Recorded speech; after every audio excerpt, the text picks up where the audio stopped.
Hello, hello, hello.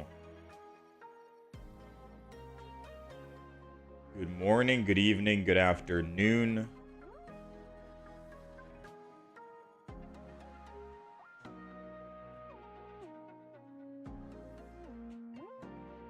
How's it going, John? How's it going, Vedant?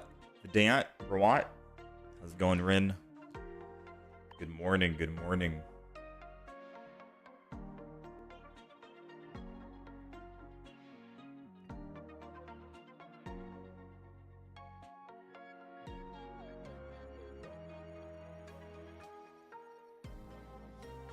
Okay, I think today is gonna be Zeraora day. So we have the month reset, right? And we got a new Pokemon card. Full art Zeraora. I think it does the same exact thing. At the end of your first turn, taking a lightning energy from your energy zone and attach it to this Pokemon. I think we might play Zeraora today. Now, I'm not sure what kind of deck to make with it. Someone suggested Luxray. There's still Tapu Koko. But I do think that is going to be the new deck we try today after we figure out the actual deck list. And I'm trying to look at my notes right now. We still have Nihilego-Wheezing, if that's going to be a strong deck. Lycanroc EX and Pissimian EX. I just don't know if I want to even play that yet. Maybe I save it for last. Beware is more of like a... Beware, I guess, is more of like a public match kind of thing. So maybe we can do public match and have fun with that.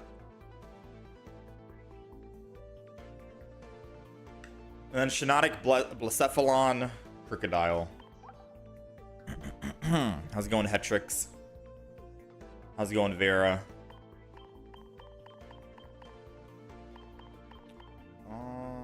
Let's play some Buzz for now, I think. Let's play some Buzz for now while we think about the decks. Because 100% we're going to play Zeraora today. It's just either Tapu Koko or Luxray, and I know I've had some bad flashbacks of what happened when we tried to play Zeraora. You saw an interesting Blacephalon deck? If I'm interested, sure. I'm always open for ideas.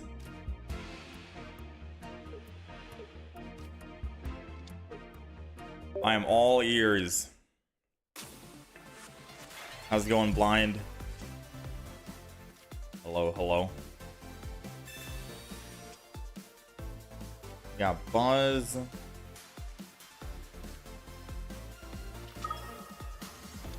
Preferably, it'd be nice to save the last one for Celesteela. How's it going, Smokey?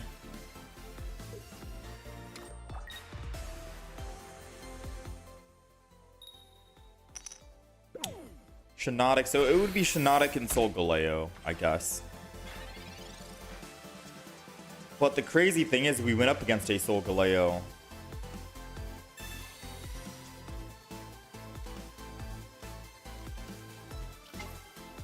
I guess we put these Pokemon down. Thrash Metal.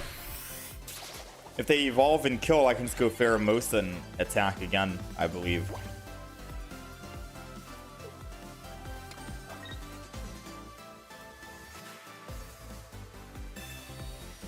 Okay, I guess they don't have the evolution, so they're hoping to get it with Iono.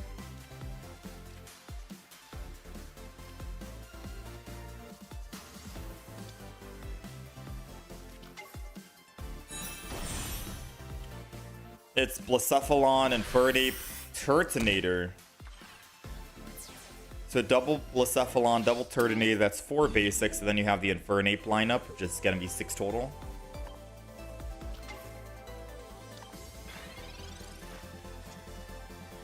Aw, dang.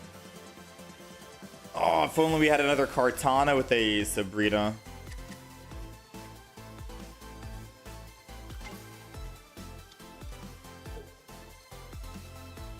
That would have been perfect.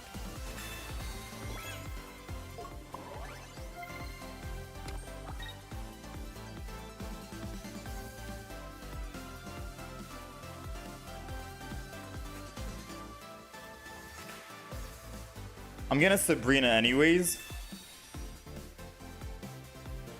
because now it forces them to have Rare Candy and a Rampardos in hand, and if not, they just discard the Skull Fossil. Turtonator is your tank, or Evolved Infernape. All of them are really heavy hitters. Alright, so he didn't find, or maybe he did find it, but he just doesn't want to use it this turn because we'd swing back with Buzz.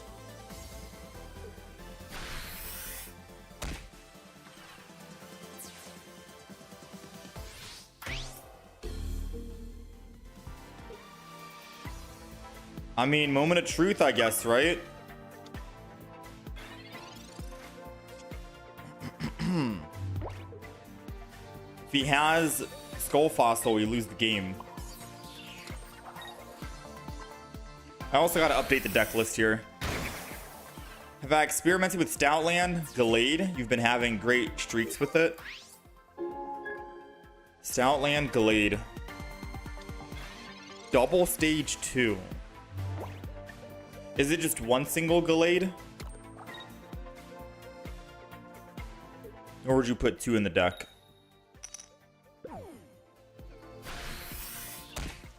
Fernape can tank most hits at least once. True. Let's go ahead and Ultra Thrusters out.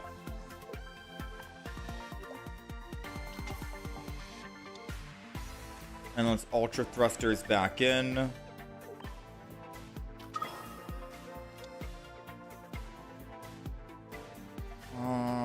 No status effect is going to be applied.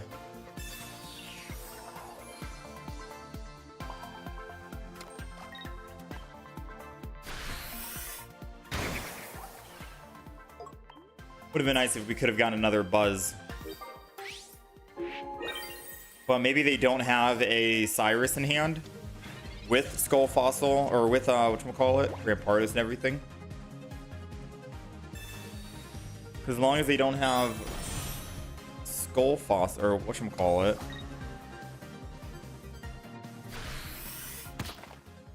Yeah. Maybe Beastite in the deck would have been good.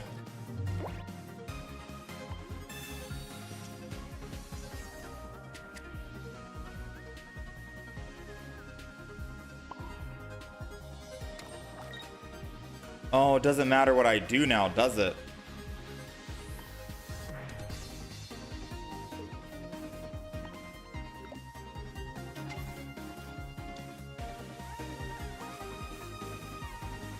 Yeah.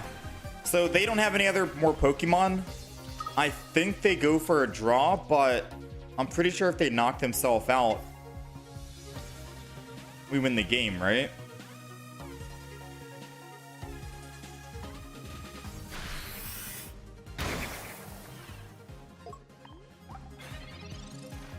They have no more type nulls, no more Skull Fossils. This is their last basic Pokemon.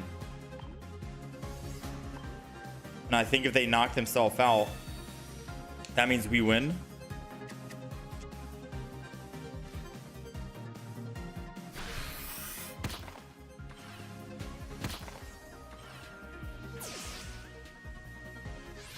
Let's find out. Is it a win or is it a draw? We have more Pokemon on the bench. We'll take it. Alright, not bad.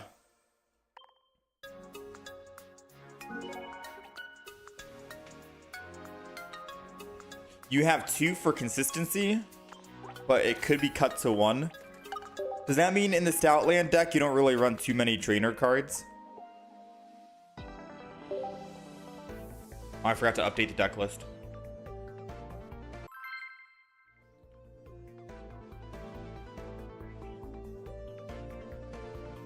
No, we used our Sabrina early. Oh, unless you meant the opponent. The opponent. Yeah, I think the opponent still had a Sabrina. which means us top decking that Buzzwole was necessary to try and stay alive or counter it.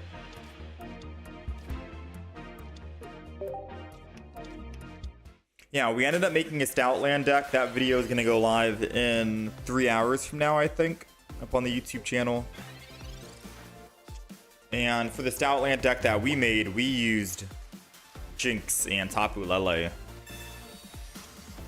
And it was doing just fine against the Soul-Galo decks we keep running into.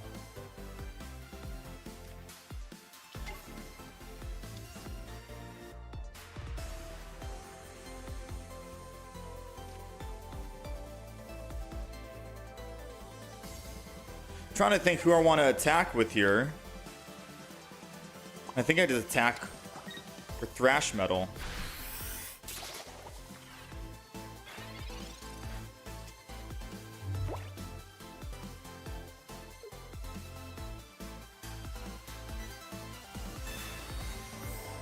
I mean, better he used that early than on the Rowlet, right?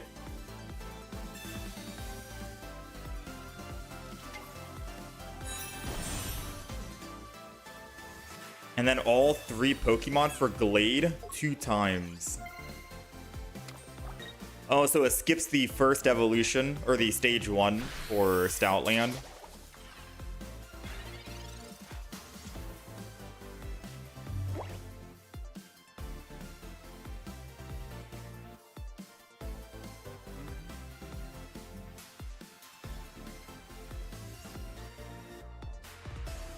Trying to think here.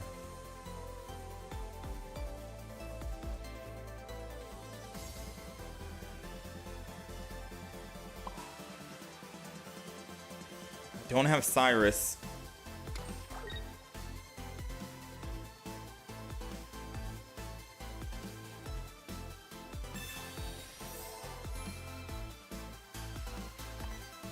Yeah, this is gonna be an interesting one. It was less flexible than the one you made, but it hit much harder, focused strictly on damage with the Glade.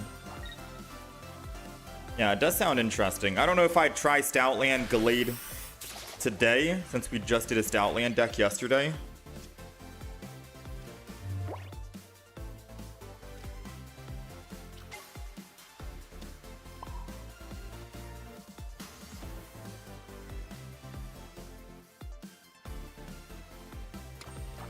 I'm gonna put extra energy on Kartana because I'm predicting that he's gonna attack the front line, right?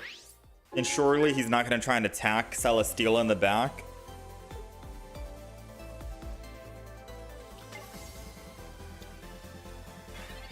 Yeah, today's deck, I do want to try out Zeraora. I'm just trying to figure out, do we go Luxray or Tapu Koko? Someone said Luxray with, I think, Volt Charge.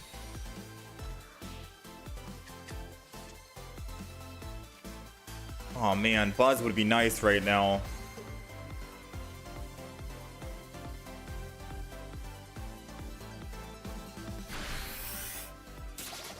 He does want to attack the Celesteela in the back.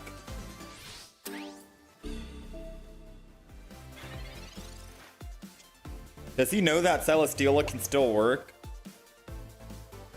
with just one Celesteela? Dang, getting Lusamine too late is a very unfortunate thing.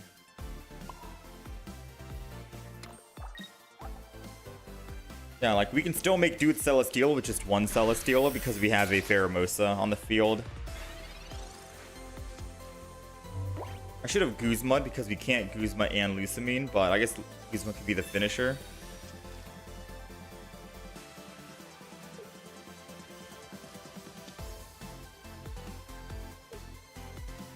We need a top deck Buzz. If we don't top deck Buzz, we've lost the game. If we top deck Buzz, I think we can win because we can Lusamine attack for 120. And then I still have a Sabrina to bring it back if I need to.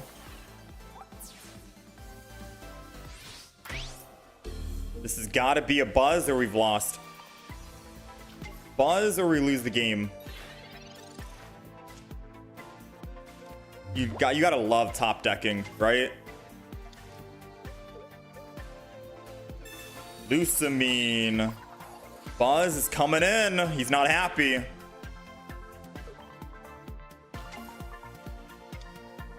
And he forgot to put energy on that back Rowlet, because I'm assuming he thought he won. So he won't be able to do anything with that other Rowlet. He's already lost to Pheromosa, and if he doesn't put down another Pokemon, we can guarantee get the Sabrina back. Or we can guarantee get the Decidueye back with Sabrina. And the fact that he forgot to put energy might have been due to greed. It might have been like, oh, he thought he could win easy because he was having a good time, but the top deck changes everything. If he's Sabrina's here, oh, he can't because he Erica'd. But if he did for his final card, we just give him Celesteela, who has no damage on it, and then we switch back and we're good to go. Dang, man. Buzz is a lot of fun. I know we've been playing a lot of Soul Valley recently, but I've been having much fun with Buzz. I just wonder, where does Buzz stand in the meta, right? In terms of... Where was the other Buzz? And he ended. In terms of, like, rank, tier list, I don't really pay too much attention to tier lists, but I wonder where Buzz ranks.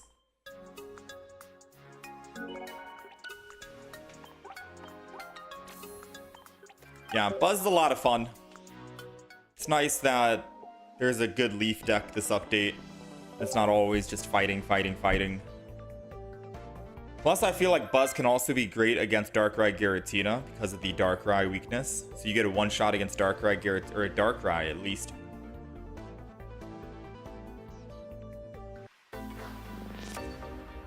Have I seen a lot of Soul-Galo? Shiinotic? Nope.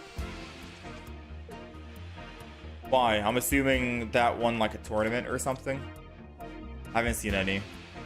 I think Buzz and Guz are pretty close to the top of the meta. Who do you think is better? Who do you think is better, Buzz or Guz? If you had to pick which team you're on. Because 100% I think I'm team Buzz.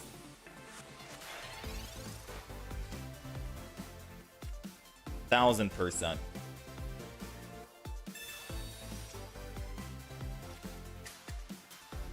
Alright, so we got the Celesteela.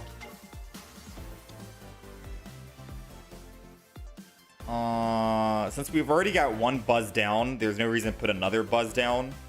Technically, I guess I should have waited because I was going first. I wanted to put the cooler Buzz. But since we already have a Buzz, I can't really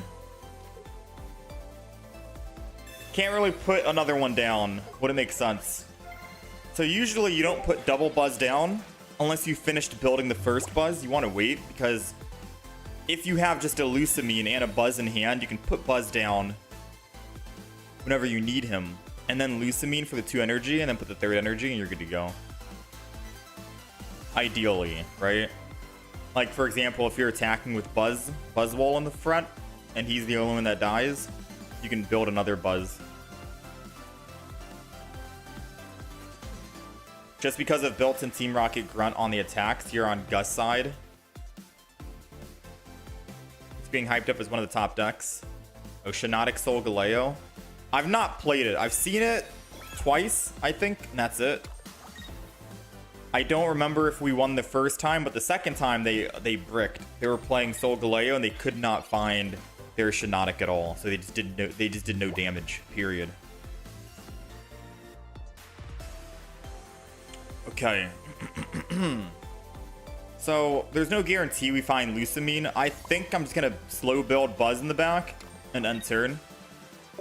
Normally I'd put energy on Pheromosa because once we die that energy is not wasted and I can get it back with Lusamine, but the fact that we don't have a Lusamine yet and we one-shot Zeraora and probably all of these other lightning Pokemon, I'm okay with putting it on Buzzwole.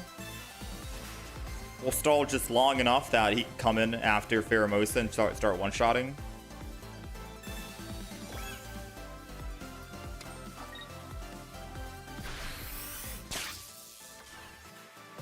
Oh wait, no, yeah, you're right. The two times that we played. Oh man, I don't need anything else, right? Professors doesn't give me anything else. But I could just let Pheromosa die, and then when he attacks me, I can heal that damage back. Yeah, that might be better. I'm gonna Professors and just hold on. Mainly because if we do go down low enough, they could technically kill us.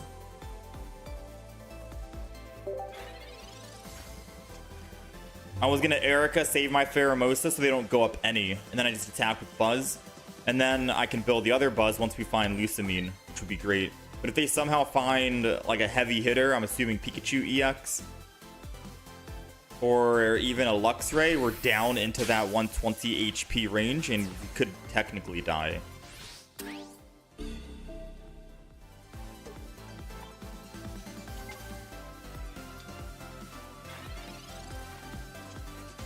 But I guess the argument could have been, just pull another Buzz, right? Or put another Buzz down.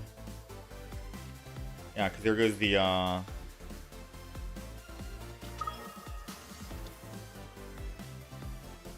think I need to save.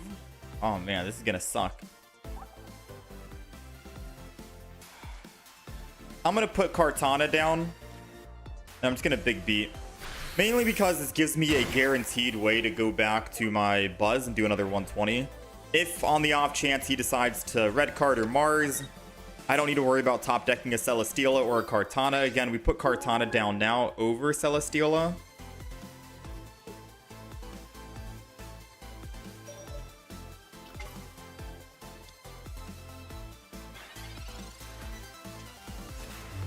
Yeah, if we got a second Buzz, we're out.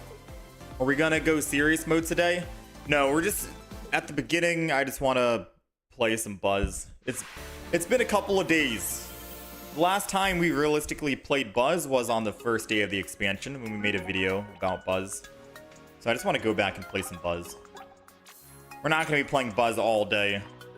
We're going to be playing on the list today. We have Zeraora deck because of the new month and the new card that we end up getting for premium users. It'd be nice to try and show off the new card. So we're going to go Zeraora 100%. And then we'll try and think of a different deck.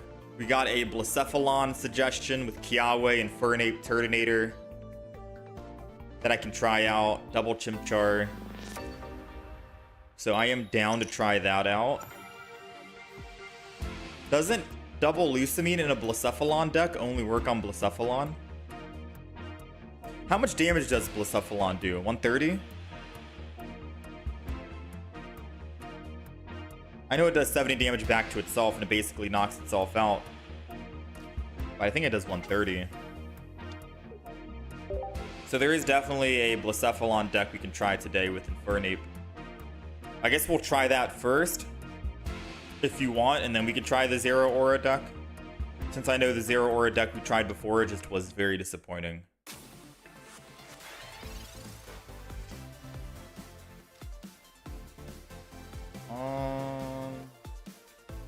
Double Leaf Cape, we die no matter what by 100. I think I'm gonna end turn, but the question is, who else am I putting Leaf Cape on? I feel like maybe I only need one Leaf Cape in the deck, but I guess double Leaf Cape for Buzzwole, just in case they Guzma, I can put another one on. I've always wondered why. I mean, never mind. I guess it's just in this matchup we don't need Leaf Cape, but in other matchups, Leaf Cape could be good for Pheromosa. Yeah, Blacephalon's the finisher. You wouldn't build him first, because if you're building Blacephalon first and you knock yourself out, you're dead, right? You could technically draw or lose the game depending on how the field is.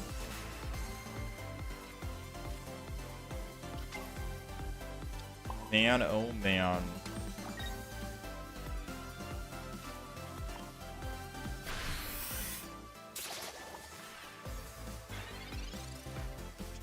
Plus, you want, yeah.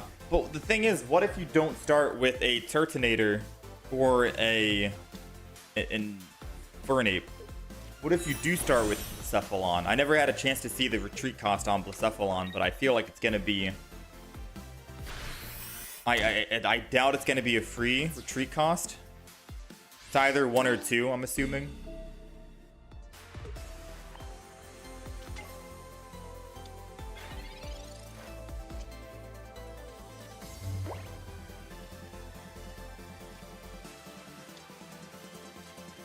Hi, no deck list on screen today. I'll be honest with you, I got so zoned in on trying this, I completely forgot.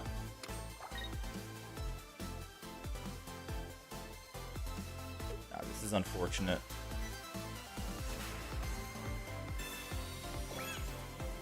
Leave Cape does nothing, by the way, but I'm thinking of just thinning my hand.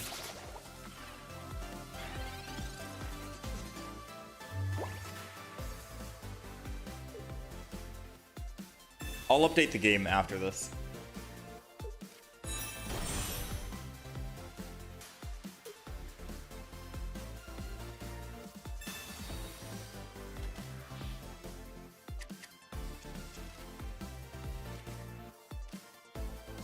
All right, we got Buzz, we got double energy.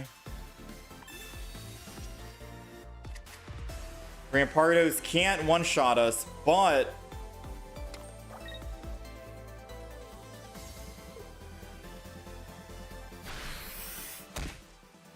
it'll still technically win because we don't have any points on the field yet. And they managed to get double. So now we need to get we got a top deck Elusamine 20%. Nice.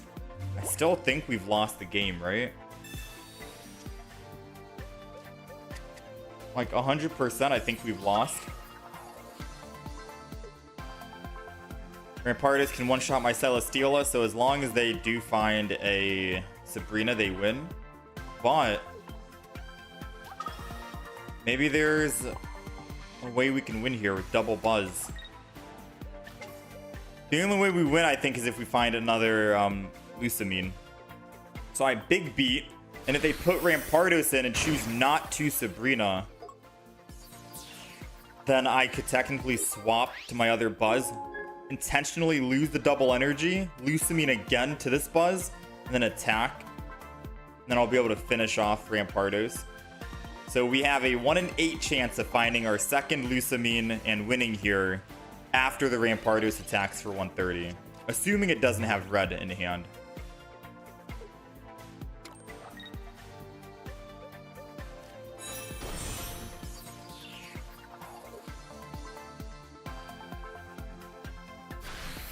Alright, 1 in 8. Do we find Lusamine? Ah, that would have been so clutch, right? Dang, that would have been clutch.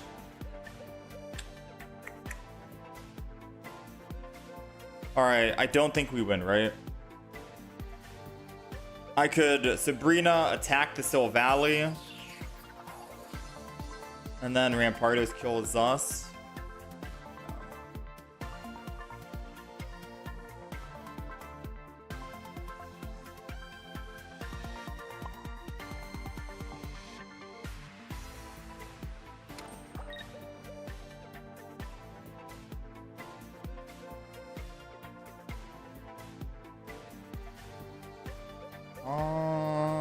I don't think there's a way to win.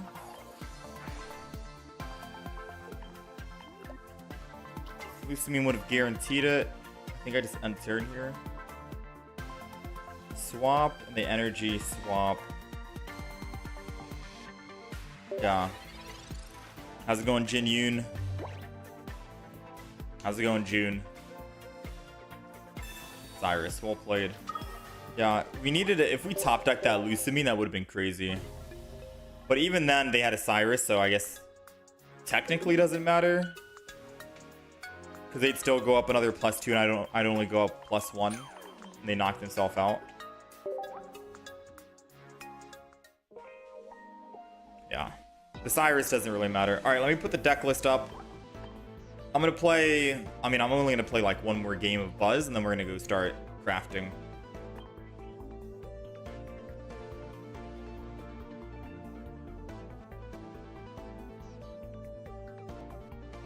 All right, let's do it.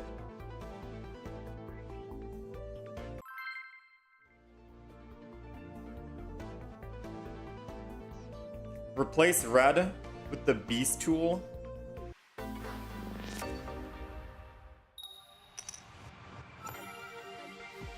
You think so? I could technically replace red with beastite. Or I could replace one of the Leaf Capes with Beastite, because I don't think we're going to need both Leaf Capes if I have Beastite in the deck as well. And red can still be good against Darkrai with a, whatchamacallit.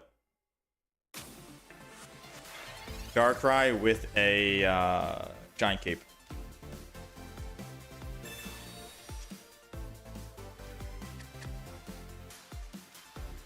Alright, Celesteela's in. The other Celesteela is in. Buzz is down. End turn. I'll save the Leaf Cape. I don't know who to put it on. Yeah, no, you're right. If I put Beastite on Buzz, it one-shots Rampardos. We'll be having a lot better chance against that Rampardos deck.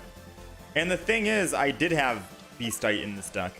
I think if we go back to the YouTube video I made and the deck list that I had at that moment, I had Beastite in.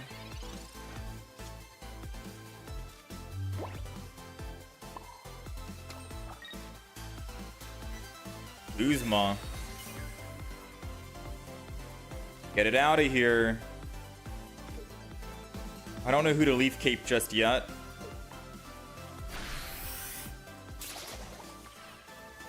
I don't know if it would keep my Pheromosa alive for just one more turn, if that's good, or if I should Leaf Cape the Buzz in the back.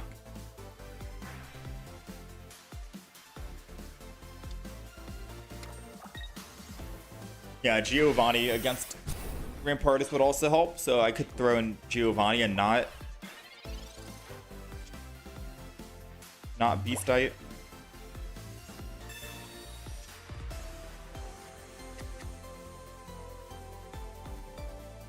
Okay, so if I end turn, I just die. I need to Leaf Cape the front to live. That's just to live. Leaf Cape takes me to 30. I go down 20. And then he attacks. And then I get to Buzz swing in after the fact. Yeah, I think I need to Leaf Cape the front here. Put energy on Buzz. And then jump lose the Guzz in the back.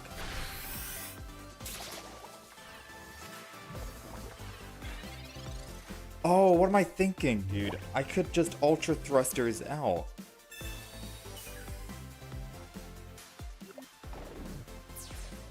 Yeah, what was I thinking? You can tell I'm rusty and I haven't played Buzz in quite a bit, right? When I tell you I haven't played since the expansion came out a couple of days ago, I have not played Buzz since then. Too many new decks we're trying out, which sometimes can hurt your thinking process because you're not in the flow, the rhythm.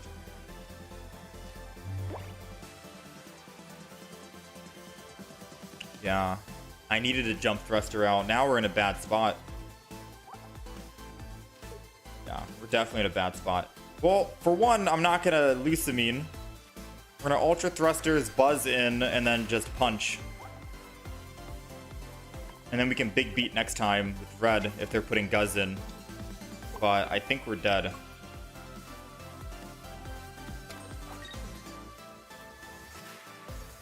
Put the other Buzz down. Because realistically, I could technically retreat and Lusamine the other Buzz. So as long as they don't have Lusamine in hand, we have a good chance of winning this game. And I'm assuming they do have Lusamine in hand. So all they need to do is just 120 and then we die, right? Oh, Beastite. And Lusamine, right?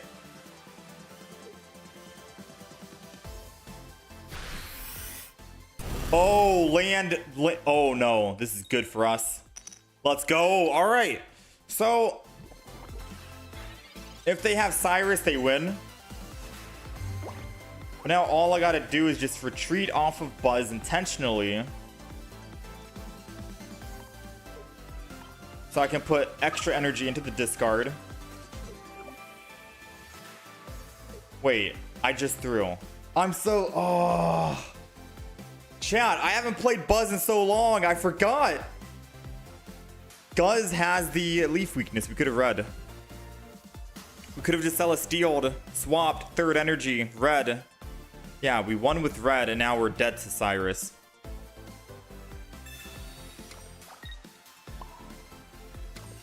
Alright, let's big beat. So now we're dead to Cyrus and red.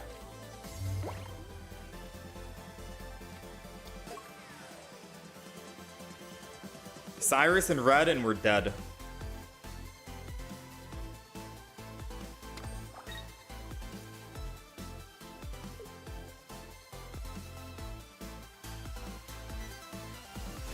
We're throwing games today, man. It's been a while since we've played Buzz. We played Buzz on day one, and then that was it. And all the other decks we're playing and trying out has messed up my brain so much. Now, we threw, yes, but they could have just jump thrustered out. So I don't know why they didn't just ultra thrusters out.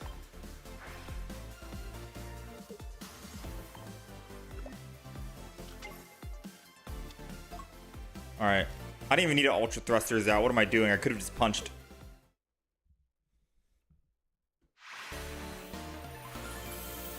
Alright, we'll take it. That was devastating to see. Lesson learned, chat. If you guys want to stay in the mojo, quit trying out 10, 20, 15 different decks like we're doing. It definitely messes up your head on how to play a certain deck when you finally do swap over to it. Right? Messes up our brain so much. Now, should we add Beastite back to the deck? Or should I keep no Beastite? I'm trying to see. If I go to the Buzzwole video we made a couple of days ago, I had one Beastite in. Oh, I had red taken out of the deck back then.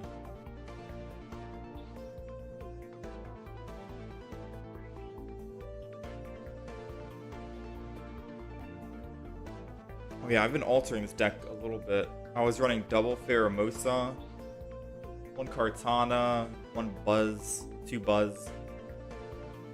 One Beastite was there. Oh, it's because I added Guzma in the deck. Guzma got added.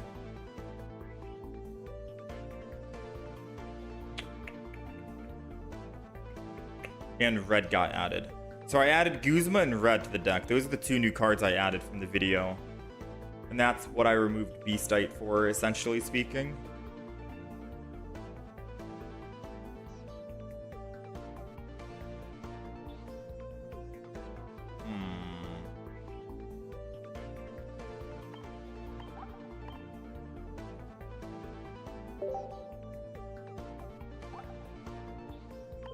Beastite, but I don't know what to take out. Guzma we want to keep, right? And red we want to keep, because red could have won us that last game as well. Technically red or Beastite would have won us that last game. But maybe Beastite has more versatility against Rampardos.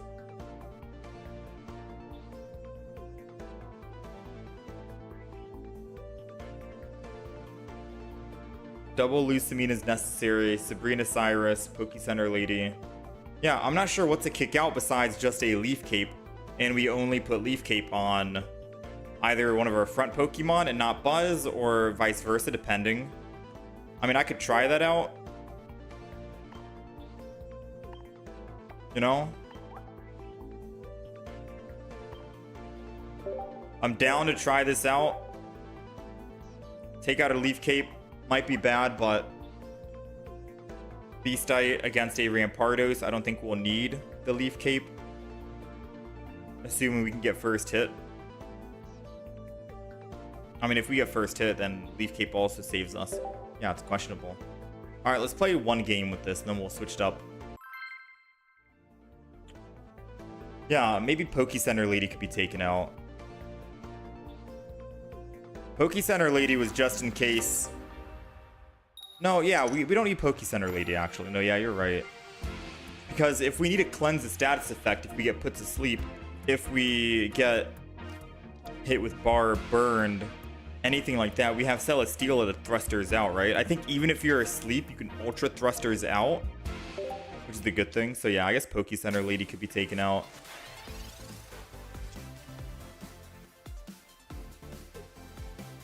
How's it going, Maddie? So agreed, you'll generally only play 2 or 3 different decks at a time. Yeah, I do not suggest playing a lot of decks frequently.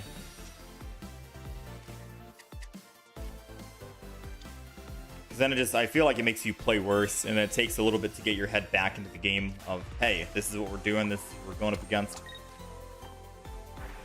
Alright, so Charmander can't one-shot me.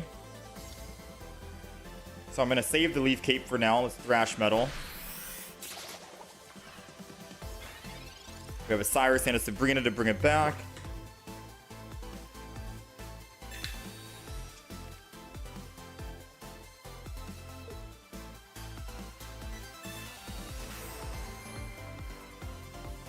Potion does not keep it. Okay.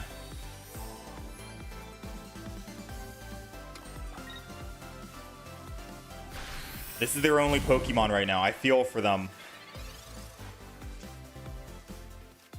I do feel for them. But I think we're able to live, right? Poke Center Lady puts us up to 50. I roll Leaf Cape because if they do somehow have a Giovanni, which I highly doubt they're running Giovanni in this deck. And hey, we're good. Alright, they've already double potioned.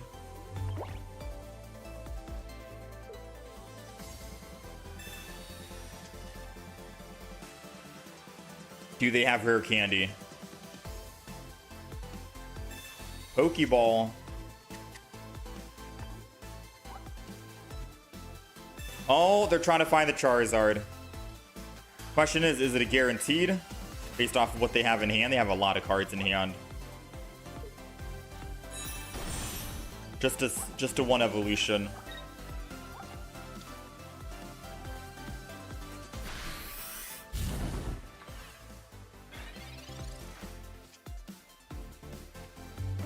Dang. So I could choose to attack again, and if he evolves, I still get to attack again with red in the front. That might be better.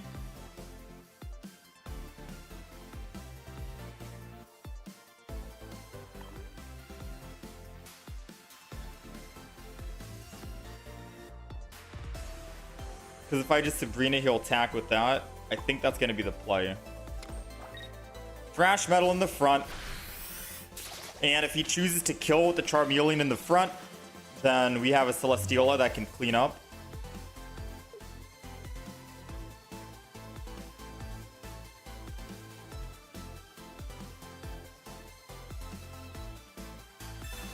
There goes the rare candy on the back. But because Charmeleon's in the front, they can't stoke the back, so it's okay.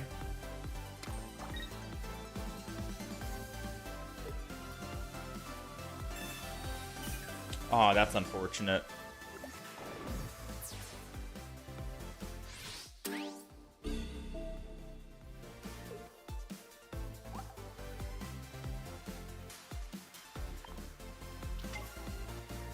We'll put the Celesteela in that has no energy.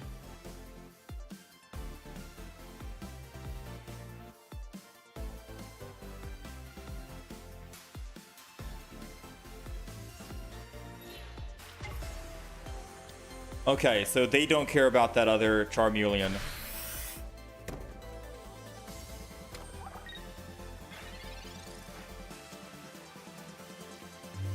We got Buzz, but I can't attack with Buzz.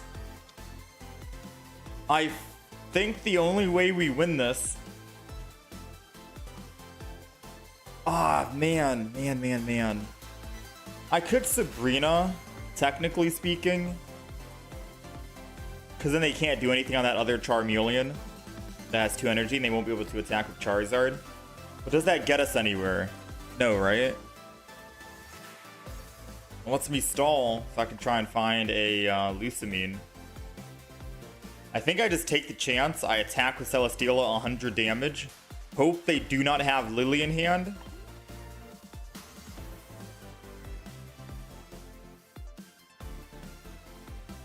And then I Lucamine attack. Because as the longer the game goes on,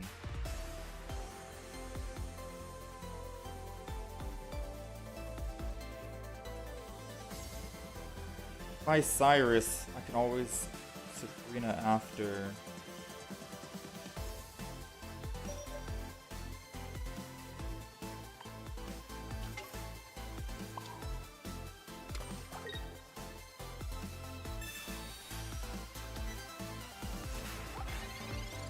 I'm gonna Cyrus and I'll Sabrina after and try to get Buzz in. The thing is, what am I stalling for though?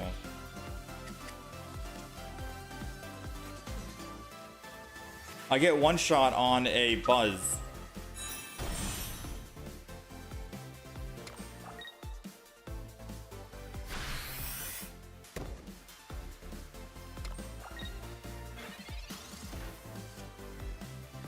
I can't find the Pheromosa.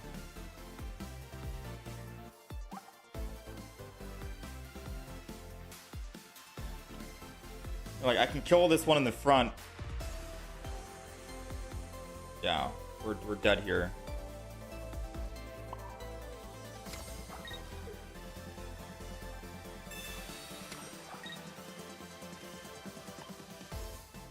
We're dead here. I mean, I guess hindsight, even if I did attack the Charizard 100 and he doesn't have Lily and he Ionode. No, because we still could have won. Yeah, I don't think Cyrus into the other back was the play. Because us stalling doesn't do anything. We need to keep that aggression or we're dead. Us stalling technically just helps the Charizard. Sadly.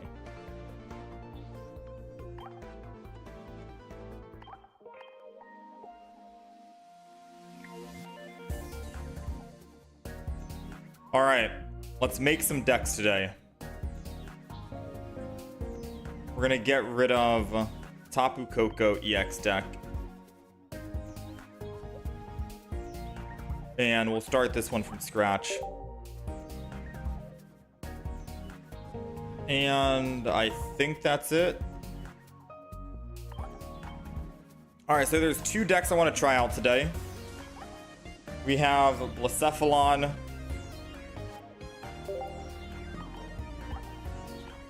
We have Turtonator.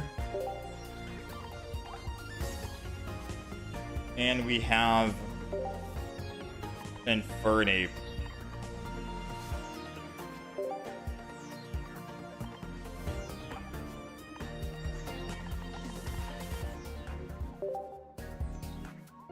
Double Ball, Double Rare Candy, Guzma, Cyrus, Sabrina.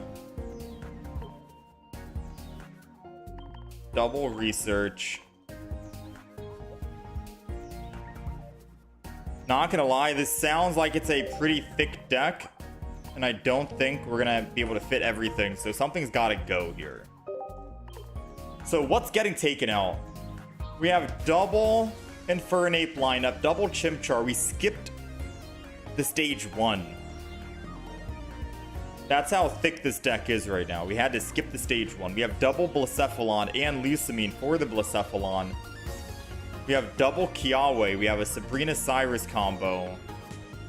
We have double Ball. We're running 6 basic Pokemon. And we have double Rare Candy. Do I kick out a Sabrina? Do I kick out a Cyrus? Do I kick out a Guzma? I think Guzma needs to stay.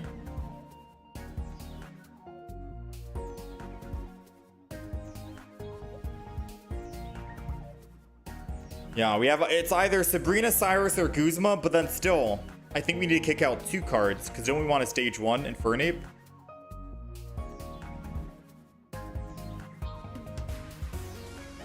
What's my favorite deck to play so far? Buzz. Buzz and Silvally. Guz is fun too. Oh, we need to add Iono as well.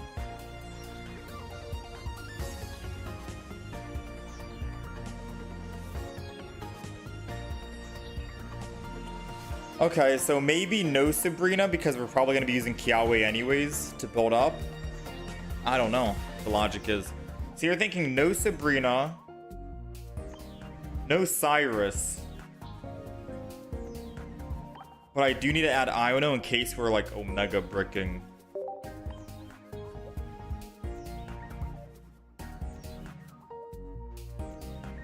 I mean, we fit all the cards, but we don't have a stage 1.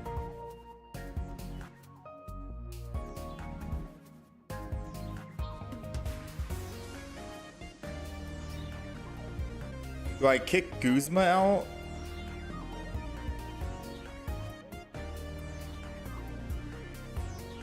What about just one Blacephalon since you lessen the chances of starting with it? True. And Blacephalon is the finisher.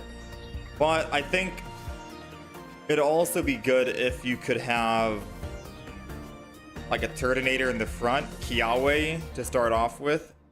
And then once you lose all that energy, you just Lucamine into one Blacephalon. And then you could Blacephalon again, technically double, in case you're not finding Infernape.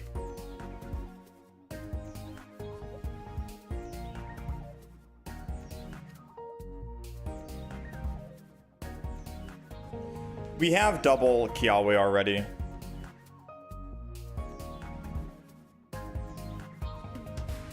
I'll show the deck. This is the entire deck list.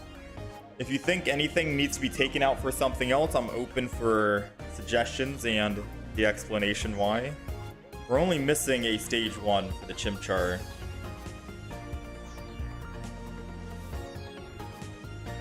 Can I have a deck to recommend, please? What do you mean? Can you suggest a deck? You can suggest a deck if you want. Yeah, starting with Blaze is going to be a bad start. Do you think we just go one Blacephalon? Starting with Blacephalon is the worst matchup. It's the worst start you can have. Because we have no X speeds or anything in the deck.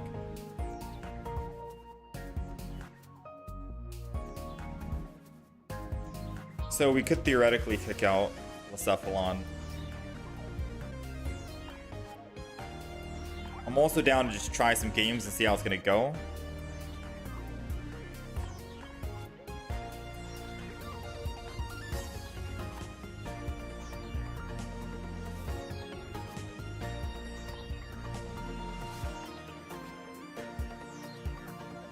I don't like that fire one.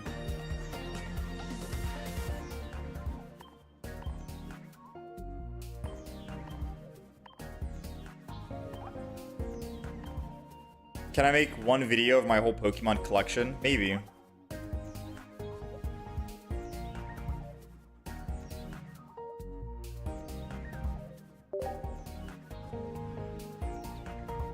Is this deck?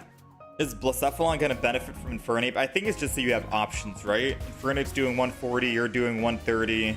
The ideal start is starting with Turtonator in the front, but if you start with Infernape, you still can do 40 damage. Discard that double energy. Retreat for free. Lucamine, go into Blacephalon, but Lucamine only works if the opponent has already killed Pokemon before.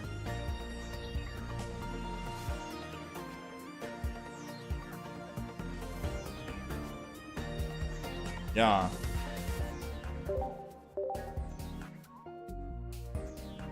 Let's do some random matches. I don't really know about this deck right now. So this is the deck. Let me update it on the screen. We're gonna do a couple of public matches first before we hop into ranked with it, just to kind of get the feel of how this deck plays. I am still wanting to put a Pokemon Common Stage 1 in.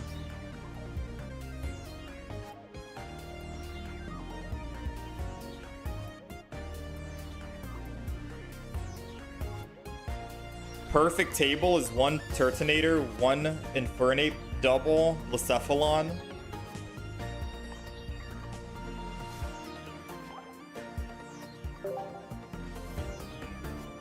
You think one Chimchar line is enough?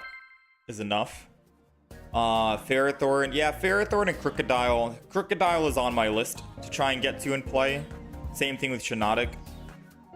Today, we're going to try and do Blacephalon and Zeraora. Those two decks we're going to try and make work.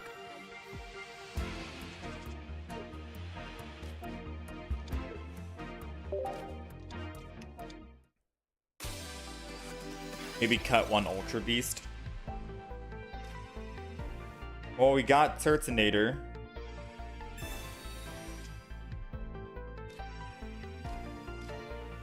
And we got Blacephalon. Let's just see how this goes. Against a type null with second energy advantage. With a non-ideal start, I guess you can say.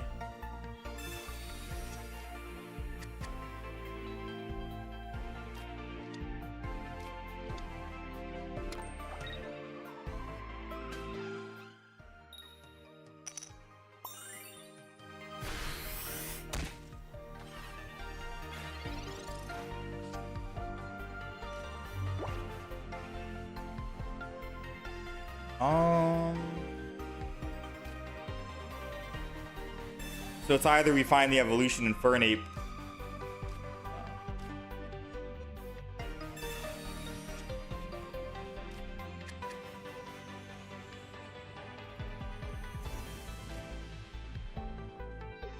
I mean, I'll be honest, I gotta take a gamble here. Put energy on the Chimchar, and then just end turn. And then pray that we top deck it a Infernape. 2 in the deck, 8 cards remaining. We've already double professored and we have a rare candy ready to go. If I can do that, we can swing back against the Silvally and then do 120. And then we can throw in Blacephalon after if we need to. Wait, no way. They didn't have the evolution.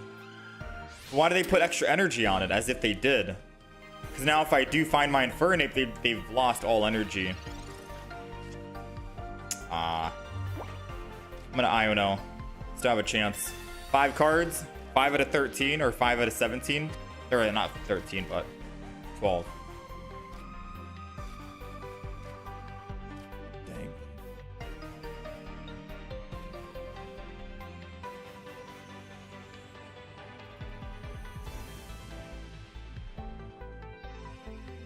I think we're dead.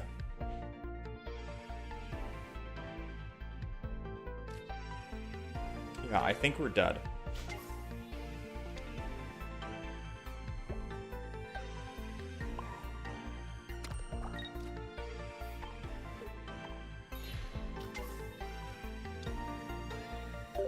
I'm gonna prevent them from getting another +1. Turtonator is the only thing that can survive.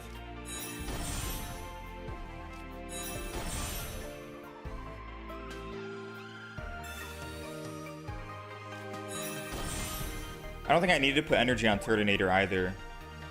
I put it intentionally so you can die and then I can Lucamine, but we don't have a Lucamine yet.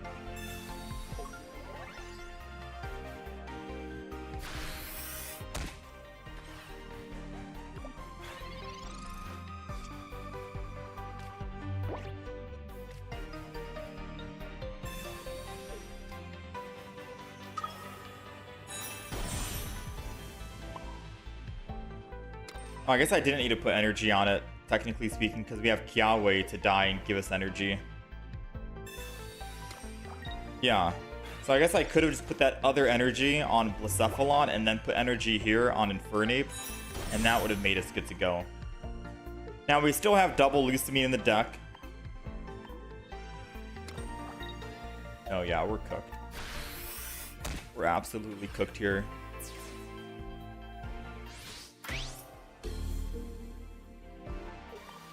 Infernape attacks. Takes out the Silvally.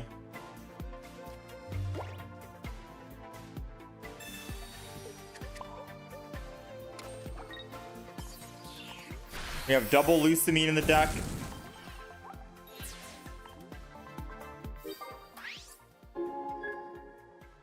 Don't we want Dawn in the deck as well for Infernape, just in case we want to keep swinging in with Infernape?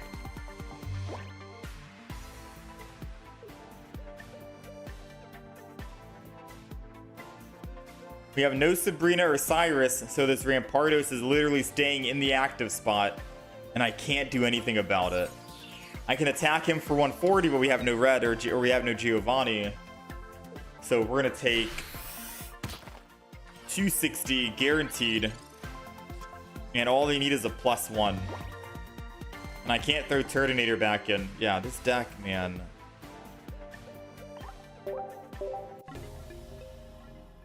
Dawn for Guzma. Because when we're making a deck, we have to think, how does it play against Silvally and Rampardos?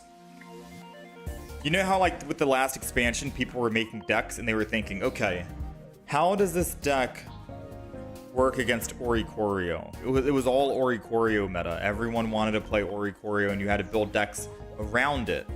This expansion, you have to build decks around Silvally. So every time you make a deck, you have to think, okay, how do I survive a Silvally deck? Can I survive against the Rampardos? Hit here and then do that, blah, blah, blah, right? That's how we're constructing decks now, it feels.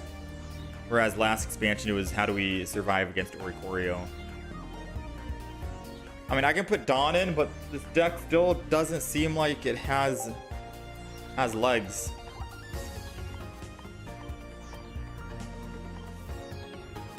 Like, something is definitely missing, 100%.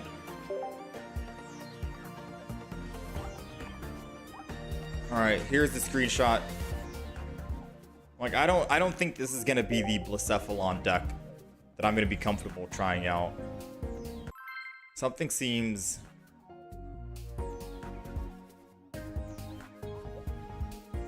It might be the Turtonator, possibly. Or it could be the EX Infernape, because having a non-EX deck could be better.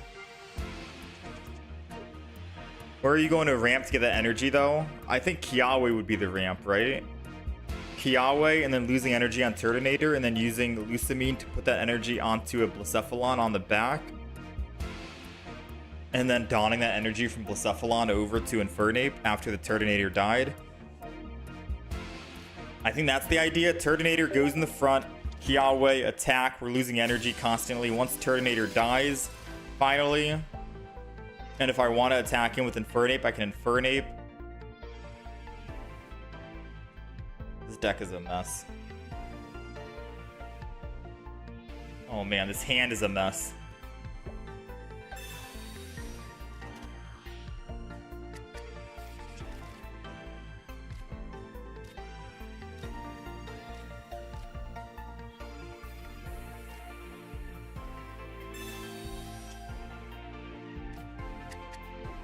Alright. Yeah, there are too many cogwheels in motion.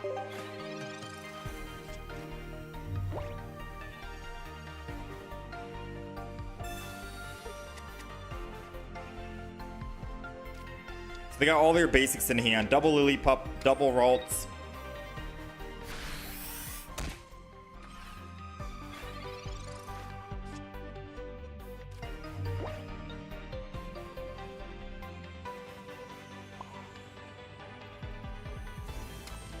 You know what? I'm just gonna scratch this little guy down. You don't see how this deck is good? I'm scratching my head around it. I'm trying to find that out myself. Can we try Crocodile red card? Crocodile is on my list. I just don't know if we're gonna be getting to it today or not.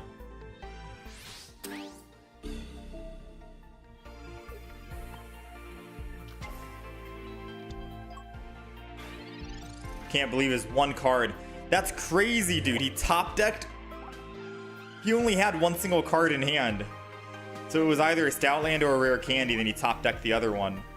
He's got nothing in his hand. Everything is just perfectly on the ground. That is wild. I mean, we top decked Infernape, but I didn't expect him to top deck.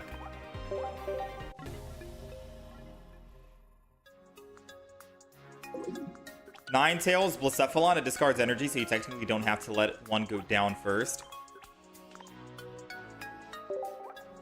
Ooh, Ninetales, Blacephalon seems good. Versus Turtonator, Blacephalon. because you can't retreat off of Turtonator. You have to keep attacking. And Ninetales can still dish out some big damage too, right? For a lower energy cost with Blaine.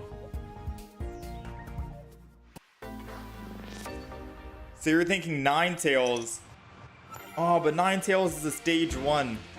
And this deck is already girthy as it is, man. There's no way we can get rid of even more Pokemon cards. Actually, no. With Turtonator gone, Kiawe goes, so technically it's a 4-4. We take out 4, we put in 4.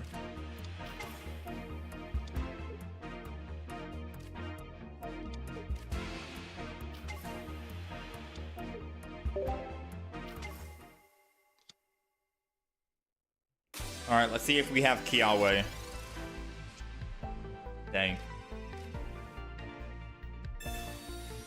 Oh, never mind. It's 2 Vulpix, 2... Oh, yeah, I forgot about the Blaine.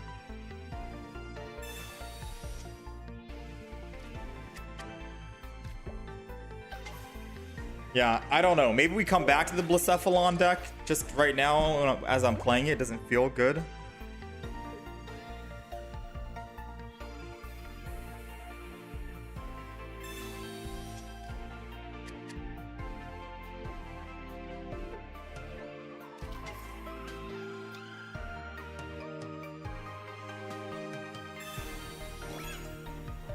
I was thinking Ninetales over the Infernape.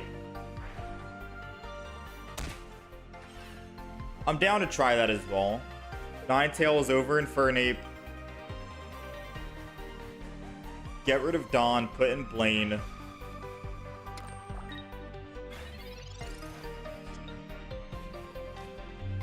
That could be a possibility.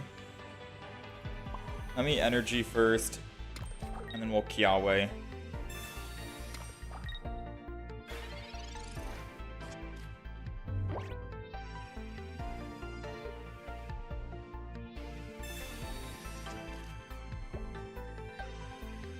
So I think 1 energy this next turn goes to Chimchar. And then... I have Lucamine for Blacephalon. Blacephalon is good. So we want to make sure we have at least 1 energy on Chimchar. So... let's go 1 energy Chimchar. And then we'll swing in. I mean, he can easily just retreat. Oh, I can't Dawn. No, I think this is still the play. So we fire spin. The best thing he can do for us is probably swap and lose energy without Leaf and attack with Darkrai to kill us. I put Blacephalon in, Lucamine, and then we top deck like Rare Candy and Infernape.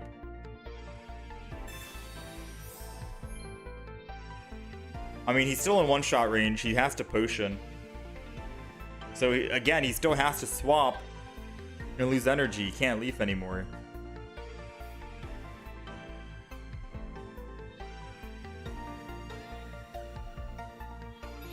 There it is. Okay.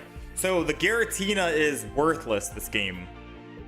They will never be able to attack. So, we only have 1 Pokemon to take out, and that's Darkrai. And we're going to be doing 130 damage next turn. So Blacephalon goes in, Lucamine comes out. They'll kill Blacephalon, but they'll be at a +2. And we'll have Darkrai basically weak and killed if they decide to finish off my Blacephalon. There goes the Infernape. We're just missing 1 single card now.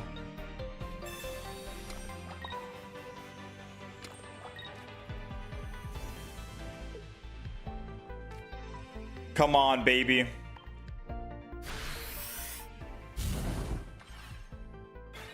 Come on, top deck of Rare Candy, right? Take out the Darkrai, then everything else is done.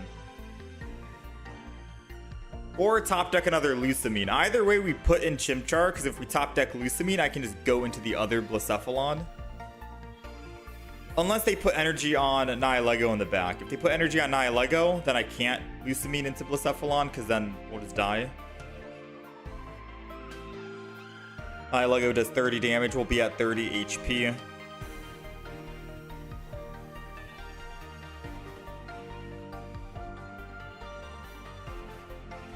Soul Valley is overplayed, but you have been using it with Blacephalon, and they work well together. But you guess anything works with Soul Valley?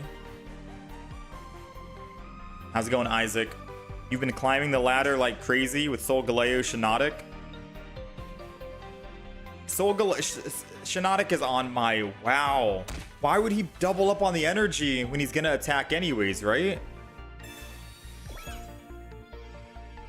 That's wasted energy if we top deck. Why would he... Now we... Oh, it's because he wants to swap but still be able to attack. Ah.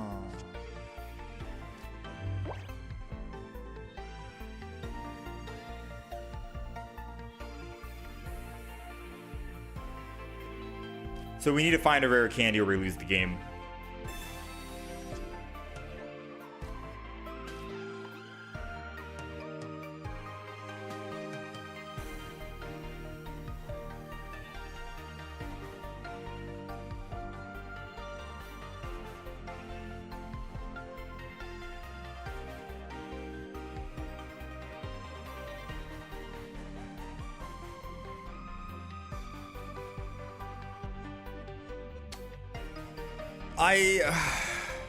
I'm trying to find a way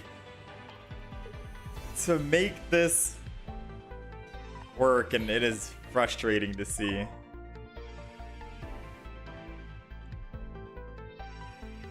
This is very frustrating. I'm gonna put it on Blacephalon because it gives us a chance to Dawn next turn if they kill our Chimchar in the front, but man, I just want to be this deck, dude. This deck is...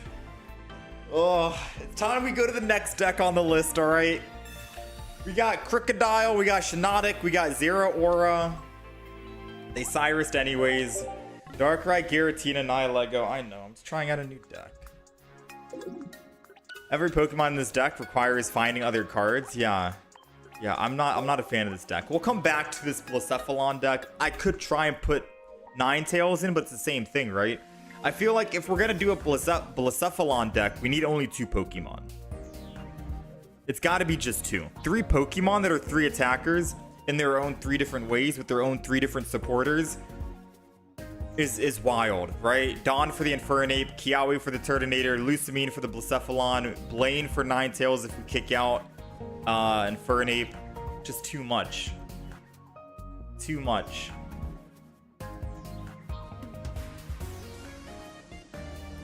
Yeah, we'll come back to that. Let's go back to the drawing board. Let's actually make a new deck. So we have options here. We have 3 different deck ideas we can play today. We have Shinotic and Soul-Galo. We have Crocodile. Crocodile is a stage 2, 3 energy, 90 damage, flip 3 times. For every heads, a card is chosen at random from your opponent's hand. Your opponent reveals that card and shuffles it back into their deck. It does decent damage, but the fact that it shuffles it back into their deck, I'm kind of sad about, because discarding it would have been a lot better, in my opinion. But I guess the 90 damage isn't nothing to scoff at. It's just that we have to try and build up to that 90 damage. Yeah? That's the idea. Will we ever get rid of Darkrai and Giratina in any meta, you think? I don't know. They're just a very strong card. Duo. Alright, so this is the deck that I want to make. It's the new month. We have a new promo card, Zeraora. I feel like it's fitting that today we try to make a deck with this work. Crocodile is good with red card and Mars. So double Mars, double red card. We'll try it. I'm down to try the Crocodile deck. I just want to try and make a Zeraora deck work. Unless you think we go Crocodile first. Like, what do you think is going to have more success? Crocodile or Zeraora? Ideally, I want to play both and make both work today.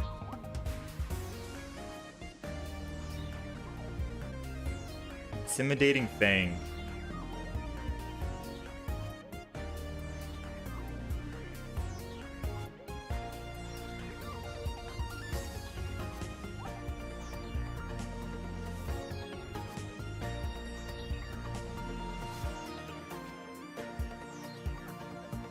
So would I go double Luxray?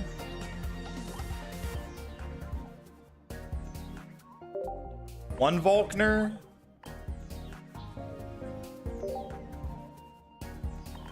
Double Shinx?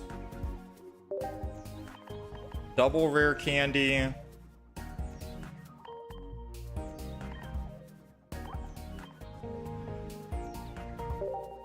Double Electric? Is that the play? Or do you think we try something else other than Luxray? I'm just going off of like viewer suggestion. The new Luxray is better with Volkner.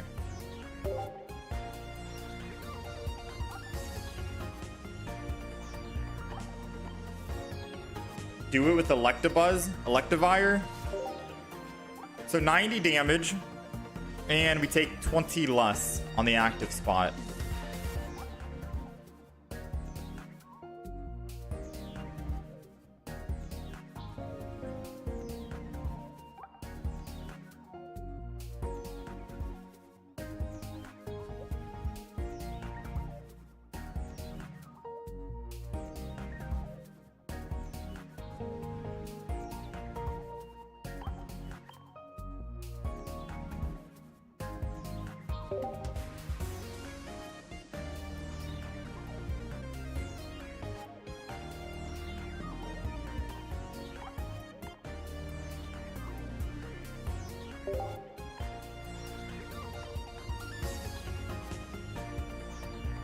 Yeah. I wish the person who suggested this Zeraora Luxray deck gave me a deck list, because I'm not sure what they were cooking up themselves. I do feel like we are missing something. I don't know if we need Electrical Cord, 2 of them with Volkner, or if we need Volkner at all because of Electrical Cord. And we could probably add some other stuff in. We're running double.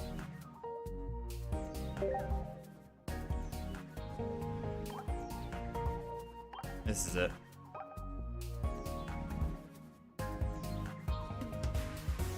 You saw someone say this Lux is a ramp counter. They forgot weakness. It still one-shots him.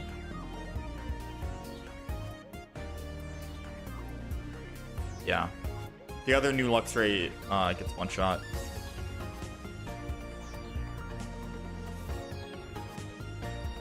Double Volkner, no Cyrus. You think Electivire is better here?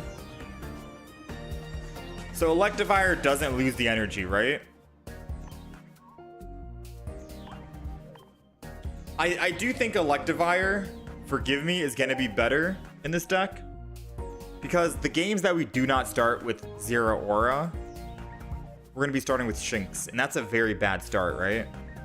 But if we start with Electabuzz, we get to ramp up Electabuzz.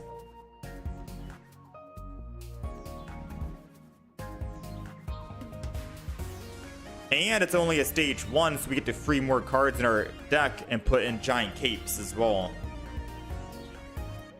So I could kick out double stage 2. Like, we're still doing 120. It's just not 120 anywhere for sniping. We don't lose energy after attacking.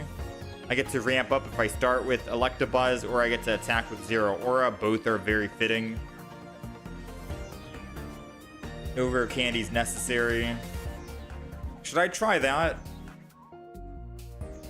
I know someone recommended Luxray, and I feel bad for not playing Luxray. But what if we just did Electivire instead?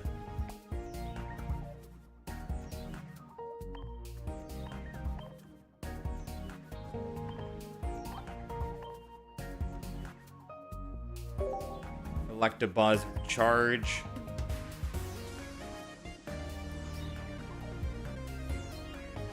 Then we can keep our Sabrina and Cyrus, which does make sense now.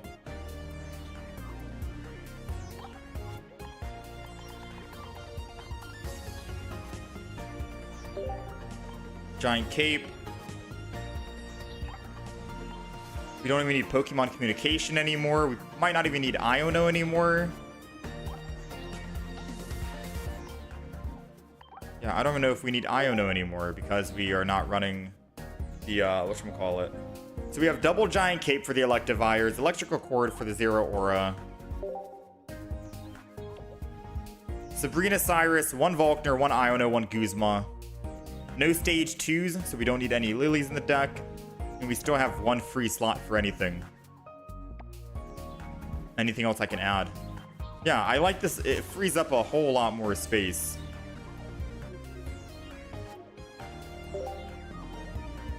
Because now I can throw in like a Giovanni if I want, maybe a red. Yeah, I could throw in Giovanni because Zeraora could hit Pokemon for 60.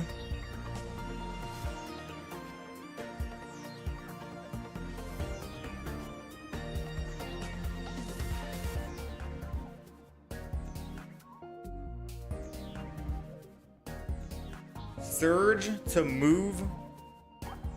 Wait, Lieutenant Surge.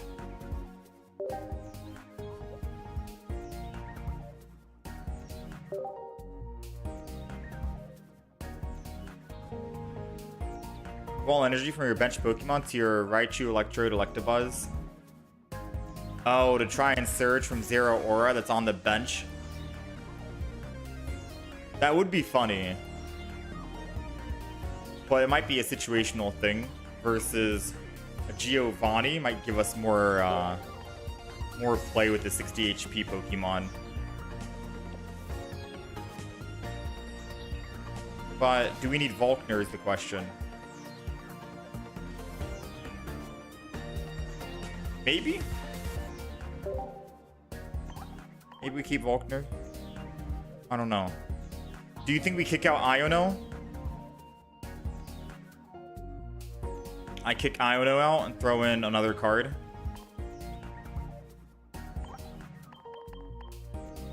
Zeraora, Electrical Cord.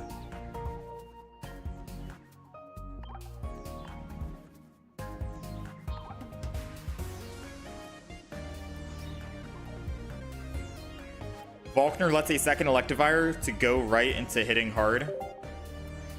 Yeah, but what I'm thinking is we probably don't need another Volkner because that might be overkill with the electrical cords.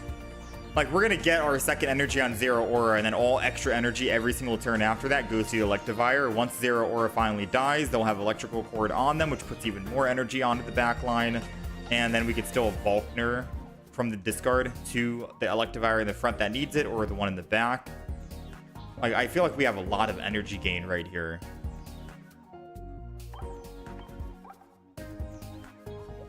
You think Dawn? Dawn in the deck?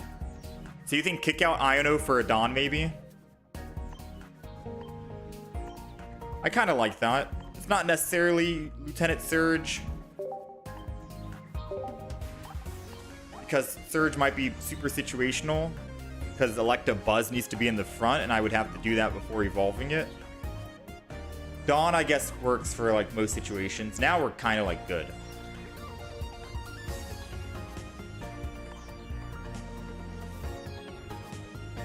All right, this is the deck list. Let's try it out in online before we hop into ranked. Play the Pikachu playmat to fool the opponent. Nah, you want to know my opinion? The Pikachu playmat is too overstimulating. There's too many Pokemon, Pikachus. So trying to see the field, it's like it clutters the field, unfortunately. It's one of my least favorite playmats. But I am playing just like a boring playmat.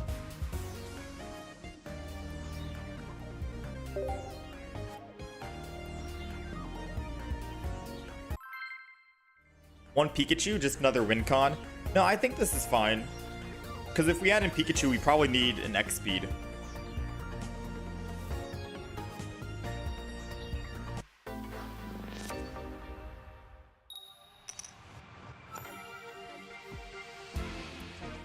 Because if you start with Pikachu, you're kind of screwed. So the idea of this deck is it doesn't matter if you start first, if you start second, I guess. You have a very good start regardless. It doesn't matter if you go with Electabuzz. I mean, I guess it does matter if we do start second, to be fair with you. Because we could have charged second. And we don't have Zeraora, so we're missing out on a lot of energy. So now we have to go first, charge, go up to 2 energy. And then we can, yeah, because the Lieutenant Surge idea that we had with Zeraora in the back and then Lieutenant Surge to the front, it doesn't work if we don't start with Zeraora. Like, that just does not happen at all. Alright, I don't think Shiinotic does 90 damage. I think it's 60 damage. But just in case they do try to hit me for 60, I'm going to switch to the other Morlul because they need double energy. Wait, they're going fighting energy. I'm confused. Oh, is it like... Is it the fossil deck? I'm assuming.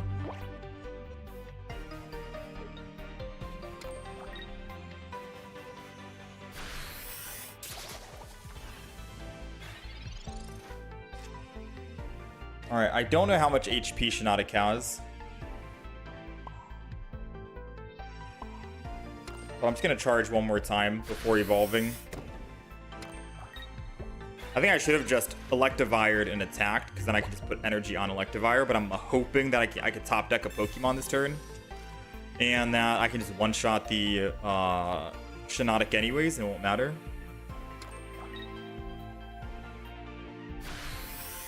I mean, this win doesn't feel super satisfying. Clearly they are bricking, right? Like, this is obvious. We did find our Electivire. We found the Zeraora. Now I can put extra energy on Zeraora. Electric Cord on Zeraora, too. And then we can swing in for 120 every turn. And Zeraora is ready to go as well.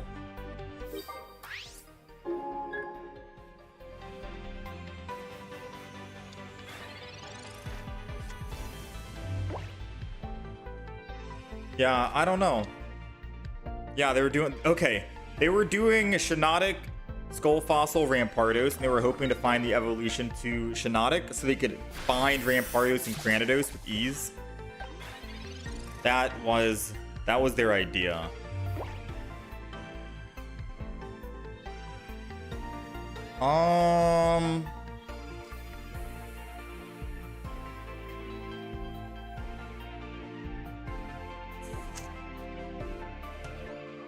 I ain't gonna lie to you, Chief.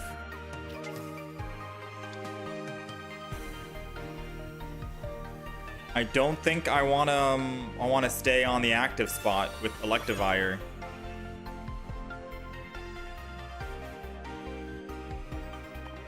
I think I'm just gonna retreat and go into my Zeraora. And then energy. And then just Giovanni.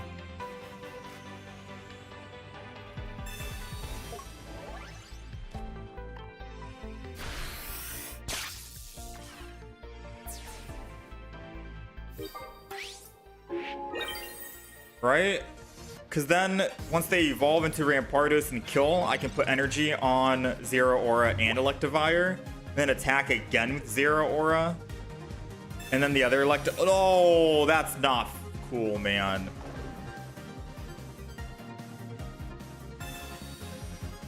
That's not cool.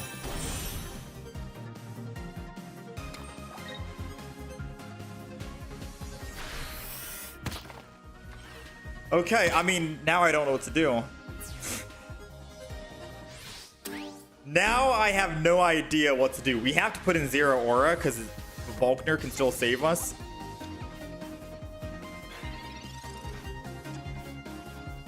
Brother, maybe I do get rid of Dawn and I put double Volkner.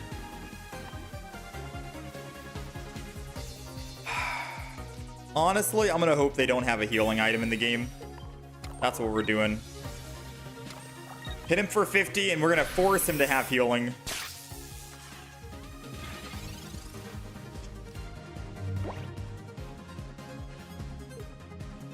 Get rid of Dawn, put Mars.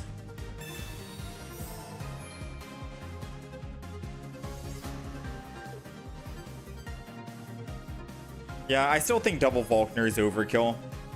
I said it.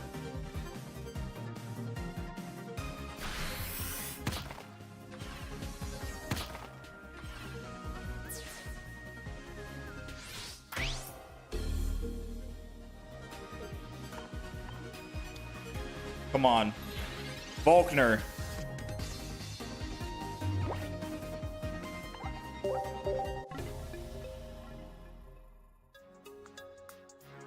How's it going, my Moshka?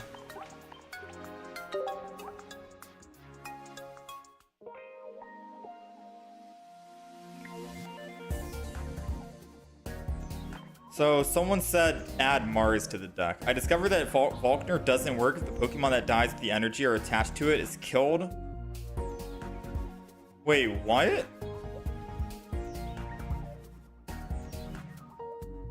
Volkner doesn't work if the Pokemon that dies with the energy was killed with electric... No, because if I put electrical cord on Zeraora, doesn't all that energy go to the... Oh! It doesn't go to the discard pile because electrical cord spreads it out.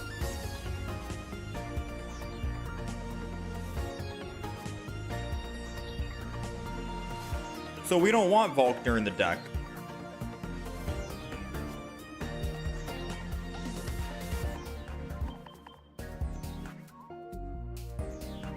Unless we take out electrical cord. Huh. It's either one or the other.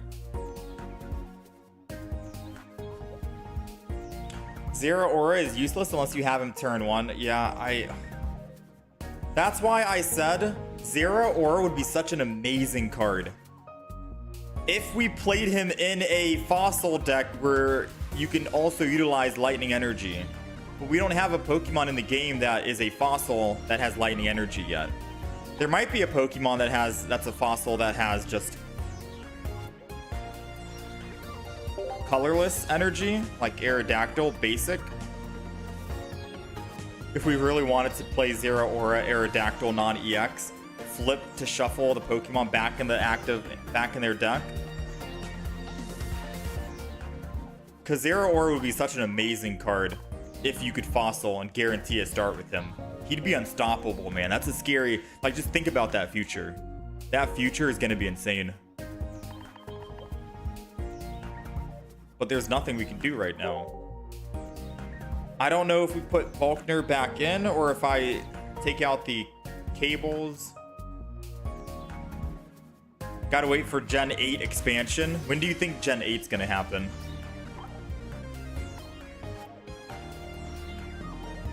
I mean, Surge is also very situational, right?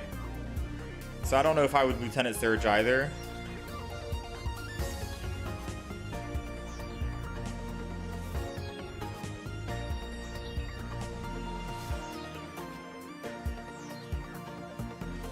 Could be next expansion, anything's possible.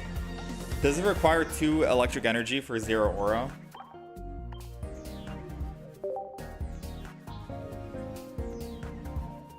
Yes, you need both electric energy.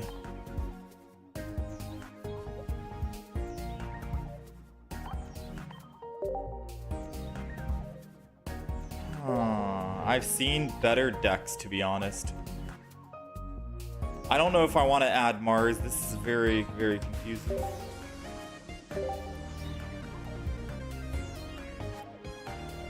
Feel like Zeraora needs a Magna Zone package or something.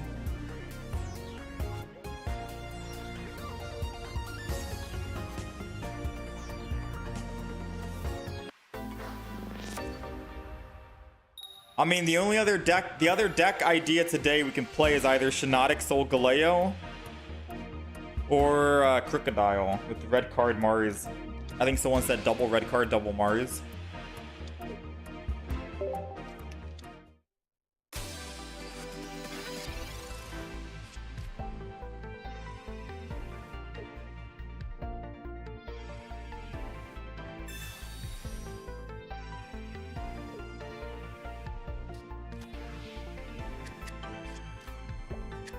It kind of gave up on those being fossils in the main TCG. Really. So we're not going to get a lightning fossil. Switch Zeraora for Patchy EX. Patchy Risu EX.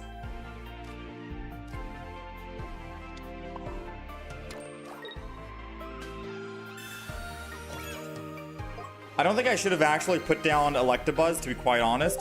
Because if they Sabrina, we're kind of down and we can't Giovanni.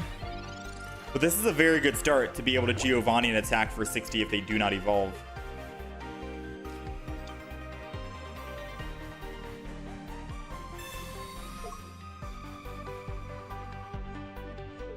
No, I don't know about Zeraora and Soul Valley. I mean, the deck would be strong. I'm assuming any Soul Valley deck, I'd argue and say it's good.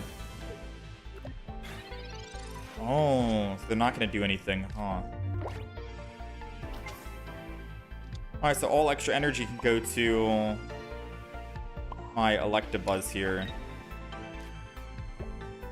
Giovanni. I guess I energy here and we start swinging.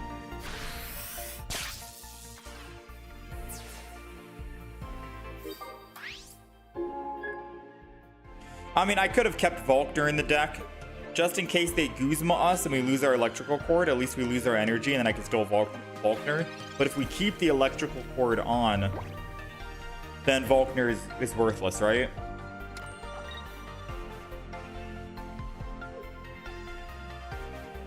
And I think this guy is playing Gengar to stop the Soul Valley. This guy is frustrated with Soul Valley being able to play supporters every single turn and getting 100 damage. So he's trying to go with Gengar.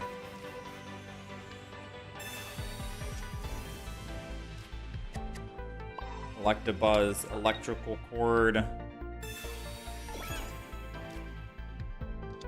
Swing in.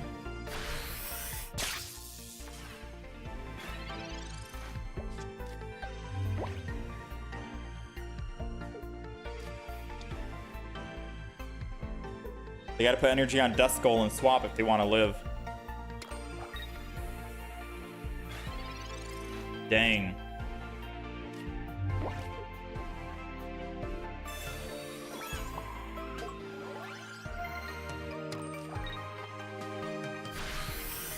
I mean, they're just bricking right now, to be honest with you.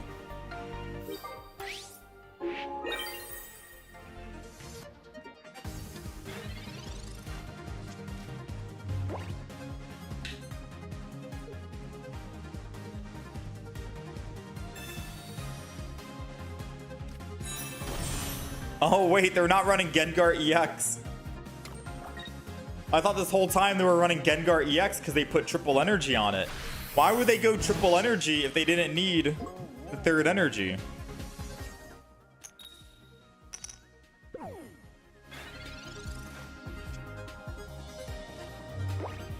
Not gonna lie, I'm mad confused right now.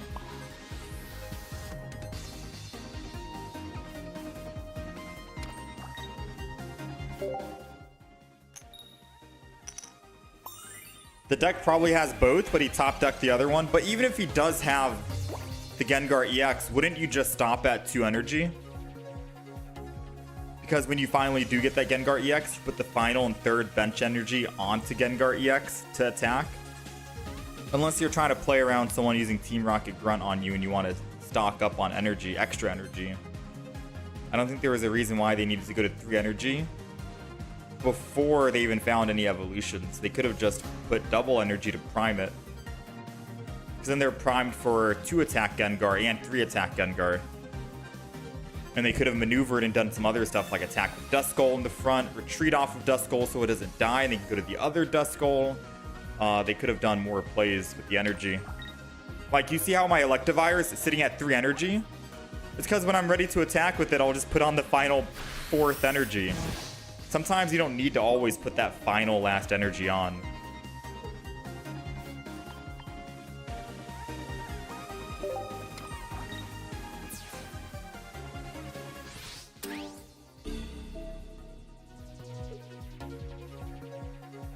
I mean, we only need one more Pokemon kill. I'm gonna let the full art Zeraora get a swing.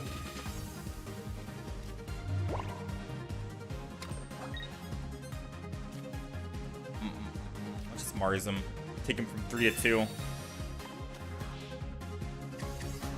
Maybe that'll help them out find their Pokemon.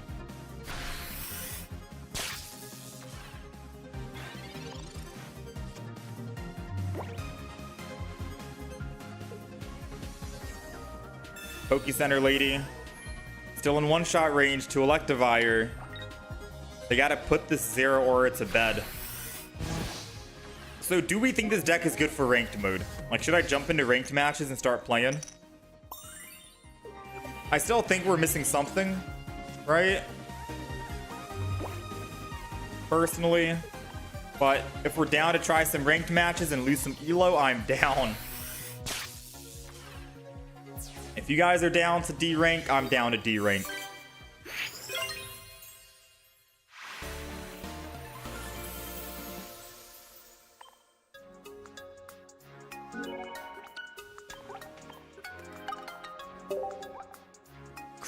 Crocodile time it is. It wasn't even ranked. No, it's not ranked because we were trying out the deck to see if it was actually good enough for ranked. All right. Y'all ready? Here we go. It is officially ranked time with Zeraora. I might get farmed by the Silvally Rampardos, but fun to try. I mean, if this deck doesn't work, we have two other decks to try out. Either Crocodile or Shiinotic Soul-Galo. And I feel like I'm going to lean towards the Crocodile deck, because it's like a newer deck. And then we run double red card, double Mars.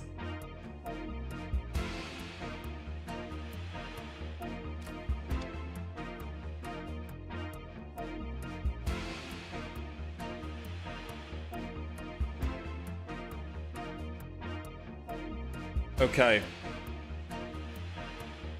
All right. I'll talk to you in a moment, chat. We're focusing now.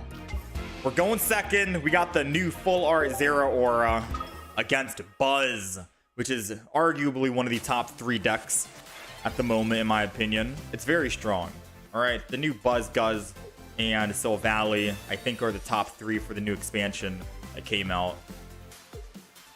So us taking down a Buzz deck would be very good for us. I guess it's great that we have energy advantage. Not really, it doesn't matter. We're gonna put Celesteela in. Celesteela. So no reason to Sabrina because they get free swaps. And they got the double Buzz. Dang. So I'm assuming they're just gonna double Buzz, double Celesteela. No Pheromosa, no Kartana. Our only play is going to be Professors this turn, end turn. And then we'll figure out what to do next, right? Professors. And again, we just end turn. The Giant Cape, realistically, is supposed to be saved for my Electivire. It does not save Zeraora from a one-shot attack from Buzz. Now, next turn, I could Sabrina to try and take out one of the Buzz. Ah, there goes the Mars. We're going down from 6 to 3. But again, we don't really want to put Giant Cape on Zeraora. We want Electrical Cord. Maybe this deck is running too many Pokemon tools, though. We'll see. Maybe we can get rid of them and throw in Volkners. Alright, we got Electrical Cord going in. No Sabrina. And we only have another Zeraora. So our play here is going to be very simple. Very straightforward. Probably just going to be going in with a Lightning Claw attack. I guess good news is they're weak to Lightning. So 2 hits and Celesteela goes down. So they can either save their Celesteela, which gives them free retreats for their Buzz to do Big Punch. What is it? Big Beat? Big Beat twice in a row. They could save it by swapping Celesteela out now for a different Buzz. Or sacrifice it. And then they go in with the Big Beat. So it does seem like they're going to opt to swap and let the other Buzz take the hit. Top decking a Sabrina would be perfect right now. Or a Cyrus.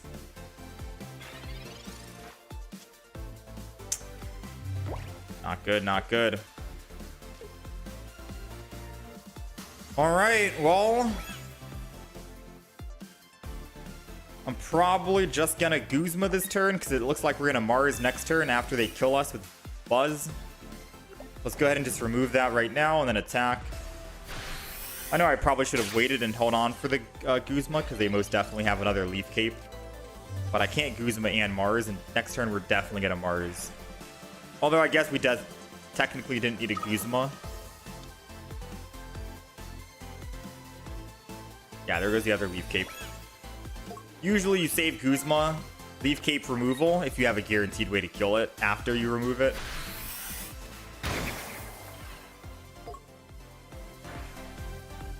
Alright, energy to Zeraora, which it's awful because we don't have an Electabuzz on the field. If we had Electabuzz, man, that'd be one energy to Electabuzz, then we get another energy to Electabuzz. We could definitely kill the Buzz. Oh. Sabrina does us nothing because if I attack the Buzz, they just retreat. Anyways, it's better if I don't Sabrina and give them that free clearance for Big Beat. Because now they need... Oh, I probably... Okay.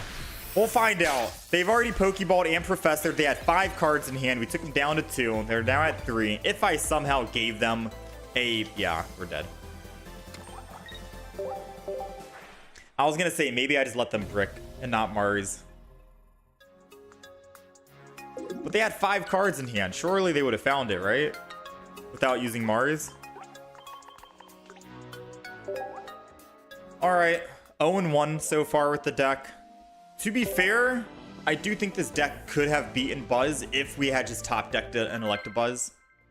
Us not finding Electabuzz, like, we could have honestly won against that deck.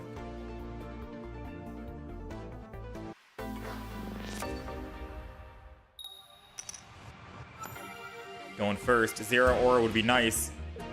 Electabuzz. Alright.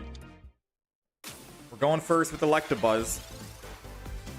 Now, we do need to find a Zeraora for turn 1 advantage. 66% chance it's a Zeraora. Are we lucky today or not? We are lucky.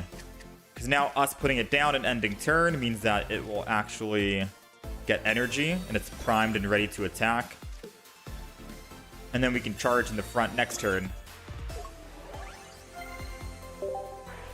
We do have a Dawn in the deck as well, so I can always Dawn that energy over if I need to, which would be perfect. Top decking a Dawn, or Professor researching into a Dawn and an Electivire would be perfect, because then we can charge, go to 2 energy, and then Dawn, go to 4 energy, and then we attack for 120 every turn.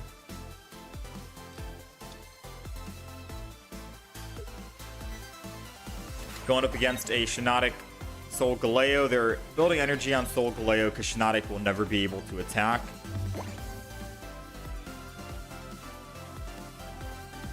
It's basically here just to find Pokemon, and that's it. Alright, so we did get the Electivire. That's step number 1. We are going to charge. That's step number 2. And now we get a guaranteed 120 damage next turn if we find Dawn, but they cannot find Soul-Galo this turn. And with a Shiinotic using Illuminate here, I'm a little scared that they're going to have Soul-Galo Rare Candy, but I had to take the risk. Alright, the risk paid off. We live. Now we need a top deck Dawn. 1-8. 1-8.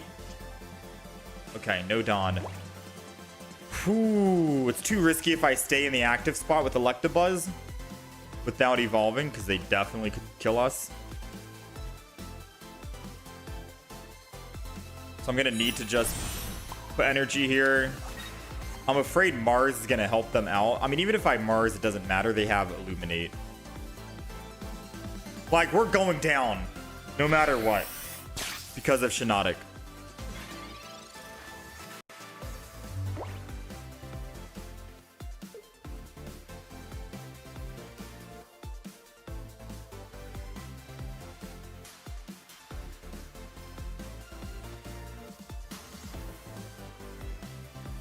What's it gonna be?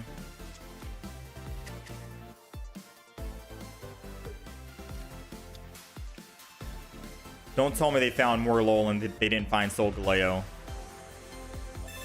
They found Soul-Galo. Never mind. Thankfully, we do live an attack if he wants to swing in here. And I get to swing back at him for 120.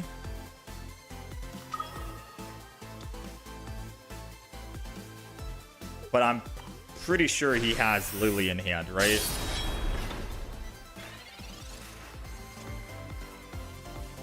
We got the Giovanni.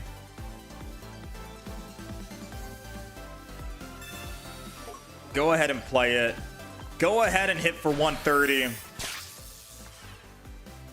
He's gonna be in one-shot range to Zeraora.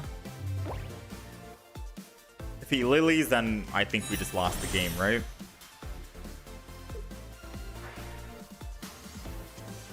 We're using Illuminate. Probably that's gonna be a guaranteed Soul-Galo, no? Yeah, there's no other cards. So the Soul-Galo was the first Shiinotic,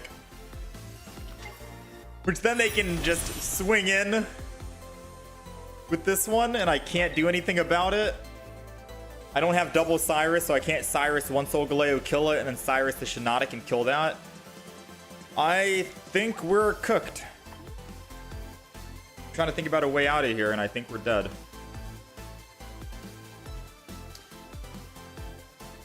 And he had Lily? Alright, Chief, come on. You don't have to think so hard about what you want to do. Just swap in. You're good to go, man. You got us.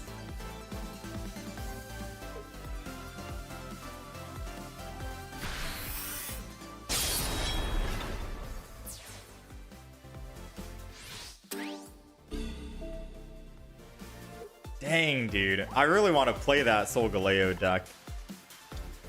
Oh, but I was supposed to play Zeraora today, man. And I couldn't find another Pokemon. Oh, this Zeraora, this deck. I so want to just play Soul-Galo Shiinotic.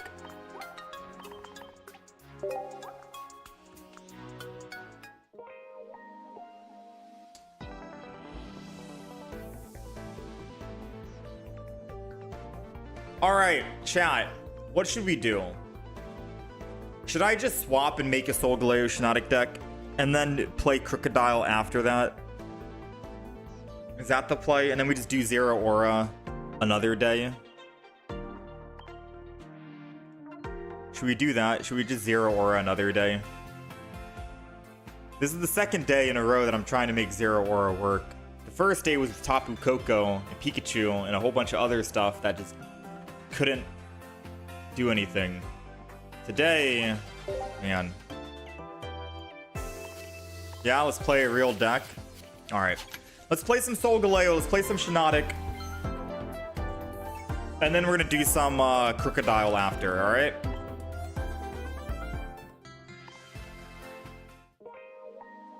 Because I'll be honest, I'm not too fancy on this Zeraora deck. As much as I'm trying to see it, I don't see it.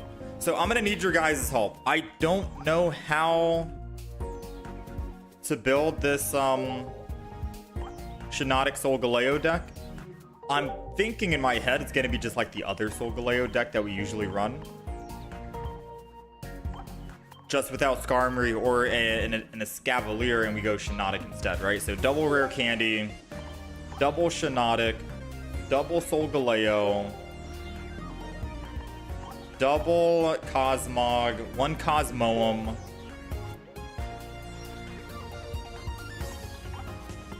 and believe it or not, because of Shiinotic, do we really need a Pokemon Com? Or is it still, yes, we want Pokemon Com, we want Iono, because if we don't find that Shiinotic, it could help, it could brick our Soul-Galo, and that's the most important thing anyways. Like, what's the idea? What's the thought process with that? All of them are 60 HP. This is weak to fire, this is weak to steel. Fire, do we care about fire or no? Like, do we want to throw in the leaf one for more HP? Steel decks, there's no one playing a steel deck this update besides Soul-Galo. So I think we could get by with throwing in the steel variant. But 60 HP is still 60 HP. And there are some other Pokemon that could be doing 50 damage. Like Zeraora could be doing 50. Yeah, let's go with the 60 HP one. Okay, so we have We have Morlul, double Shiinotic, double Cosmog, one Cosmoem, double Soul-Galo, Cyrus, Sabrina combo, Guzma, Lily. I don't know if Lily's overkill. I'm going to pop the deck list up on the screen. You guys tell me if there's anything I'm missing out of this deck list or if there's something I need to throw in. I don't know if we need Pokemon Com because we have Shiinotic. But that's assuming we find Shiinotic, because once we find Shiinotic, we don't need Pokemon Com at all. I also don't know if we need Iono, but I kind of feel comfortable with Iono. So what do you guys think? Yes? Good? Is that the deck list? Is that the deck list right there? Maybe a red? Okay, so I'd kick out Iono then.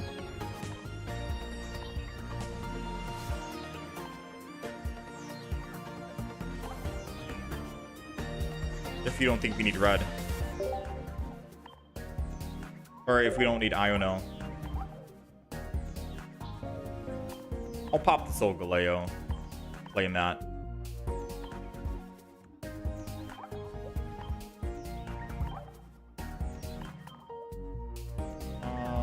We're gonna throw Soul-Galo in. Shiinotic.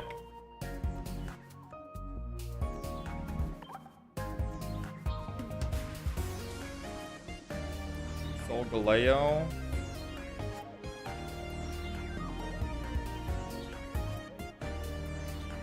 Shiinotic.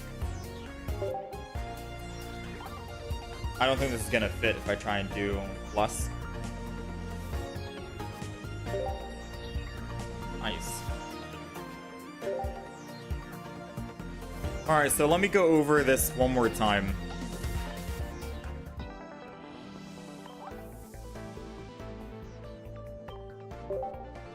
This is the deck list. Do we need to add anything? Do we need to take anything out? Let me first of all change the flares a bit.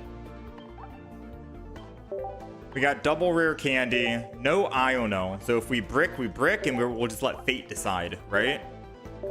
Is what we're trying to say. And then red. Red for who? For Buzz? Red can one-shot Buzz.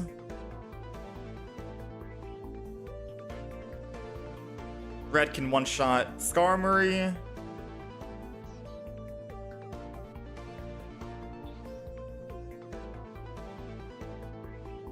I guess that's the reason.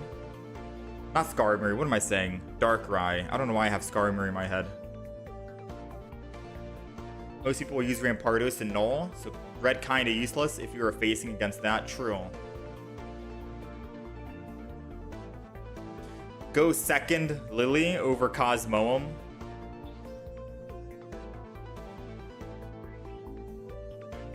No, I kind of want to keep this Cosmoem because we're getting rid of the Iono and the Pokemon Com. So I kind of want to keep this. We'll try this one out. So red is basically for the Buzz and the Darkrai, which is still running around in the meta at the moment. I'm not sure what other Pokemon that I can kill at 140, just off the top of my head.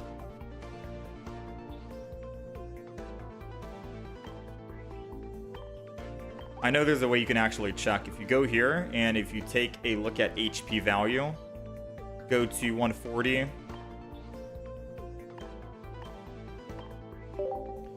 Actually, you would go to 120 to 140. Yeah? Because then you can see all the other Pokemon at 120 range. That could buff up. Pikachu EX from 120 to 140 with a giant cave if it does that.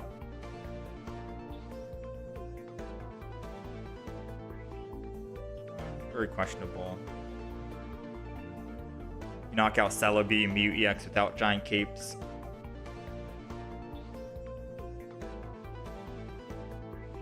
Knock out a Duck Trio. Can one-shot Celesteela with giant cape. Tapu Koko EX. Red can knock out.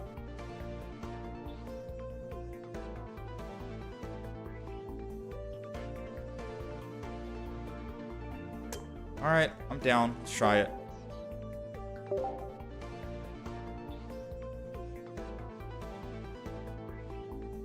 Let's do it up.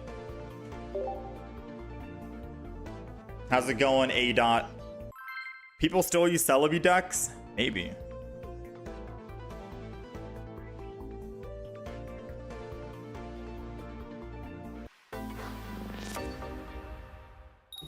Does Mars, Cyrus, Sabrina, all flexible depending on your mood? Everything else is pretty standard. Yeah. All right. First time trying the Soul-Galo Shiinotic deck. I'm excited. I am looking forward to this. Going second. We got a Pokeball. We only have 4 basic Pokemon, so this Pokeball, 66% chance we find more LOL, and having more LOL in the back is perfect anyways. Energy advantage is nice. We can always just teleport out and let our Shiinotic take the damage, aka our more LOL. I think I'll do that. Now, of course, my very first game playing the Soul-Galo Shiinotic deck, we're going up against an Oricorio, which is not our best matchup. I do think Shiinotic could take it out 2 hits. It's just that we don't... we got Guzma. It's okay. We got Guzma. Yeah, this is not going to be an ideal start. So we got double Cosmog. Shiinotic is going to have to be our win con this game against that Oricorio. So, believe it or not, I think I need to teleport to a Cosmog.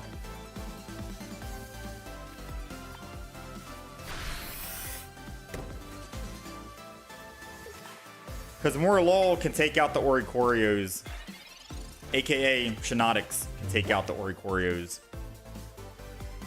And then we have a Sabrina just in case it sneaks into the front. So we're gonna sacrifice a Cosmog here.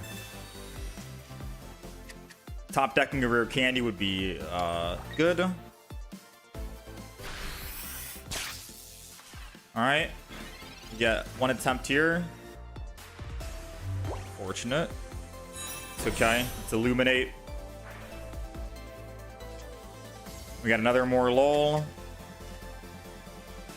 Not off to a good start, to be fair with you. I'll put energy on the Shiinotic. And then we're gonna just end turn. Chill. We need to find a rare candy. We have 2 in the deck. 11 cards remaining.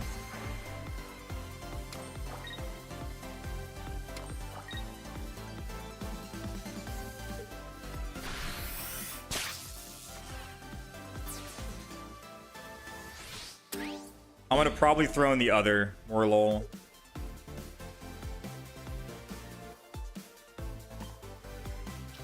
Because I can always jump in with Soul-Galo. Oh, man. Well, because we didn't find rare candy, this is a guaranteed Cosmog, right? So now we get guaranteed Cosmog. We get to evolve slow build. Or Cosmoem, my bad. Cosmoem.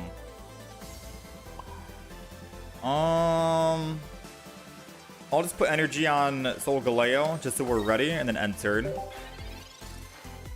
And then I'll jump in with Soul-Galo, swing in. And then we Sabrina the turn after. Dang, they found Magnezone. This guy is finding literally everything. What's crazy is when I play Zeraora, we don't have a start like he had. But going first with double Zeraora, 1 in the front, 1 in the back. That is definitely a wild look right there.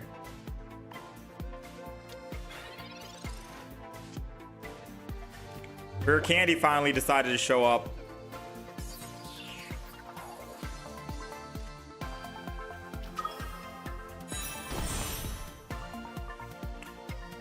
So we're just dead, right?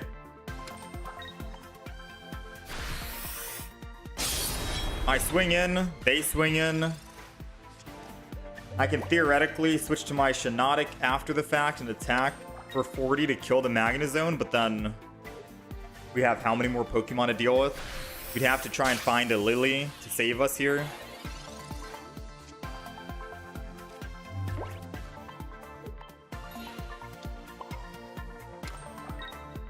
Yeah, I'm gonna need to find a Lily to save us.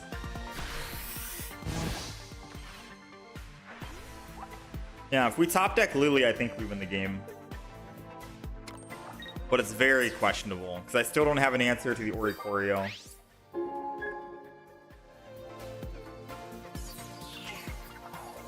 This is our worst matchup. Also Charizard.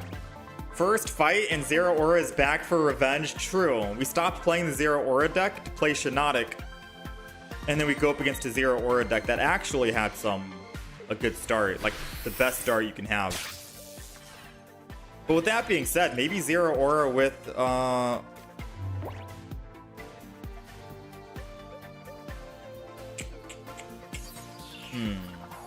does suck. I don't have double Sabrina and I can't Sabrina. I could technically...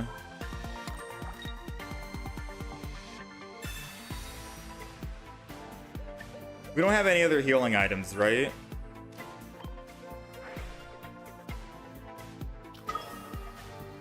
Oh no, we're dead because I go down to 50.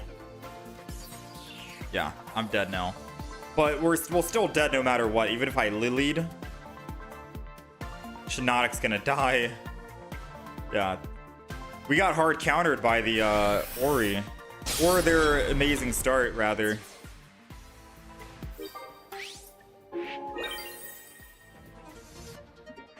Sabrina, then heal. We can't play two supporters. And if we Sabrina and then end turn, they just swap back to Oricorio anyways. You know what I mean? There was no way to win that match after they had gotten double Zeraora on the very first turn to get 2 energy on their very first turn. And they got on curve Magnezone to be able to swing in for 110. With an Oricorio whenever our Soul-Galo was finally built, which took longer than expected, right? We kept waiting for that rare candy, finally found it after 2 of our Pokemon died, and then it was too late. So yeah, 100% we had the absolute worst matchup. Soul-Galo, Shiinotic. But I still think this deck is strong, and we just got unlucky on the matchup and our card draw, so let's keep it going.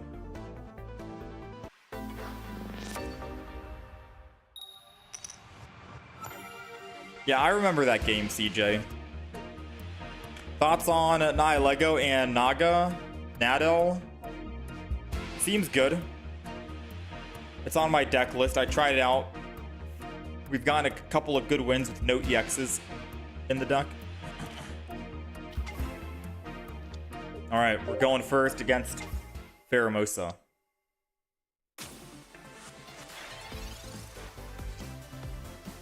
Going first against Pheromosa. Let's enter. Nothing else we can really do here.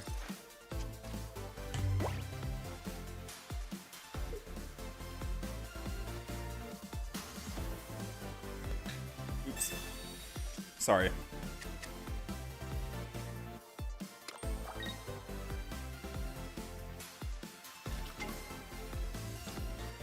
All right, other Pheromosa is going down. 20 damage coming in.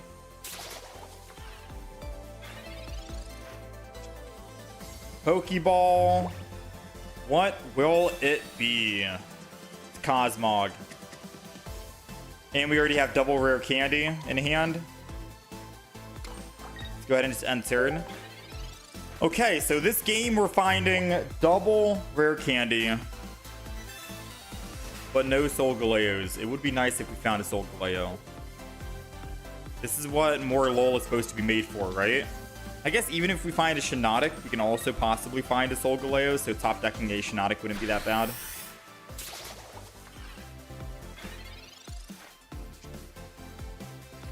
Come on, Professor's Research. I need you. Ooh, there it is. Oops. Let's go ahead and rare candy.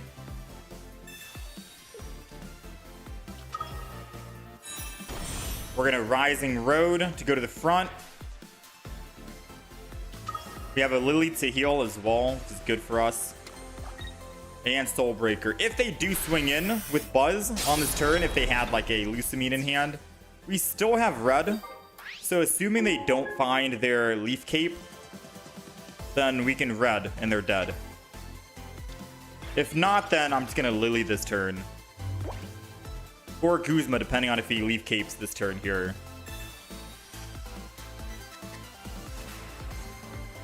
So I feel like he's gonna jump blues one more time. Celesteela is going down.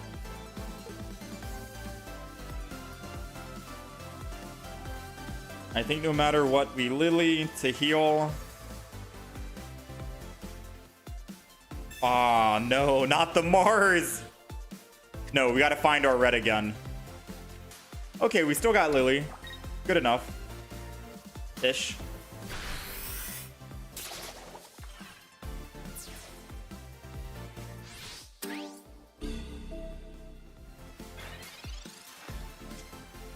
Pokeball. This is gonna be another more lol. Alright, so let's go ahead and Lily heal us. I don't know if I want to build another Cosmog in the back. Technically, once Soul-Galo dies, we dies, right?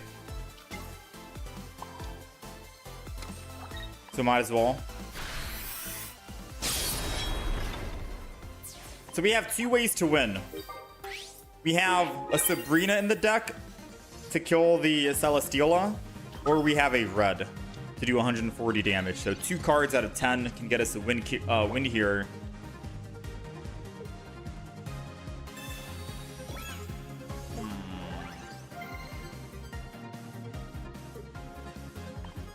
Never mind. Red doesn't get us a win. It's just Sabrina. So it's a 10% chance now to win on the next turn. 10%. We got red. I do think we still have a chance to win here. We've already taken out 2 of their 1-cost Pokemon, and they don't have another Celesteela in hand, so they are not able to attack. They have no energy in the discard. So I still think red to attack, and they can't kill us with big beaks. We go down to 40.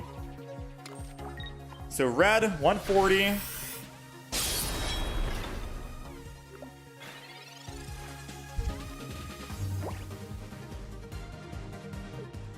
Oh, wait a minute. They can just retreat and then Ultra Thrusters in. They got the play. Dang. We top decked red, which was insane, right? We top decked our win con, but they top decked their way to live against our win con, which is unfortunate.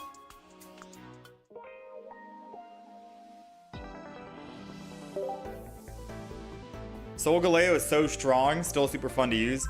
Yeah, I don't know. Every time I see other people play Shiinotic Soul-Galo, they get like very lucky on finding all the cards they need. We're getting unlucky today.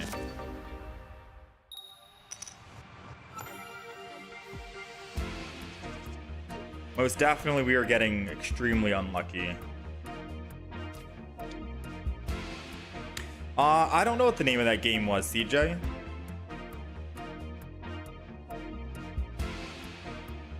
I can try and Google it after this, let you know. Alright, we're going first against Gible. So Garchomp, Gible. Let's go ahead and just Professors here. All we need is Rare Candy. We don't need Shiinotic anymore. But I mean, you know what? Fine. Maybe we throw it down regardless. Let's throw down everything. Because I guess we could find a Cosmoem. We still have Cosmoem in the deck. The reason why running 1 Cosmoem is still good here is because you can still brick on finding Rare Candy. Rare Candy could be at the bottom. Shiinotic with 1 Cosmoem guarantees that you will be able to evolve.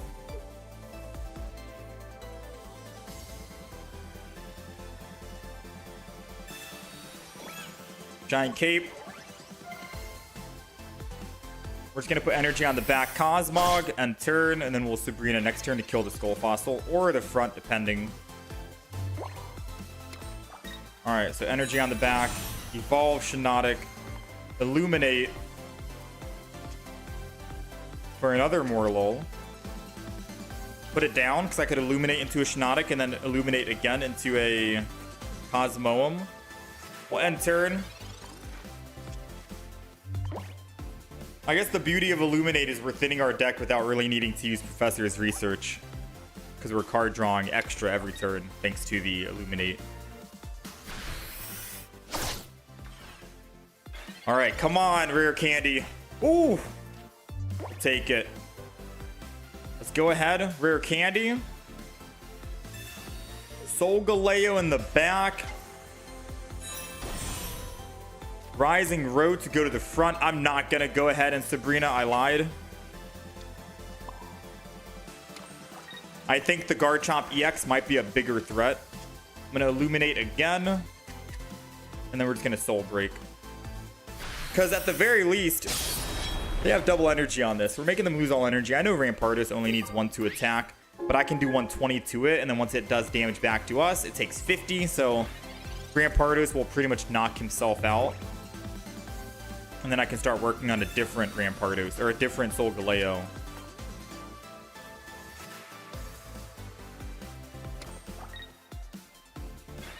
Okay. Yeah, like I said, I'm not afraid of Rampardos. We're not afraid of Rampardos. So I'm gonna Sabrina this turn. So we Shiinotic Illuminate into another Shiinotic Illuminate. And I'm gonna Illuminate into a Cosmoem. So we can get a back Soul-Galo ready to go. I don't know if this is all overkill or if we've gotten the clear win yet, but I want to make sure we get a guaranteed second Soul-Galo. Yeah, with only 4 cards remaining in the deck, no Professor's Research needed. The card draw is insane, man. Finally, we got a little bit of good luck going our way, huh?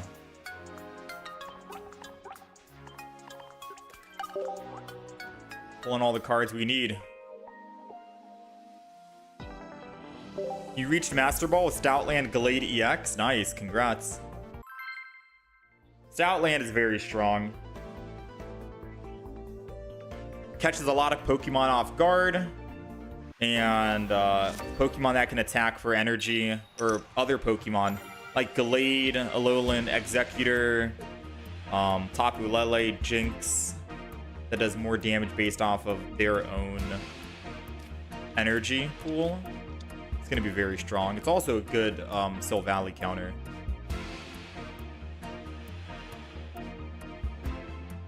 Okay, we are going second. I think if we're going second, we just teleport in the front, right? And then I put more lol down.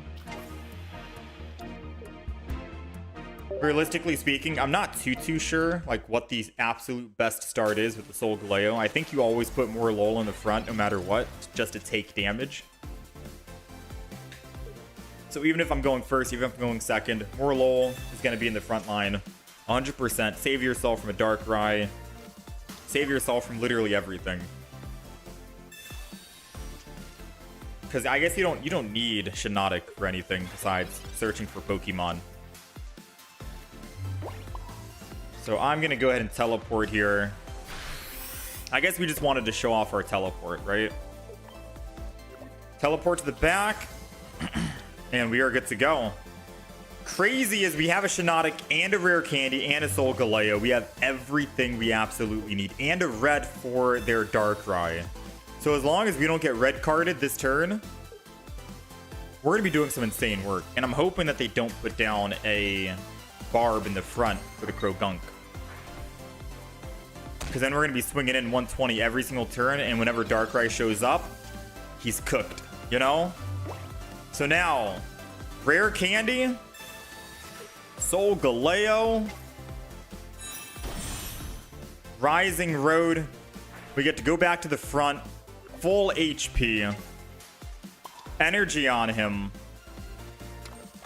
We're going to Shiinotic as well, just so we can Illuminate, because we could possibly try and build another Shiinotic or another Soul-Galo, Cosmog. And then we Soul Break. And since we have Sabrina in the deck, if they try to put a Barb on the other Croagunk or the Nihilego, I can just Sabrina into a different Pokemon. And then once this Darkrai finally comes into the front line, we have red. Or I could alternatively just hit the Croagunk and then just Sabrina into the Nihilego, just in case they, whatchamacallit, giant cape, right?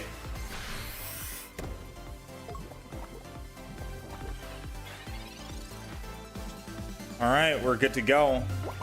Energy here, Shiinotic, Illuminate. If this is a Cosmoem, that's strong.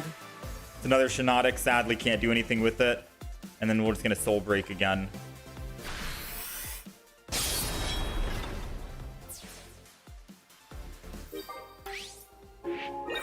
It would be nice if we could have top decked a more lol, because then that gave us a chance to Shiinotic again into another Shiinotic, and then Shiinotic again into a Cosmoem.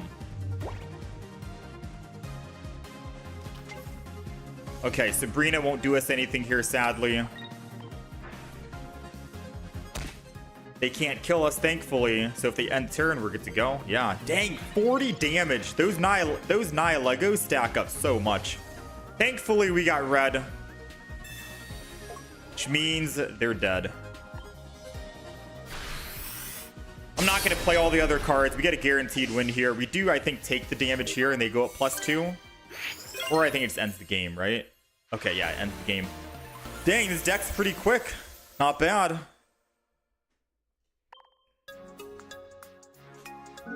Not too shabby. That deck we were going up against with Darkrai, a Nihilego with Guzz, that looked very scary.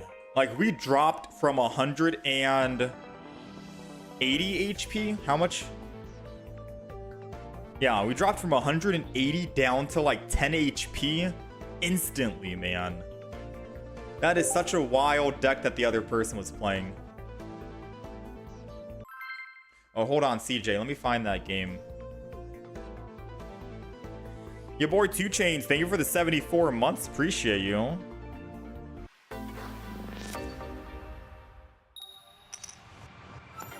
The heck? 74 months.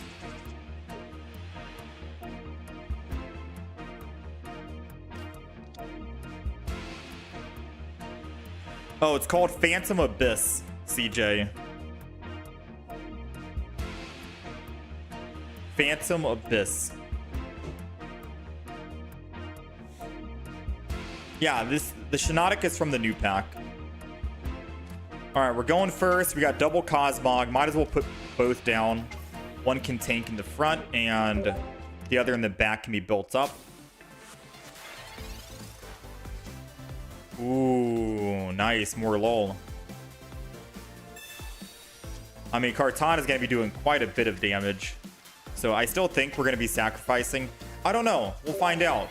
Do we sacrifice one Cosmog, or do I put energy on the front Cosmog and retreat and hope they don't go into their... Hope they do not go into their Pheromosa. Because it would be nice to have double Soul-Galo ready to go. But I guess we can still win at the end of the game. Red can kill Buzz in one, and we can always just slowly kill the Kartana and Pheromosa. They already have Pheromosa down, so I would have to evolve the front. Yeah, no, we're going to evolve the back here. 1,000,000%. We're going to have to say goodbye to our Cosmog in the front. And then we'll just end turn. Next turn, we kill Pheromosa one shot, Kartana one shot, and Celesteela's one shot. They did find the Buzz, so we do need to find red. This is going to be a race against the clock here.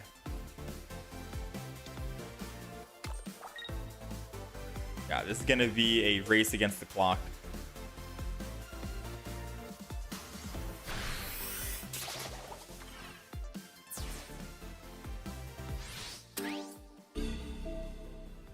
Let's go, Soul-Galo. It's time to shine.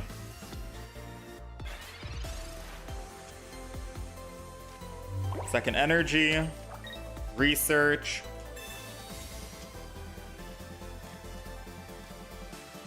I don't think putting other Pokemon down do us anything right now, right? Absolutely not. So let's just Soul Break. I think it puts us in harm's way, if anything. Because maybe Buzz could just... No, they can't double Sabrina. We gotta find our Lily.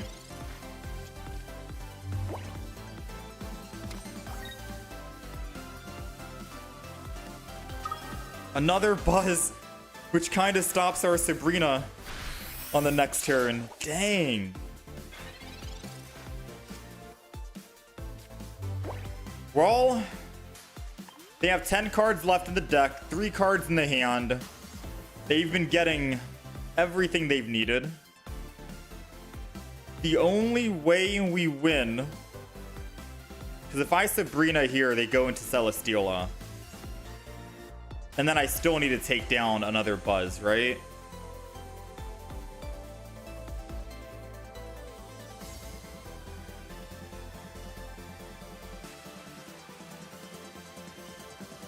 They already have 1 energy in the discard, so they can lose to me next turn, guaranteed.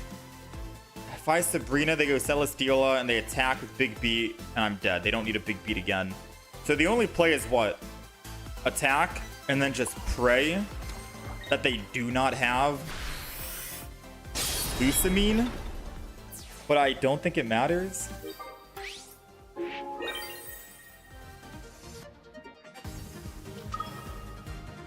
Because they need to not have Lucamine, and I need to top deck Red or Lily.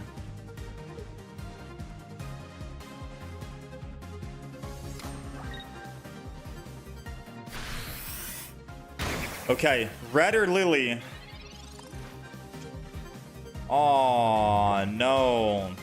Now I gotta swap off and hope that we can find it.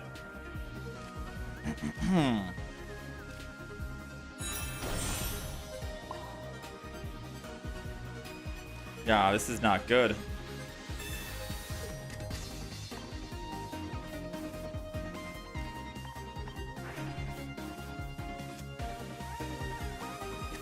I gotta put down more LOL too to save myself from a Sabrina.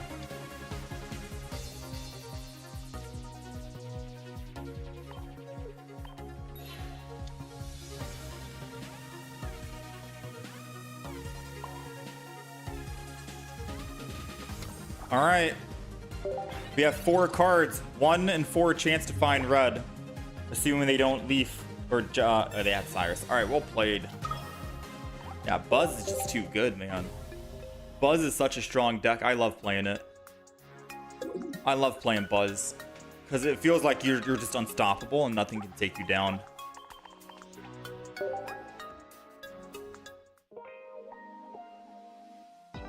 Yeah, I was thinking I could technically Sabrina. They give me one of their Buzz. I attack it. And then I can Cyrus the Buzz. But in my head, I was thinking they probably are not that stupid. They'll probably give me the Celesteela, you know? But maybe they were. Who knows? Maybe they could have misplayed. I know Buzz technically wants to keep their Celesteela alive so they can Ultra Thrust her multiple times. It's just that they never needed to Ultra Thrust her multiple times, considering that we die in 1 hit. So I guess I could have tried to play for the opponent misplaying.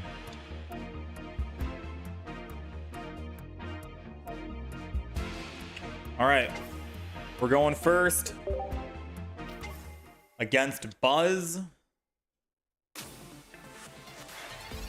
Might be one of our tougher matchups here, to be fair with you.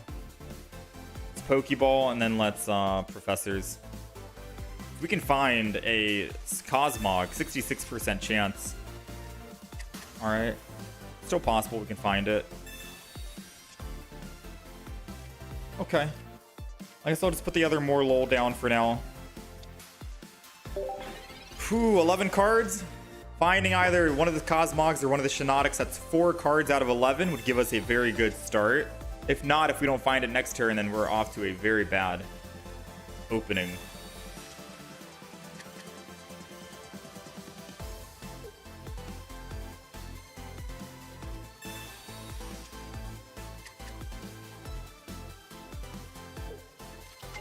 They found their Pheromosa.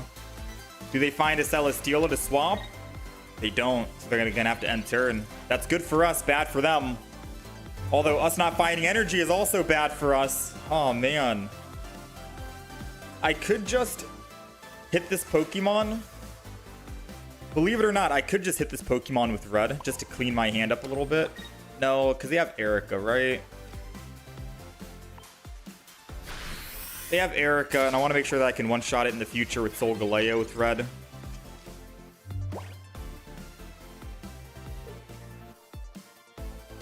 Yeah. So they're bricking on Celesteela. I'm bricking on Cosmog. The problem is they have their heavy hitter in the active spot, and they don't really need Celesteela right now. They can get Celesteela later on, and it still works out for them. For us, it's not going to work out unless we find Cosmog on the next turn.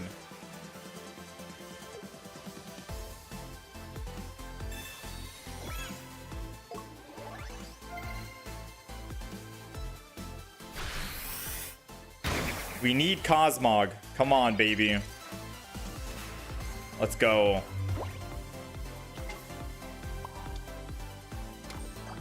All right. So if I do red, I'm doing 30 damage. I take it down to 130. And then I get attack for 120 and then Guzma. Rip it off and he's dead. I think I'm going to red. It thins my hand as well. It's still 20 extra damage regardless of if I'm doing the 20 damage with more LOL or if I'm doing the 20 damage extra with Soul-Galo. I'd rather just do it. He already used his giant cape. Or his leaf cape. It's okay. We can burn that Erica early. He can't two-shot. Or he can two-shot Soul-Galo, but we get the first swing in.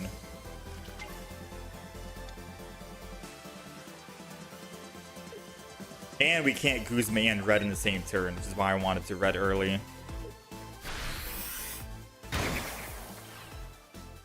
Oh, I completely forgot about my HP. I was so focused on Soul-Galo, I completely forgot about the HP. I should have swapped over to more LOL. That's a big blunder for me, unfortunately. I'm tunnel visioned right now. I think it's due to the frustration of us not finding our Cosmog as early as I wanted to find it, which is unfortunate. So I can't Guzma and Cyrus and Lily all in the next turns. So I'm going to Guzma early. He probably has another Leaf Cape, sadly.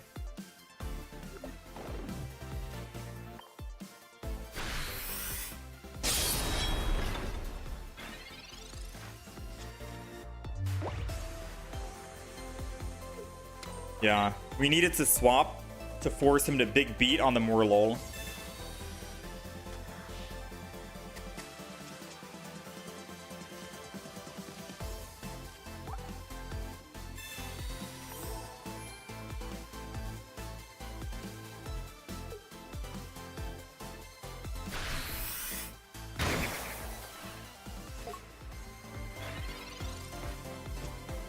All right, so moment of truth. We have to hope that he doesn't have a... Oh no, we're dead no matter what now. Yeah, we've lost. Yeah, we've lost this game. I think it's because we didn't swap that one turn and we needed to swap. I attack, I go to 40, he puts in Kartana, he kills, easy. Don't even need a Lucamine and he only has 5 cards remaining. He's double professored already. Yeah, Kartana wins it. All right, well played. Well played.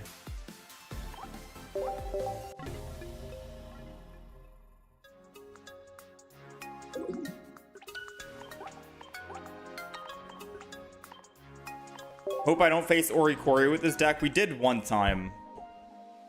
Buzzwole looks impossible to beat.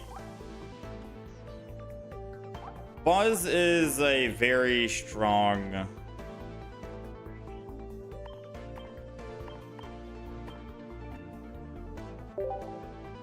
Buzz is a very strong deck. But I think we could have beaten that Buzz that game, especially if I remembered or paid attention to my HP in the front and didn't let my frustration of not finding Cosmog cloud our vision there. Because it is unfortunate when luck doesn't go your way, I suppose, and you don't start with what you need.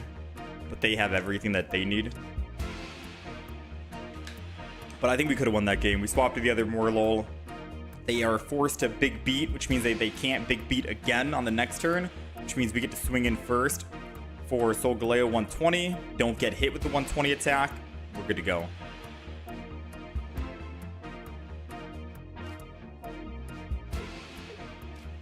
All right. Cosmog is going down against a Tapu Koko. We do have red in the deck to kill Tapu Koko in one shot. So that's good news, right? There goes the red, speaking of. Alright, end turn. The unfortunate thing is they do get to do damage to my Cosmog. Ah, Mars. Alright, we go from 6 to 3. Shiinotic, we still need... Dang, we had everything in hand. We had our Soul-Galo, we had red, we had Lily. It's gonna be hard to find all the cards back. Sabrina could slow him down and stop them. But if they have an X speed in the deck, which most likely they do with Lightning, then we lose on field guaranteed. So I'm going to have to Professors and get lucky, right? Alright, we're dead on field. Not a good start. I think Sabrina was definitely a riskier play versus trying to use Professors into a Pokeball to find...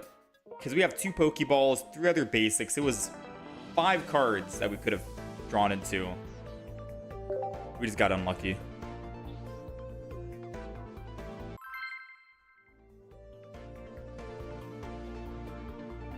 First time Tapu Koko wins at something, but needed Mars to pull it off.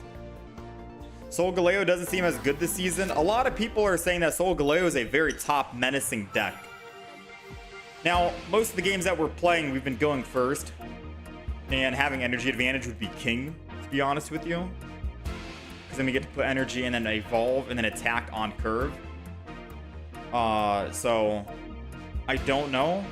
Everyone was telling me that Soul-Galo Shiinotic is absolutely insane. I gotta try it out.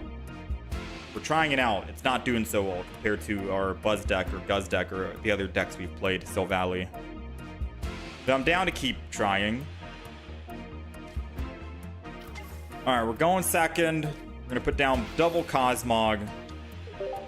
Against a fire deck, Turtonator, Charmander. Thankfully, we can one-shot this Turtonator. Assuming that they don't Kiawe turn 1, then we have a pretty good start. Dang, Kiawe turn 1. Knowing my luck, whatever I don't want to have happen will definitely happen. It's basically in my blood.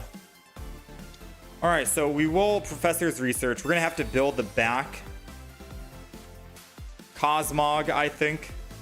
Realistically speaking, I need to keep this Morlul alive. Because I could easily just Energy Cosmog, switch over to the Morlul, and that's it. But I kind of need to keep it alive in case we top deck a Shiinotic, and then I can Shiinotic into the Soul-Galo and then Rare Candy. So I'm just going to build this Cosmog. We owe 7 to the Cosmog in the front. I know, it is what it is, but again, with them having an impeccable first turn, doing 90 damage per turn, I think this is the only solution I can think of to try and bring this game back.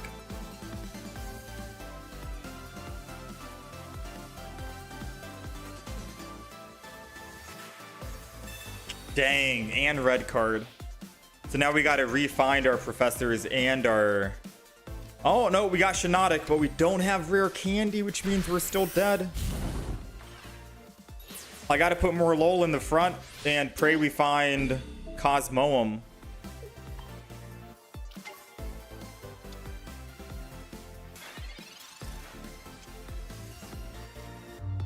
All right, Professors. I think I should have...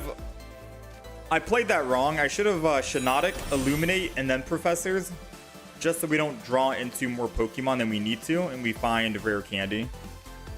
We didn't draw any Pokemon, so... Didn't change anything, but still. We should have Shiinotic first.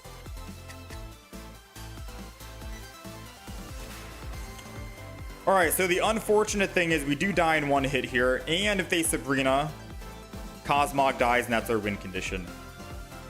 It's either... So, we understand, yes? If they Sabrina, we lose the game.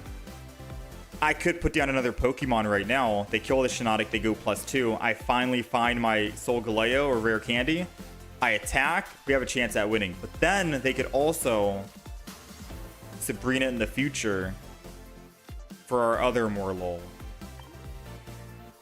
So I think we take the risk of maybe they don't have Sabrina early, but they'll probably find it a lot later on in the matches. And we just end turn here and chill.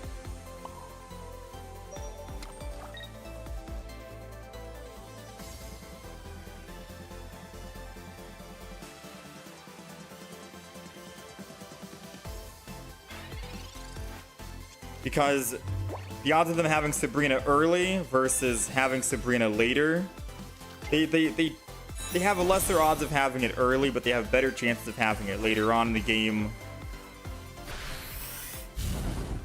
And if I play a Pokemon that I don't want into the late game, then it's basically like, what's the word I'm thinking of? It's a liability. We didn't find the Pokemon. We didn't find the rare candy. We're like bricking Omega right now.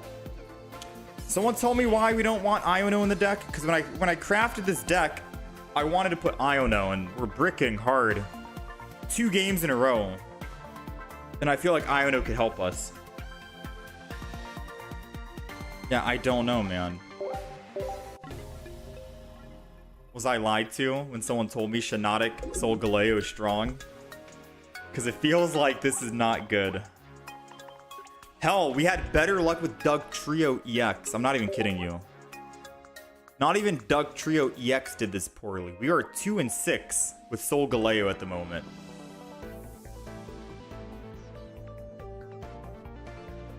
That is crazy to think about from a deck that people are telling me is one of the top meta decks right now in the game.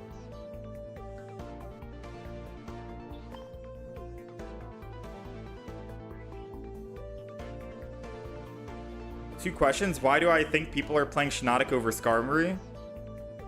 Probably because it's a new card, or they saw the main thing is it's either it's a new card and they think it'll help them find their Soul-Galo a lot faster versus Skarmory, which I think is just like the same exact speed anyways.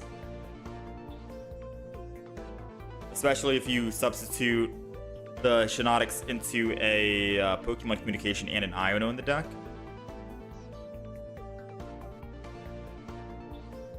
Either that or someone made a YouTube video talking about how Shiinotic is crazy, Soul-Galo, and people are playing Shiinotic Soul-Galo.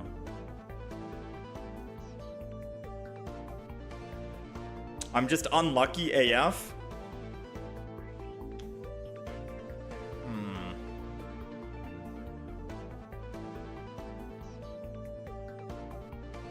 When everyone plays Soul-Galo decks, people start to counter it. I mean, it's not even that we got countered. It's that with Shiinotic in the deck, I can't find my stage 2.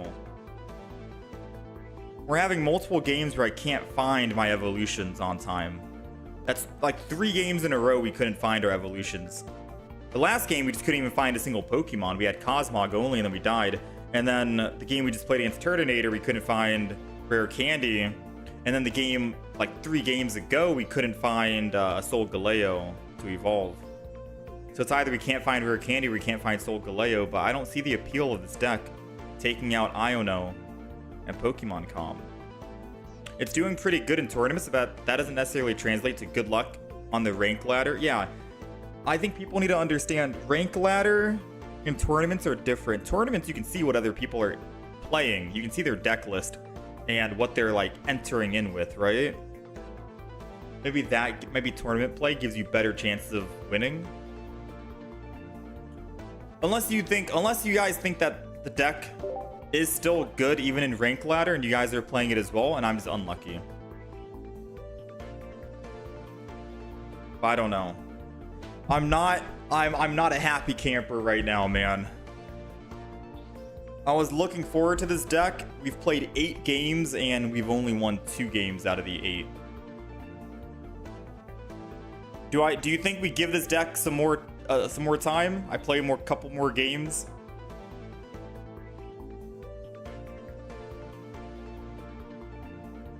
I do think the Skarmory Escavalier is a much better lineup because you're able to start dishing out and doing damage at the very least while you're waiting on building the Soul-Galo. It's just that Shiinotic's not even doing any damage because it needs 2 energy.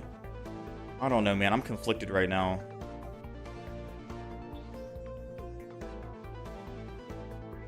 You went on a 17 win streak with this deck today.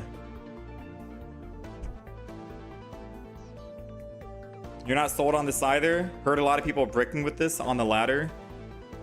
Yeah, because... Alright, hold on. You said you went on a 17 win streak. Did you also take out Iono? Because of the idea of Shiinotic not needing Iono because you're pulling the Pokemon guaranteed? Because I honestly, I really want to put Iono in this deck. Exactly what you said, with the obvious includes 2 Barb, Balls, Oaks, a mixture of Leaf, and other supporters. Apparently Soul-Galo Shiinotic is doing well in some tournaments, but you don't like this deck's game plan. It's too one-sided. Yeah, it is too one-sided. You're putting all of your eggs into Soul-Galo with no other attacker in the front line to soften and weaken up the enemy a bit, like Skarmory and Soul-Galo or Escavalier can do. I like those decks a lot more.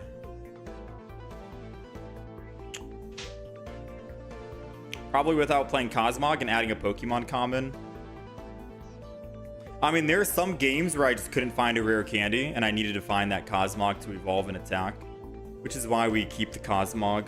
Because with Shiinotic and you're pulling Pokemon, that's even more of a reason to put Cosmog in. You're able to illuminate and find that Cosmoem without needing a rare candy. Wheezing, Nihilego, Darkrai is a very fun deck with consistent damage and multiple win conditions. Wheezing juggling with Koga is always fun, and Darkrai is Darkrai. True. You don't use Iono either, so am I just unlucky then? I'm down to try the deck a couple more games. I'll give it a couple more games. You say you don't run Iono. You say Iono is not necessary. I'll try some more. But I am drained with how this deck is.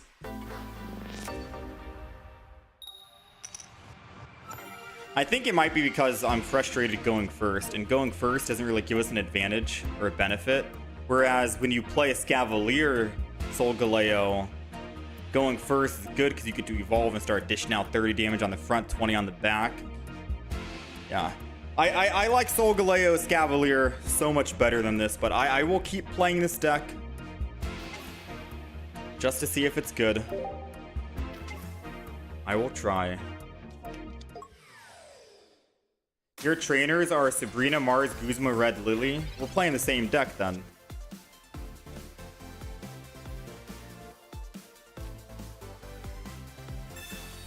I mean, I'll try.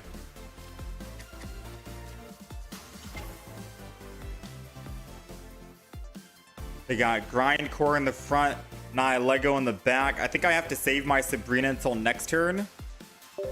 But realistically, I think I'm gonna sense a Celesteela dropping down right now, which means that Sabrina is gonna be obsolete for the entire game.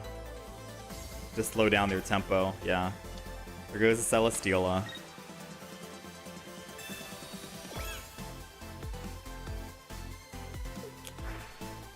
So Sabrina does nothing here, unfortunately.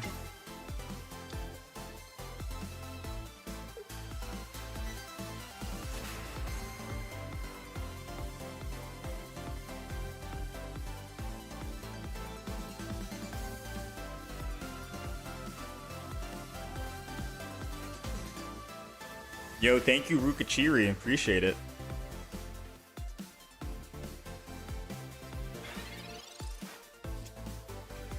The other deck suggestion people are recommending is I try and do Crocodile, but then other people came in and was telling me that Crocodile is fun to play, but garbage deck.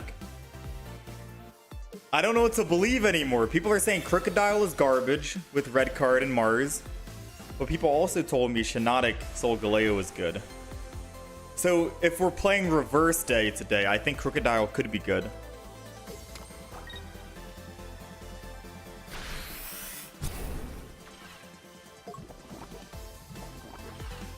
Almost the same, but you don't use Cyrus.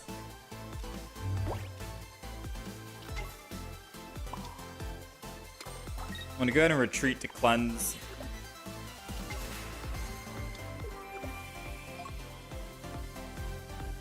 And I get a free swing in here.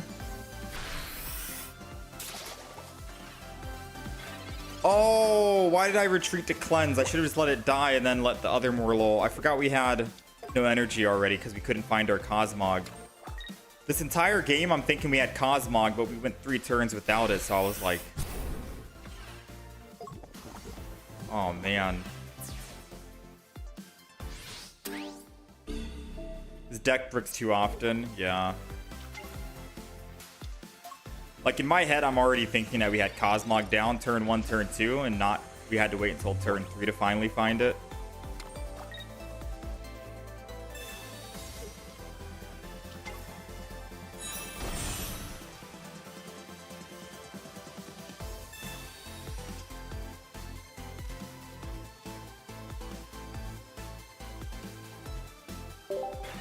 Do what I want, play Crocodile. Yeah. I don't think this deck is necessarily good. Even if I had put energy on Soul-Galo there, we're gonna get torn up by the Nihilegos.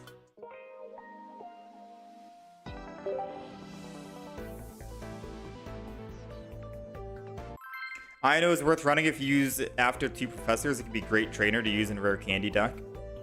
Yeah, normally in a rare candy deck, I always run double Iono, or not double Iono, 1 Iono, double rare candy, 1 communication. It's like a starter package for stage 2 evolutions. You run 2/1/2, double rare candy, 1 Iono.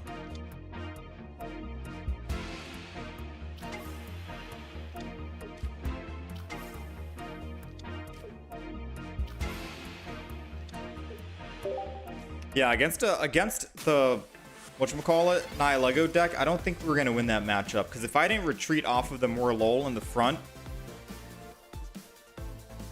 the poison kills my Morlul. I go in with the other Morlul, they Sabrina, just like they did to make me lose the game. So even if I put energy on the Morlul in the front to retreat off so I could try and survive, because I thought 1 energy was on Cosmog, it didn't matter if I put 1 energy on Cosmog or not. Either way, our Soul-Galo was going to get hit with the Nihilego.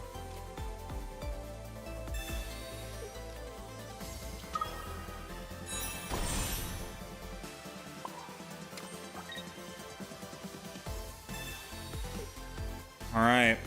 We got double Soul-Galo.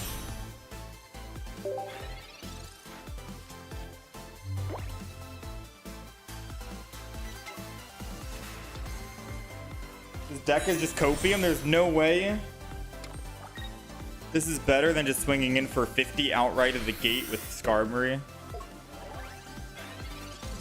How am I feeling about Shiinotic? We are 2-7 with Shiinotic. Soul-Galo.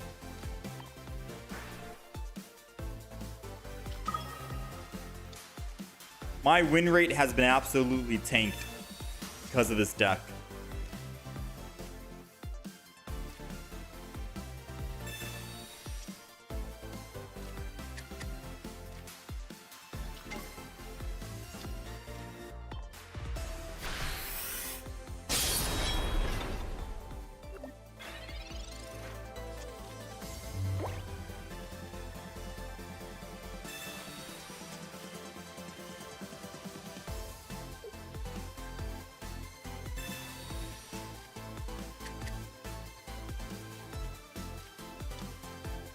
Let's see. Do they build the back Cosmog now and then just... They're going Magearna? Why? Why? We have another Soul-Galo coming in. Maybe they just do not have Rare Candy or Soul-Galo in hand. Because if they had at least one of the pieces, I feel like they should have just built the other Soul-Galo in the front, no? I guess they're using Magearna to try and soften us up, but since Magearna needs 2 energy to attack regardless, Magearna isn't really as good as, say, Skarmory with a Rocky Helmet, for example, or a Scavalier. Magearna just doesn't seem better than those other 2 variants that need 1 energy, because that other energy now could have gone to the Cosmog. He could have attacked for 1, put 1 energy on Cosmog, And then once I kill the Magear and I go up +2, then they can finally swing in with their Soul-Galo and kill me. But they don't get a chance to attack at all next turn. I don't know, man. I don't know.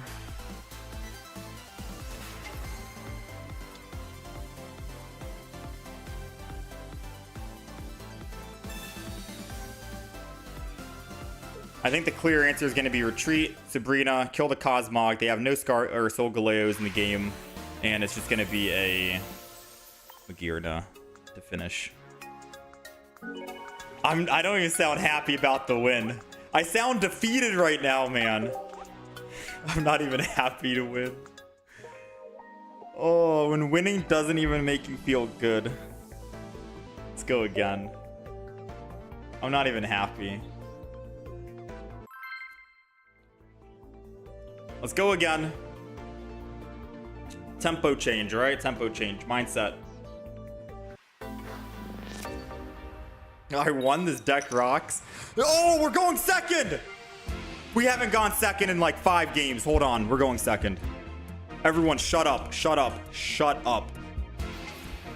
Oh, this is big. Wait. Energy is flowing back in my body. We're going second.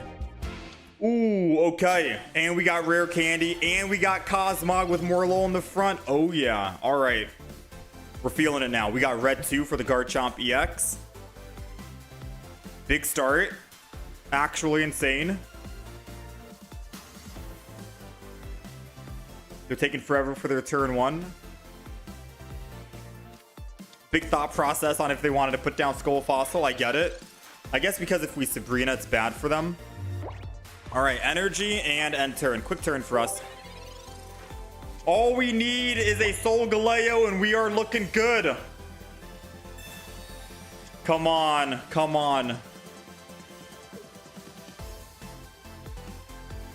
They got the Rare Candy. Is it for the back? Please tell me it's for the back. Oh, it's for the front. That could be bad for us. That could be bad if we don't top deck because our Cosmog's dead. Come on, come on, come on, come on. No! No! And I can't even swap to stiffen up to take minus 50 damage. I evolve. Wait, no, I evolve when I'm at 60. Wait, I'm at 50. What am I talking about? Math is stupid. What am I talking about? Oh my god, dude, I'm so done with this deck. I hate this deck, dude. Oh! All right, let's go again. There's no way this guy wins 17 and 17 wins with this deck. There's no, dude, there's no way that. I'm actually losing my mind, bro. I'm actually losing my mind. Why did I agree to try out this deck? I was having fun playing my Buzz. We were winning every game, ranking up. Oh, it was good fun. We're going first again, which I absolutely despise. No Cosmog in sight. Oh, help me, please.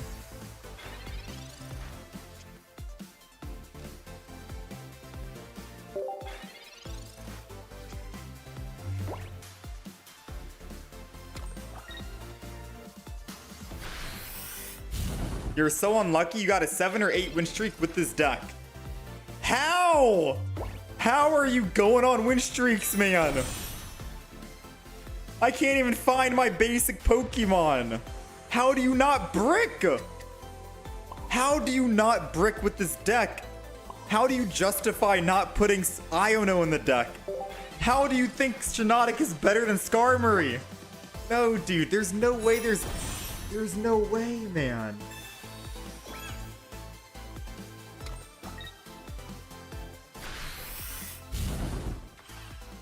There's no way you guys are getting this lucky with the deck, right?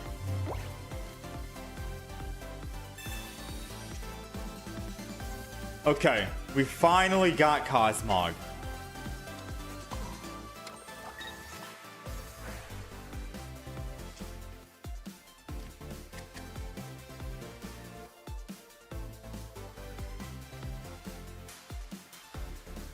I kind of want a Guzma, to be honest.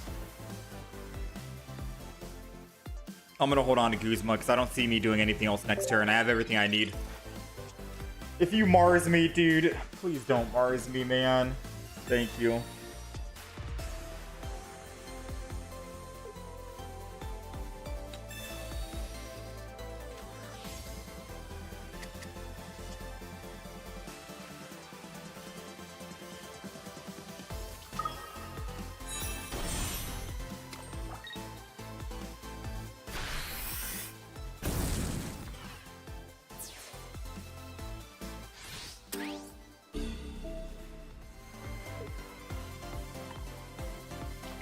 I lost everything, man.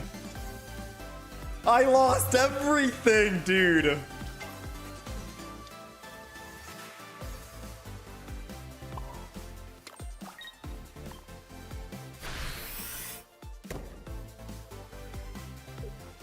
didn't even matter if I Guzma that turn because they red card and I lost my evolution. It's over, dude. It's already too late. And of course they got Sabrina. All right, whoever told me to play this deck, just know you're not invited to my birthday party in like 3 months, all right? Just know you're not getting an invite.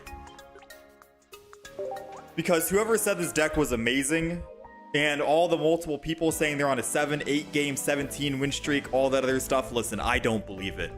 I absolutely do not believe it. All right, we are 3-9 with this deck.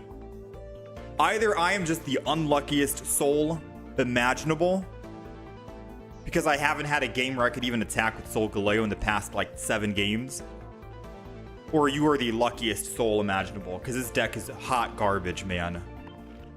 This deck is hot garbage.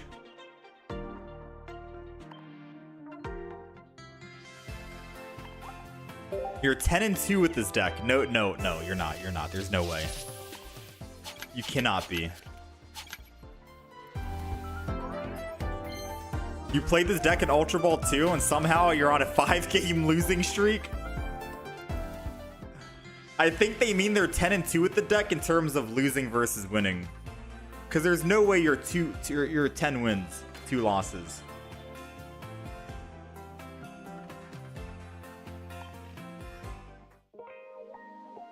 This deck has a really good win rate on the Ursi Day tournament. And you're telling me the deck doesn't run Iono. Because there's no way the deck is running no Iono. You need Iono in the deck. I feel like, you know what? This is what we're going to do. No, I'm stubborn. I'm going to tweak the deck. I am putting the deck how I want the deck to be built. All right. If we're going to run Shinotic with this deck, we're putting Iono in the deck. Okay? Iono is coming in. Actually, no, I'm not doing that. Because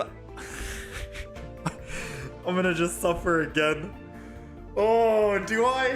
The deck doesn't need Iono? Listen. Have you seen the past 7 games we've played? I have not been able to play at all because of the amount of times we've bricked. You might be right. Maybe we don't need Iono. You know, you might be right. Maybe we don't need it. But we've been bricking nonstop. You know what? The deck doesn't need Shinotic. I think that's what it is. Screw the deck. I'm done. I'm moving on. I don't want to play the deck anymore. I don't want to play the deck. Let's do a new deck. I'm open to suggestions, I'm open to ideas. I'm open to any deck suggestions again. If I put an Iono, I gotta put 2 of them in and take out the Cosmog.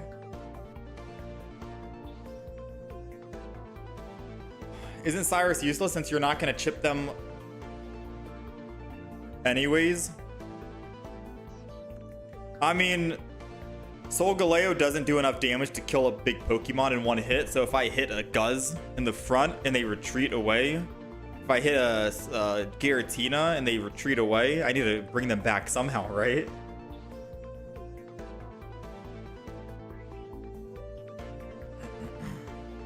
You still want a birthday party invite? No, I'm done. Run Luxray? Silvally Lycanroc EX? Wait, Lycanroc EX? Silvally. Why? Play Darkrai to fix the win rate? Oh, let's take a look at the win rate. Oh my, bro. We are absolutely devastated. We have absolutely tanked right now.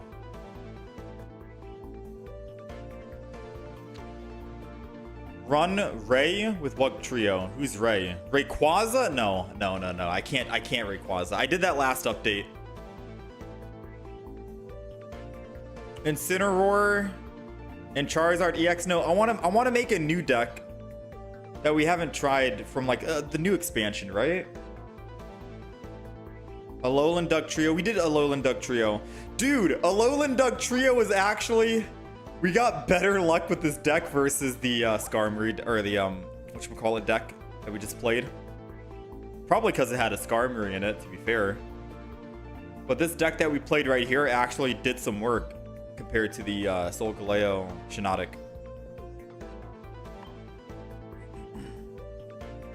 Just put Mars in the deck and it'll do all. Crocodile, Palisand, never loses, trust me. Go Ninetales with Blacephalon. If I play a Crocodile deck, I'm going to tank more. So it's a Snorlax with Ilima, or Ilima, Red, Dawn, Leaf. Go Darkrai, Nihilego-Wheezing. Okay. Let's try a Darkrai, Nihilego-Wheezing, sure. Just because I feel like that deck will do good. And I think I need a deck that's going to do something right now. Now, if we're talking about making another Zeraora deck, because it's going to be the 4th iteration. I've tried Zeraora with 3 different decks. It has not worked out. It feels like a very bad card. If we do try and make Zeraora work, do you think Magnezone is the way?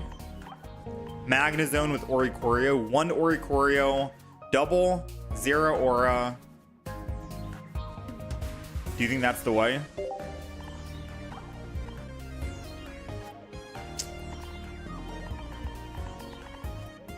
Go Toxicroak over Wheezing? Yeah, that's what I was thinking too. Because Toxicroak just needs 1 energy to attack. And it can still dish out like how much? And you don't need Koga. Oh no, it's because Toxicroak does an additional 20, right? Which means with Nihilego, it's doing 30.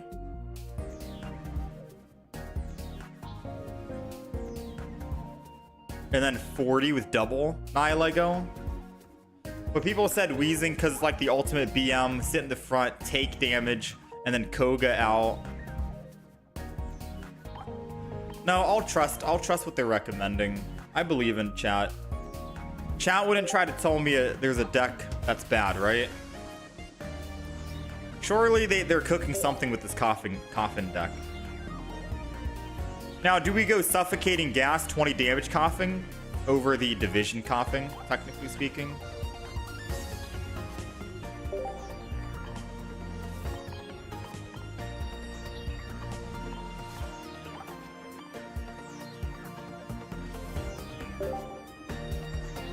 You think Krog is better? I can search it with Galactic support. Alright, let's do a vote. Do we go Coughing or do we go Toxicroak? Because I am kind of leaning towards Toxicroak as well, especially with the Nihilegos in the deck. Ooh, you know what would be fun? Toxicroak, Naga, and a Nihilego. No EX at all. Just pure Toxicity.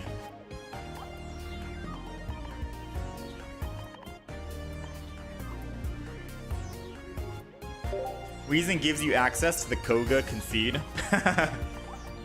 Alright, so we have 2 more Pokemon card slots in the deck. We have double Pokeball, double Coughing, double Wheezing, double Koga, Sabrina, Cyrus, Mars, Guzma. We're not running any stage 2, so no Lily necessary. I don't think we need Barb at all, because Koga can actually just apply the poison. Same thing with the Nihilego when he attacks. So no Barb is necessary, I don't think. Unless we're putting Barb on Darkrai in the front. Right?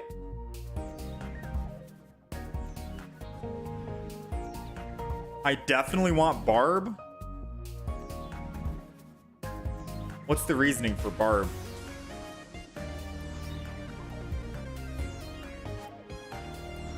Wheezing is more tanky, Toxicroak is more offensive. Pokemon Comm. Pokemon Communication. Oh yeah, for the Wheezing.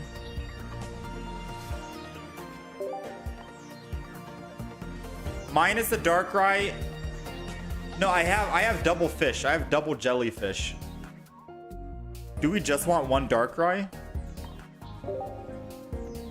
Barb allows you to poison their Revenge Killer.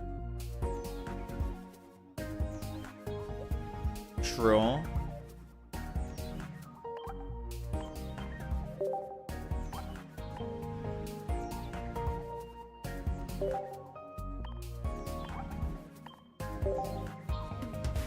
Alright, so do we need double Barb? And if we put double Barb in, what are we taking out? Mars, Guzma.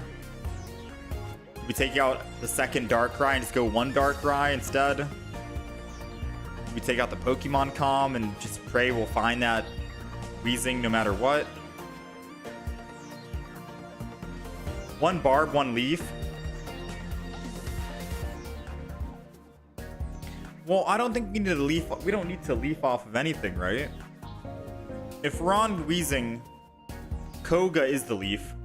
If we're on Nihilego, we're just going to be swinging in for 30 per turn, I think. And if we're on Darkrai, then we just hit for 20 while we have Barb in the front.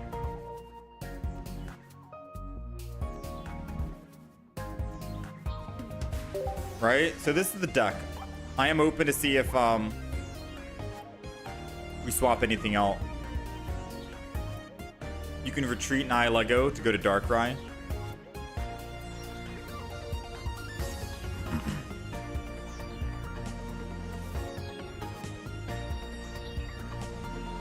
Need a Leaf in case of a bad start. Alright, so what are we taking out for Leaf? I mean, who was the guy that recommended this deck? What deck or what's the deck list that you're running? Who recommended it and what deck list are you playing with?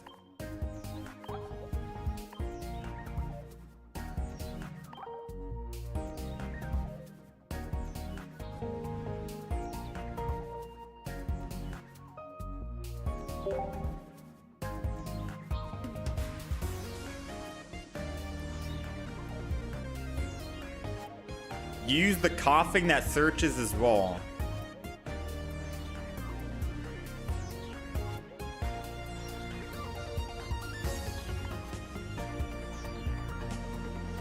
You try this deck, but it's weak against the new meta.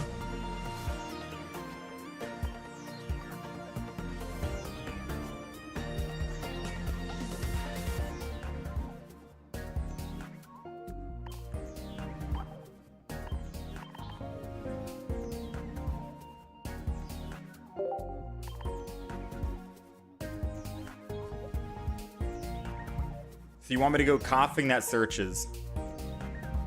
The reason you like Wheezing over Toxicroak isn't just Koga bounce, but because Wheezing doesn't need energy to apply it. So it can help with energy economy for Darkrai. Well, what do we throw in for Leaf? People are recommending we throw Leaf in. I don't know what to toss in for Leaf. I think we don't need Leaf, but... because if I have Nihilego in the front, I'm just going to let Nihilego die.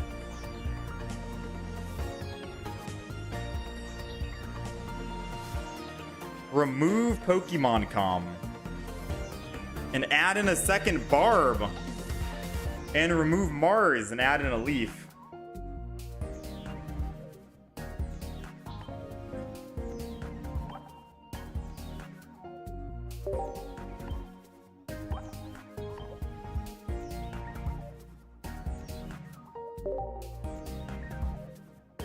Don't. All right, this is officially going to be a deck suggested game we're doing. So this is chat's deck.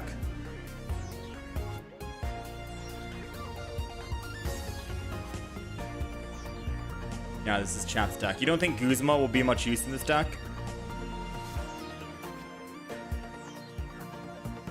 I guess I could kick out Guzma if you think we don't need Guzma.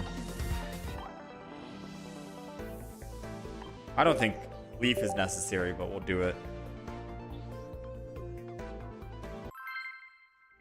What tablet am I using? Samsung Tab S10 Ultra.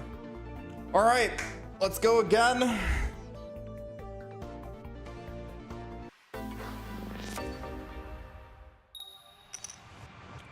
Let's go again.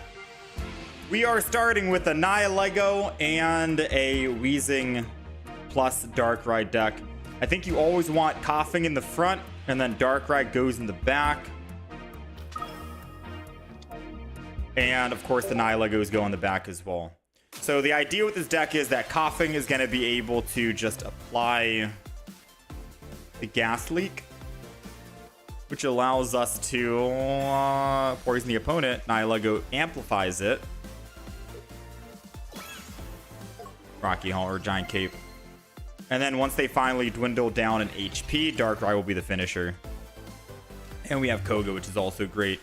So I don't think I need to division here and attack. I think funny enough, I'm going to go ahead. Darkrai, start building up energy here because we have Leaf and I can Koga or Leaf out whenever I need to, which is perfect. Barb, I could put it on in the front, but I highly doubt they're going to attack here. You know what? I'm going to do it to punish. I know Barb is usually going to be saved for Darkrai just in case for the reapplication, but we do have double Barb in the deck. So I'm going to Barb the front here, because if they do decide to attack, even with one energy, we get to start rolling through early on, right? Ah, Guzma. Guzma.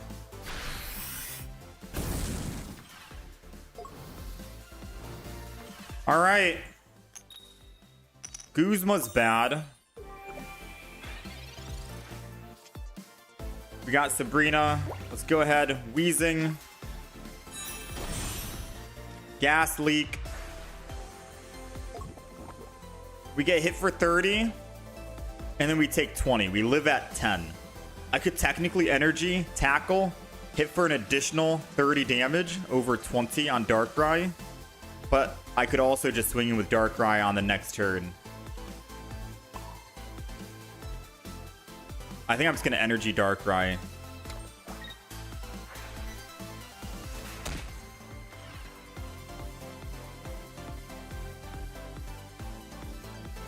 And then I'll end turn here.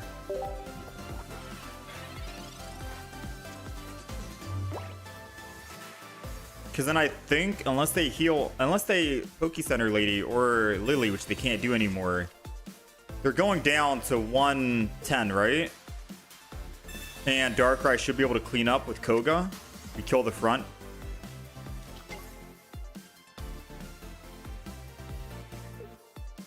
Yeah, we're going to kill here the Incineroar.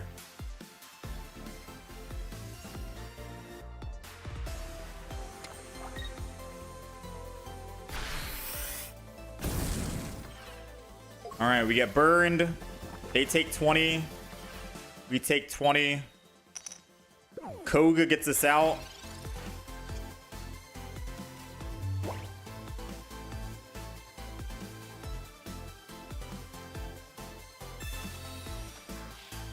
Put the Darkrai in. Put the coughing back in. Energy on Darkrai. Take him down to 120 or to 100. Hit for 80, take him down to 20, and then the tick at the end should finish him off. We go up +2.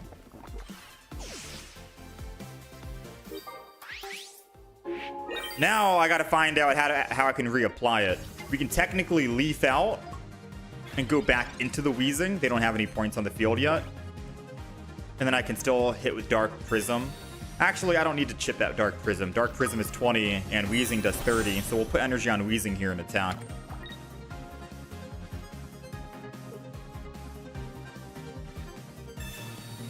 There's no way they put down a basic. Come on. Don't you dare put a basic down. You know better than that. Don't you dare. There we go.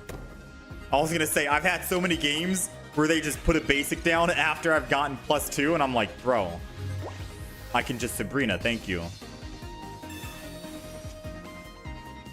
Another Darkrai. Interesting. I still think we do the play that I wanted to do, which is go into the actual Wheezing, force him to kill multiple Pokemon before they get to our final Darkrai. Because then I could have tried to build a second Darkrai, but they one-shot this Darkrai in the front, so... Gas Leak here. Energy.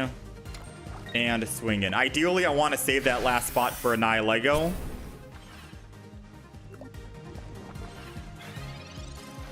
Alright, so now they need Lily in hand. Poke-Center Lady cleanses them. And we don't have the other Barb that we needed.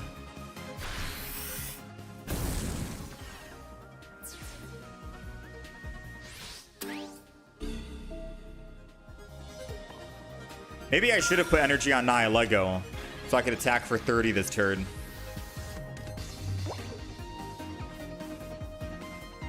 Alright, if they Sabrina, they are in the clear, they win.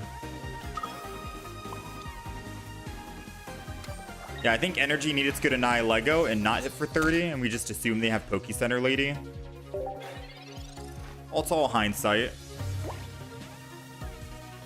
Sabrina, they win.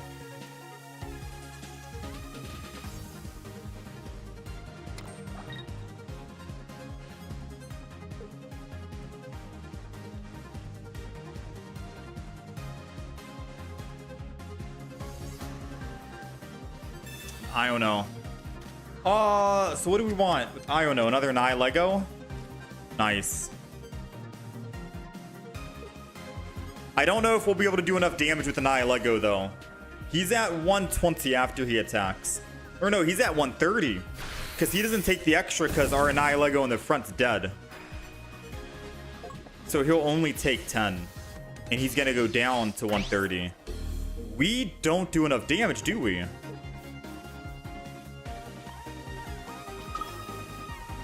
He's going to live at 10 HP, I think.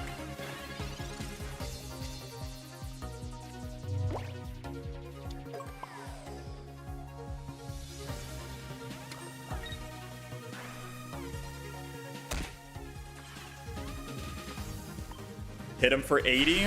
He lives at 10.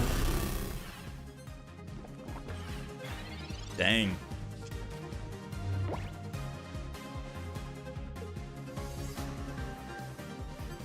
Yeah, we needed to reapply. Wait, no, we already did reapply. Yeah, even if I had put energy on that Nihilego, right? It's still 30 damage.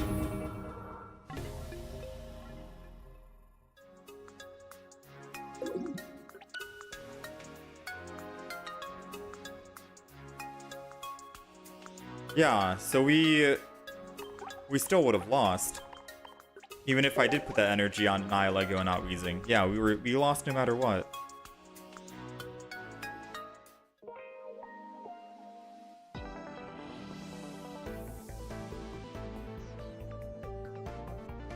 I mean, it's seems okay. We don't have Cape? No, we don't have Giant Cape. This is a chat requested deck. No one mentioned Giant Cape.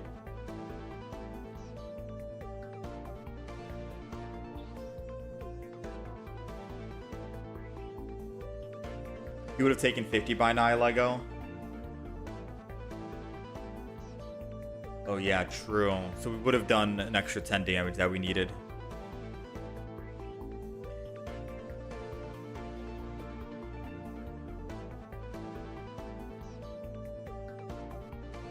How about adding Dawn in for extra chip and energy? Dawn doesn't give extra chip. Oh, unless you mean, oh. I Dawn from Darkrai over to my Wheezing. So I can attack for 30 after I put energy on Darkrai. Try to set up Darkrai while doing passive damage. Poison. Take out a Darkrai and put in a Cape.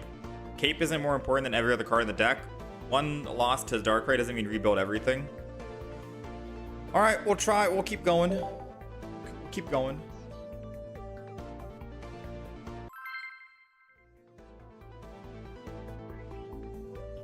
Nihilego plus Wheezing is 0 and 1.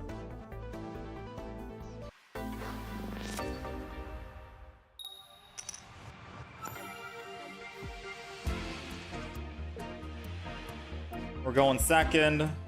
We got Coughing in the front, Nihilego in the back.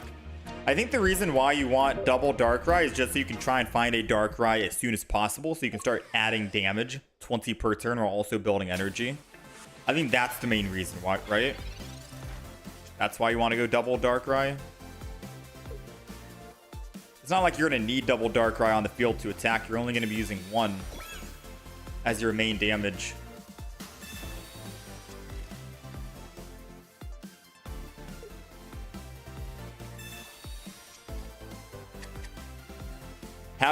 Isn't Soul-Galo Shinotic good? How did it go so bad? We had like 5 or 6 games in a row where we couldn't find our Pokemon.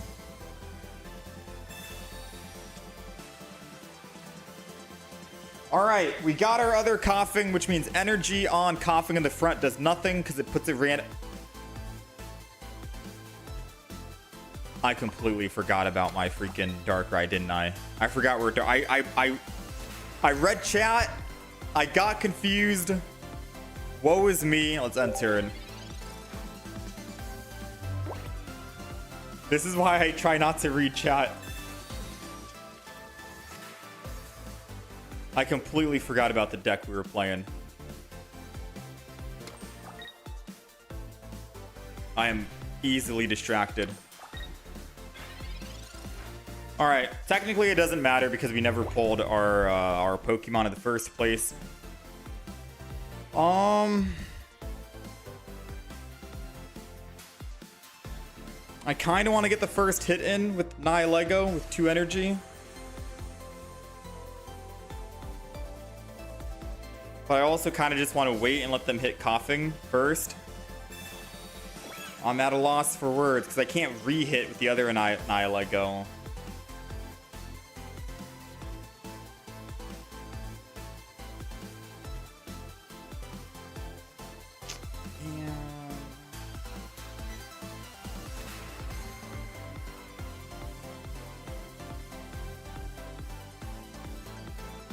I'm gonna swing in with Leaf.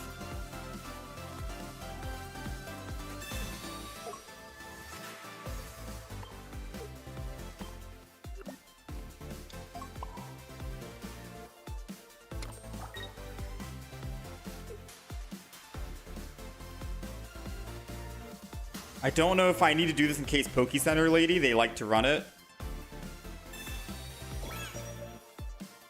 Let's do it. WTF, no poison Coughing? What do you mean? Do you mean the 20 damage Coughing? Again, this is a deck suggested chat, or this is a chat suggested deck. When I was building the deck myself, after someone told me to go Wheezing Nihilego. Yeah, there goes the Poke Center Lady. Which is why we put Barb in the front, so they can reapply the poison. When we were making this deck, I put the 20 damage Coughing in. Because if you already have double, you start with one. If you start with one Coughing, you know, I like the 20 damage Coughing. You know, personally. But chat was telling me we don't need 20 damage, and the division is technically better, so we can find both of them.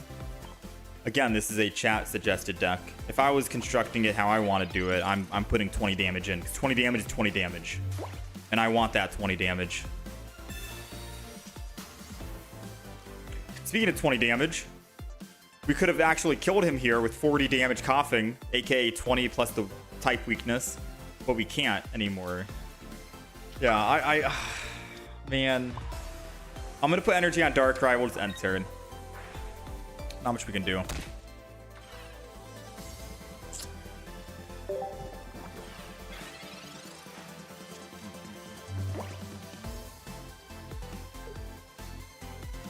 I promised Crocodile deck 2 hours ago. I'm not playing Crocodile. Not today.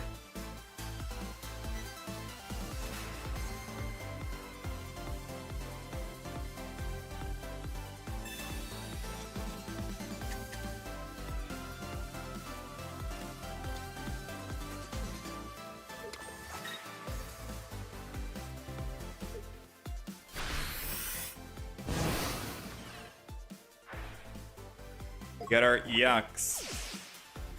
If they have a Sabrina, they win.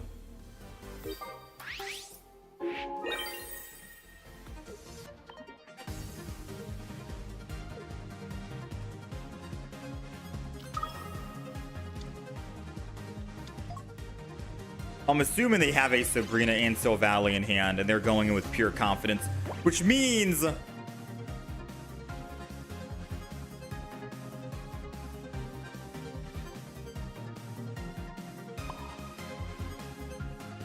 energy the front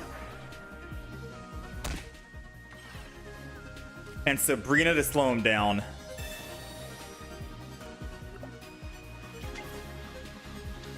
That's the play. That's the play. Because now if we find our Cyrus, we can always bring it back and kill it. That's the play. We gotta damage that type null. Come on, Cyrus. Let's bring it back.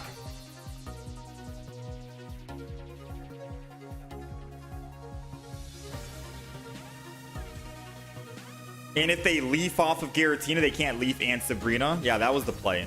Energy first, hit the type null, and then Sabrina. Then we can always bring this back in the future with the win condition Cyrus. They can't put second energy on type null. They can, and then leaf, and then attack. Yeah, there goes the Sabrina. I knew it, man! This filthy dog. Now, I gotta probably put Coughing in and hope we get Wheezing, because we have 2 out of 8 cards. Did we use the leaf already? We've already used a leaf. I gotta put Coughing in, I think.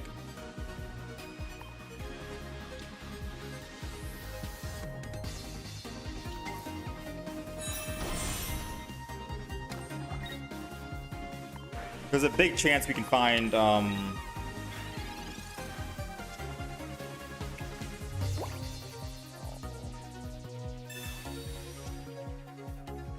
woe is me, woe is me. I think my bottom 2 cards are Koga and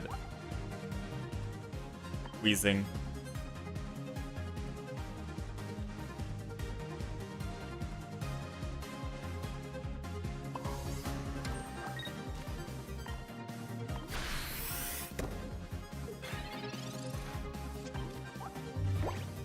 Oh, it's Koga, Wheezing, and Professor's Research. The big cards we need. 5 cards down there. Dang, dude. Double Wheezing, double Koga, and a Research. 5 out of 6, and we needed those cards like 5 turns ago. Any one of those 5 cards 5 turns ago.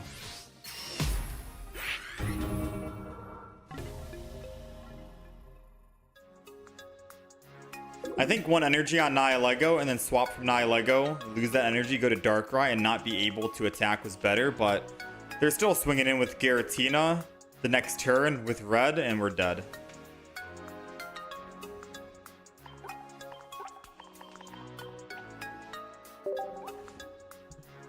$20 damage coughing change? Yeah, I'm going to go back to the deck that I wanted to make, which is the 20 damage coughing change. I don't remember who told me to put in the other coffin. but you're not invited to the birthday party, all right? Because when I was making the deck, it didn't really make sense why we'd want to put in division.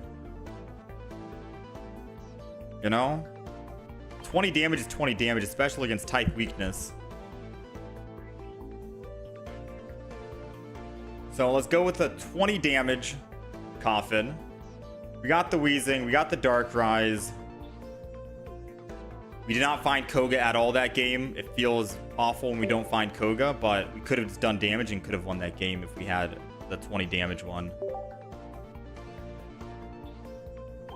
So let's go ahead. This will be version 2. We'll reset the win rate for version 2. Just so we have a clean slate so we know if the different version is going to be better or not.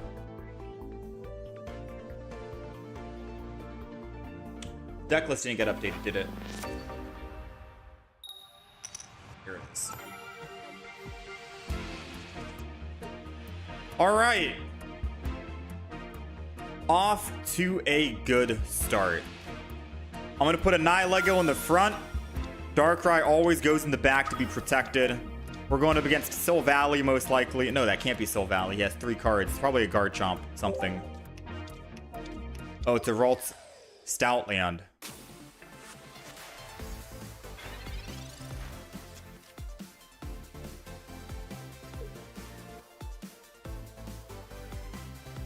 Okay.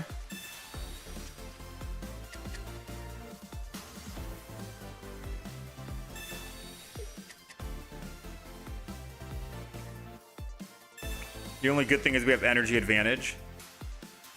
We need 2 energy for both. That's a very beautiful start for them. Oh, wow.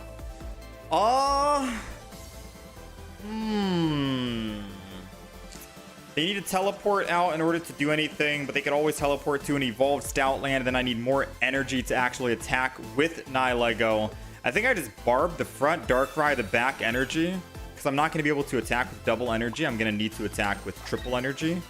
At the very least, we get 20 damage guaranteed here, and we got Barb on both front and back.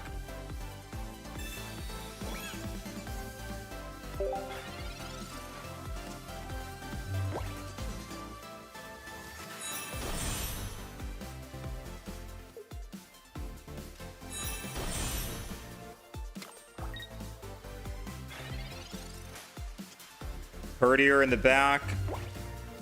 We got our Coffin. I still think chipping with Darkrai is the play. But they have 1 card in hand. It can't be a Gallade and it can't be a Stoutland at the same time, right? So at least we're like prepping ourselves.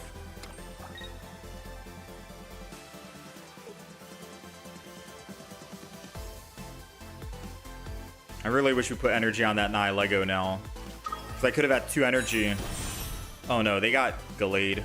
Dang! I said there's no way that their 1 card is going to be a Stoutland and Gallade. I'll eat my own words.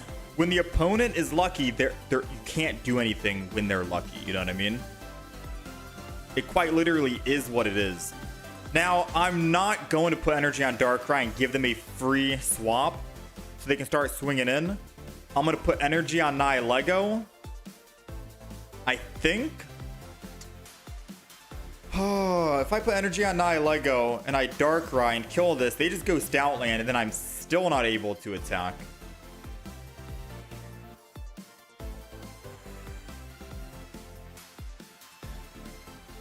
The only way I can actually do something is if I put energy on Coughing. Get Wheezing and Leaf.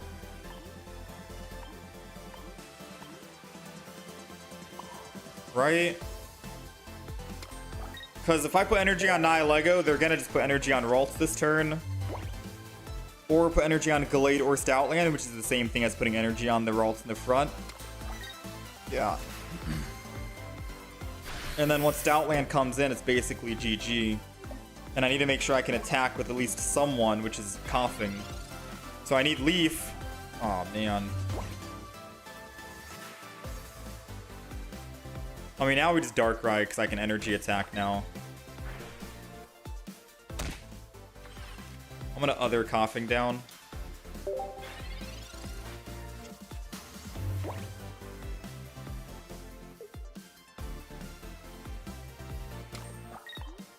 If we can find Wheezing.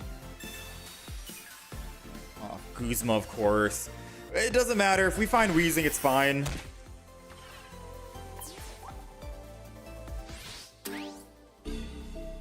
If we find Wheezing, we're good. I don't do enough damage on Darkrai just yet, so I need to find something.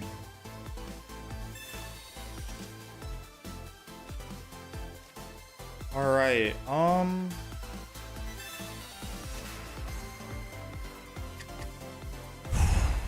I can attack for 20 and then I can kill the Darkrai at 4 energy, but then Glade cleans up. I think we're dead. I think we're dead.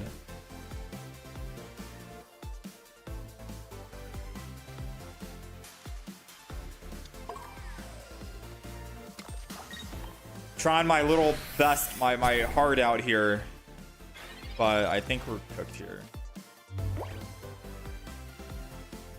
I couldn't possibly draw worse if I tried. Remember when I said it was impossible that they find Stoutland and Glade in one single turn with only one card in hand? And then they found Stoutland and Glade with only one card in hand? Yeah. Good times, right? Today is a very unlucky day. Today is very unlucky. Do we need second Koga? This is a chat suggested deck, LOL hacker.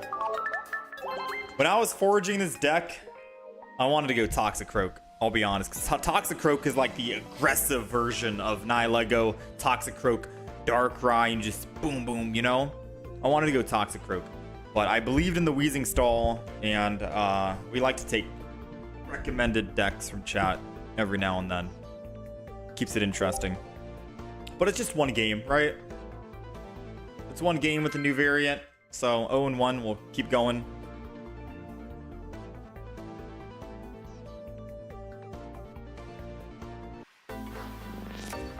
No, it's a different deck iteration. This is V2, Zach.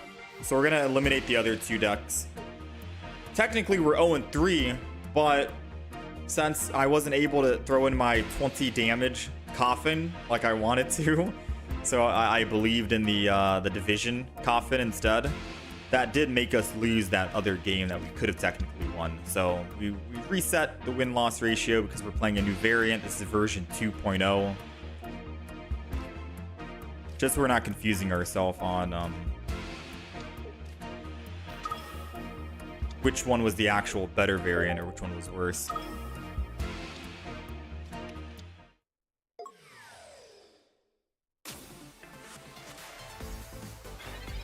All right, we have a good chance of finding Coffin here. Nice, and we have Leaf as well. I could just Leaf out immediately and go to Wheezing just so we're able to start on Wheezing. Sounds perfect. Ideally, I would wait until the next turn. Mainly because if they see me leafing out, they know that this is going to be the Pokemon I want to be on. And if they know that, then, well, incoming Sabrina, right? It's usually how it happens. But I'm going to take a gamble here because there is a good chance we could top deck a Professor's Research, and I don't want to put 1 energy on Nihilego, swap, Wheezing, and then Professors. I'd rather just Leaf swap. Do it now, get it over with. We'll take the risk of them not having a Sabrina very early game.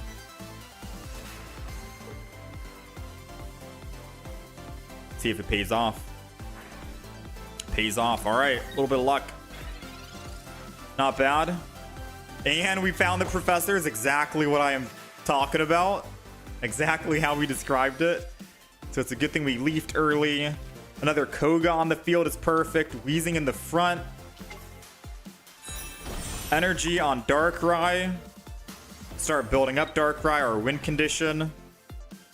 Apply the Gas Leak. Oops. Apply the Gas Leak. Unless they have Dawn, they're not going to be attacking this next turn. So I'm just going to barb the Darkrai. And then we'll end turn. Everything's good to go. We can Koga and then evolve the other Coffin. This was a beautiful start, right? Like, optimal start that we could have had.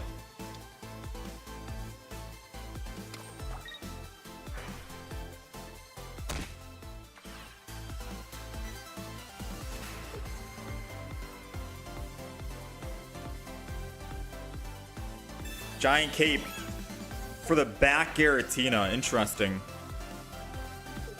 They're going to need a Broken Space Bellow one more time after this next turn.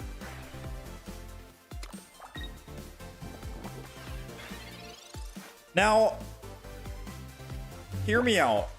I could just not Koga and let them attack, because if they attack, there's no way they're going to be able to Broken Space Bellow. So I think just not Kogaing is fine here. And I just end turn. I don't know if I'm making any sense right now, you know what I mean? Because this is technically baiting them. If they attack, that's fine. We swing back with Darkrai, they still need to spend one turn using Broken Space Bellow on Giratina. So I'm assuming they're not going to attack. Which means our Wheezing in the front is really not in harm's way. And if they do attack, then it's still going to be good for us. And we made them bait us, or bait them into attacking.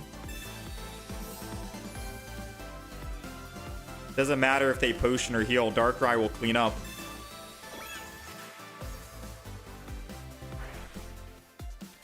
And they still Broken Space Bellow? What? So they wasted a Barb and a potion because now I can just energy 20 and he takes 20 at the end. Okay, interesting. The question is, do I keep Wheezing in and put a Barb on Wheezing?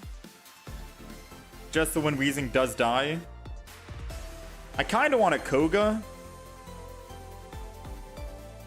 Just so I guarantee bringing a Wheezing back.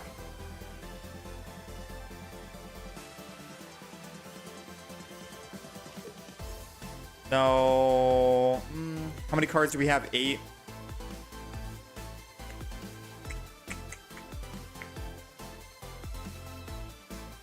Yeah, I'm gonna Koga. And I'm gonna put the other Coffin in. And then put this Coffin in. And then Barb the Coffin. That's the play I want to do. And then not evolve. And then we're good to go. Alright, that's the optimal play. We don't Darkrai here. Because they could have another Darkrai in hand. And then they just one-shot our Darkrai with their Giratina. At this stage, if they want to attack with their Giratina now. If they want to attack. Then, we can swing back, right? Ah, Guzma. I mean, they need a retreat with Nihilego. I could still just put one energy on Coffin and swap out, so... Unless they have some other idea. I'm not sure why they did that. Did they use a Leaf already? They have not used Leaf. We do have a Weez or a Cyrus we can bring back. So... I mean... Broken Space Bellow. No, I think I swing in here. There's no reason not to swing in here. Right? Am I overthinking it? No reason not to swing in here? Actually, no reason not to... No. I'm putting myself at risk when I don't need to. I'm going to go ahead and just... do this. I'm going to Gas Leak with Wheezing, Evolve, Tackle. We'll be able to do 20 plus the 50 here because of the weakness type, and we have Cyrus. If they do somehow Leaf out, put energy on Giratina, attack us, kill us, then we can just Cyrus and bring it back anyways, and we still get to do 120 damage, and they have 80 HP. So I think that's going to be the optimal play versus trying to Darkrai.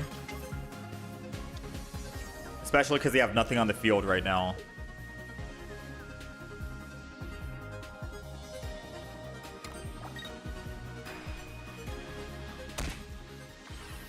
Now Bad thing is, I guess we don't have a way to retreat if they stay in the front, and they did stay in the front. But I think they just died at the poison, right? They take 20 this turn, we do 50.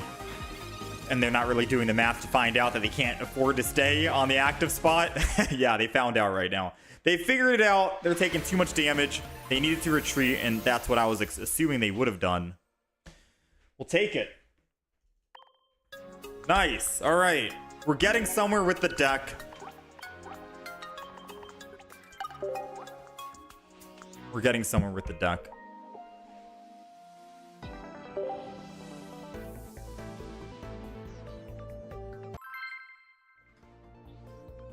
One and one.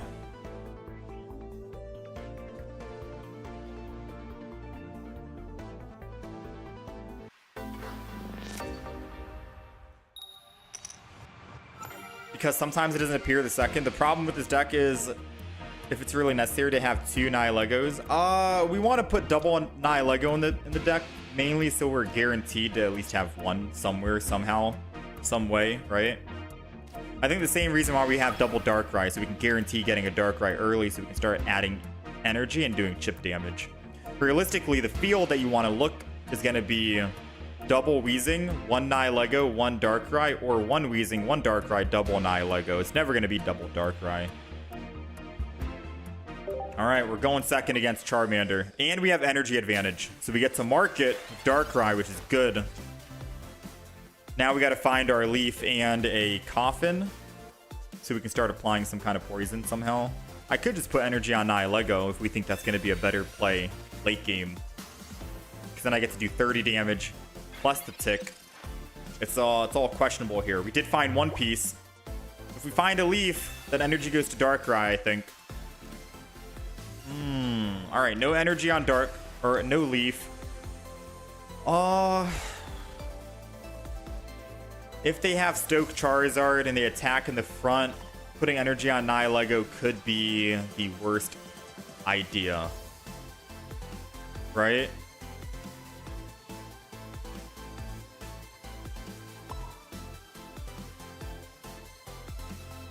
I think we're cooked to Charizard.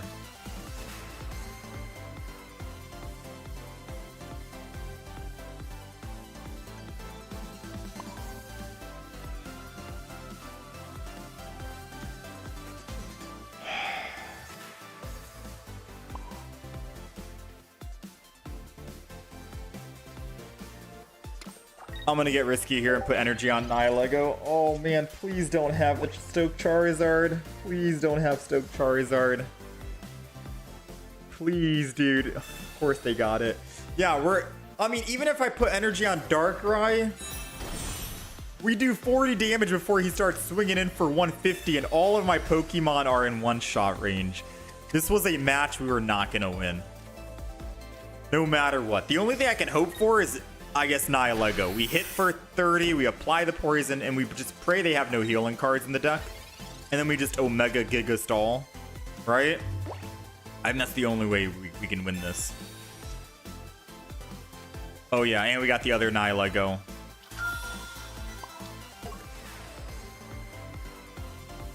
If only we had Wheezing this turn, we could have Wheezing. We could have Leafed, Wheezing, energy, attack, and then let the double Nihilego benefit off each other. That would have given us the best possible chance of taking down a 180 HP Pokemon here.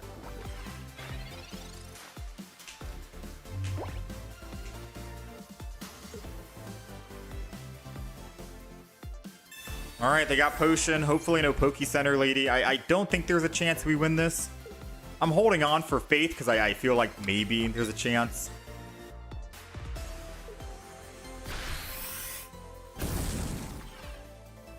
Alright, Coffin is going in. It's the only good option we have here in case we evolve. We can do 30 damage, not 20.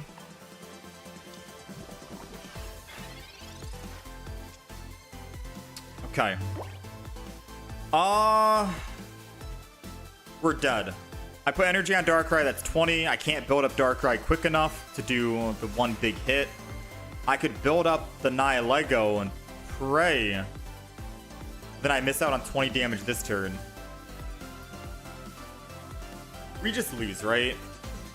I think we just lose even if I try to build that Nihilego. I think I'm just going to suffocating gas, hit him for 20. If he doesn't heal, we have a chance at winning because we can top deck Wheezing, hit 30. Which will do another... Yeah, I think we win if we top deck Wheezing. And they don't heal. Yeah, if they don't heal this turn and we top deck Wheezing, we can still win, surprisingly.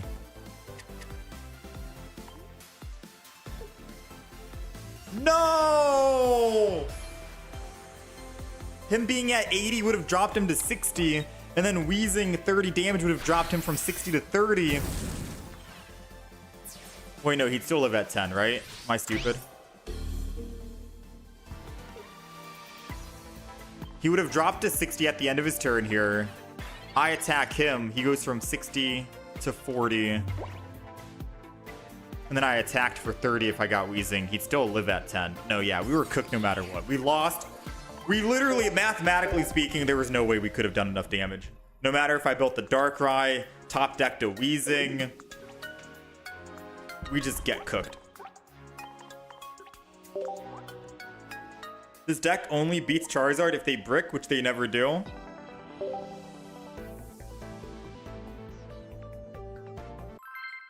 I think we could have beaten him if we top decked Wheezing twice in a row. Because then we could have done that, and they didn't have any healing, right?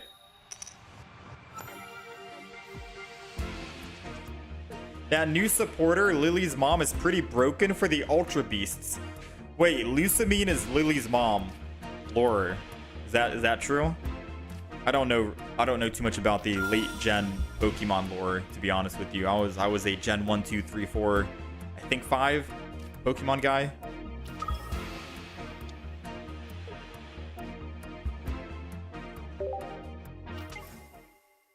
All right. We're going first.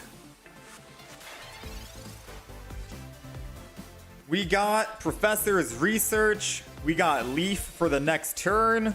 We got double Nihilego. We got Barb, which I'm going to save because it's good if I can put it on... I don't know, but we're going to hold on to it. I should have put Barb on Nihilego in the front in case they somehow find their Celesteela and some other Pokemon that can attack for just 1 energy.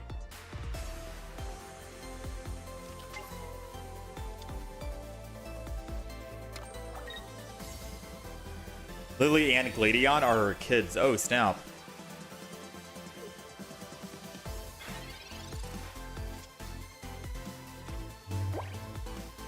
Okay.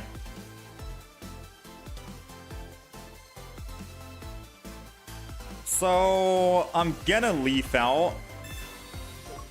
And I'm gonna go into Coffin. And then Barb that we saved is gonna go for Coffin. In case they want to attack and Grindcore. And then we just start building up Darkrai in the back. That's the optimal start here now. This is the field.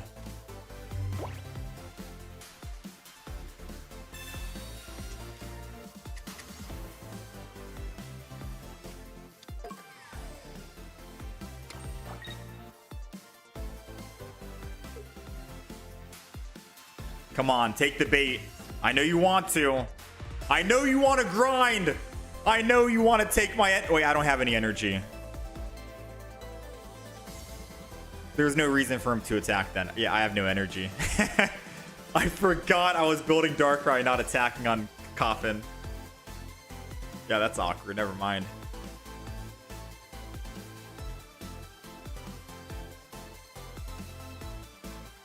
Nihilego also possesses Lucamine. Is that why she looks crazy in the full art? That's her being possessed. All right, let's keep on building Darkrai because no matter what, this guy is gonna get hit. I also think maybe we Barb. I want to Barb the Darkrai in case they Sabrina so they get hit no matter what. Do I really want Darkrai to get hit? I feel like if anything, the other Nihilego would be the one I'd sacrifice if they Sabrina this turn. I am predicting a Sabrina, so I'm going to Barb. Oh, maybe I should have waited, actually. It's hard to predict when they're going to Sabrina and when they're going to Guzma.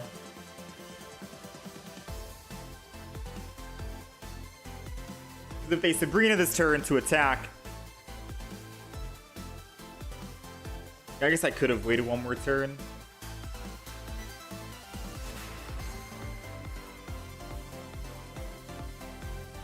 All right, we're safe. No Sabrina, no Guzma for now. But man, where is the freaking, where's the Wheezing at?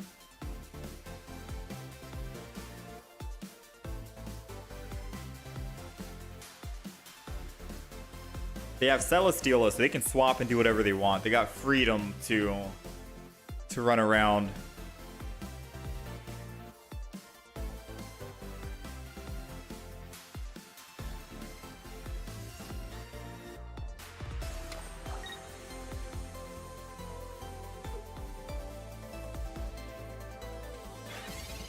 All right, they're still slow building.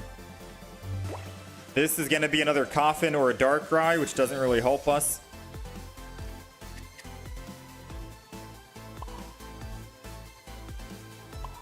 I'm yet again just going to keep chipping away. Like, we have the advantage because we have some kind of way to do damage while we're waiting, right? They can't really afford to sit there and watch. They need to come in here and do something.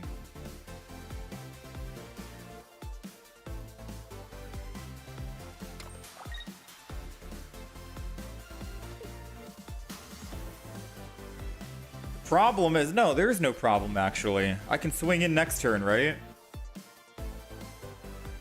There goes the Sabrina. Go ahead and hit the Nihilego. Hit him, baby! I've been prepping for this moment.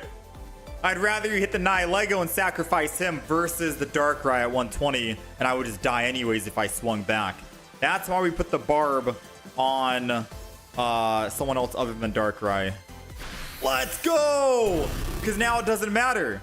We get to kill Guz, and even with the Lusamine, they go up to 3 energy. They desperately need Grindcore to work out in their favor. Because they're just dead here. Oh! We're taking the aggro. We're swinging in. I don't think we need another Coffin, do we?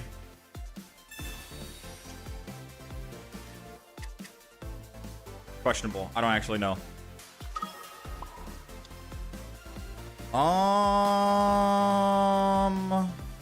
So I don't need energy on Darkrai this turn. So I mean, why? I don't see a reason to build the Nihilego, so maybe just do it anyways and attack. We're good to go. Swing in.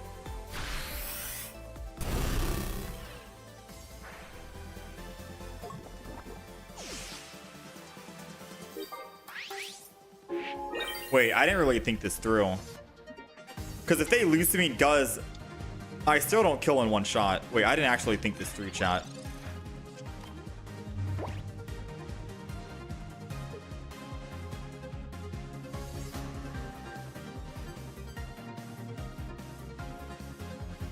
But should I have let them take +2 on me? Was it worth it to let them do +2 or get +2 points if I put in a Coffin to sacrifice? Or should I have gotten aggressive here? I feel like I should have gotten aggressive.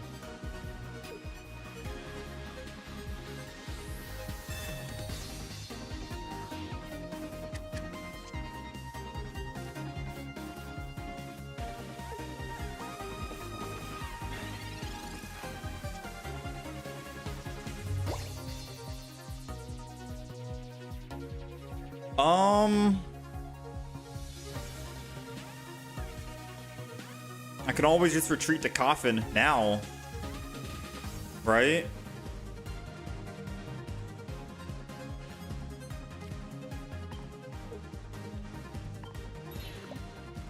You can't Cyrus and whatchamacallit.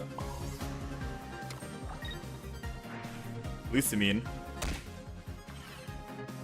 Alright, it's on turn. Bro, where's my Wheezing, man? Oh, come on!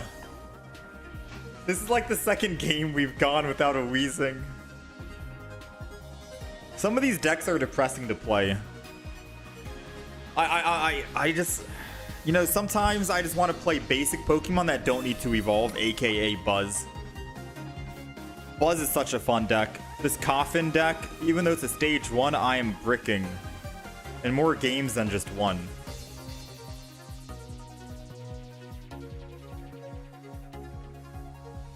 So they don't have another Sabrina. They've already used one Sabrina. Them attacking here means that they do get afflicted, which is what they're trying to do the math on. They attack, they get hit, they take 20, they go to 130. I attack him for 100. They go from 130 down to 30 HP, but then take another 20. They die, or they go down to 10. I'm going to whisper and say they technically win. All they have to do is Guzz and attack. And then they can win the game. Because I don't do enough damage to finish them off with Darkrai. Oh, this is scary. Oh, yep, they did the math. But maybe they'll blunder somehow. I don't know. Maybe they don't have Cyrus. Because they're living at 10. You cannot tell me my Wheezing was... Come on, dude.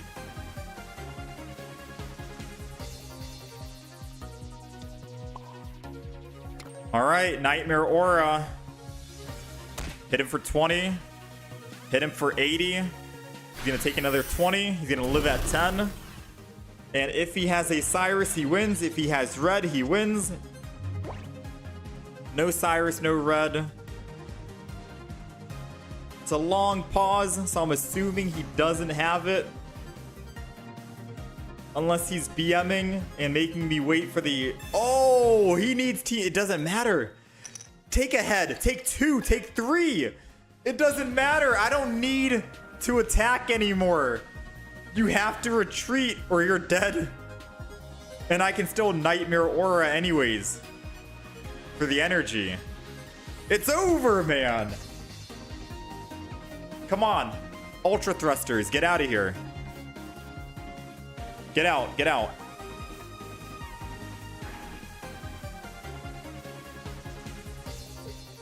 Okay, chat. We win the game if we top deck a Sabrina or a Cyrus. We have one each in the deck.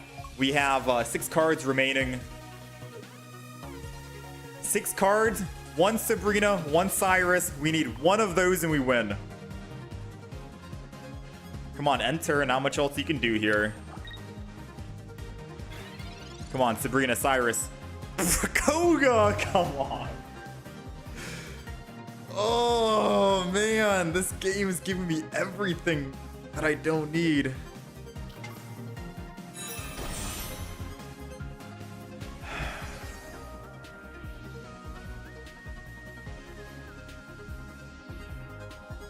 I mean, I just swing in, right? Because if he gets a Sabrina, I just swing in, right? We have no other way to win this. All my other Pokemon are weak to 120 damage. Darkrai needs to stay in the front. I guess they just said screw it. They don't even want to wait to see if they draw the Cyrus or Sabrina. Or they thought they were dead on field, right? Because they're still not dead. Yeah. Chad, is this deck supposed to brick?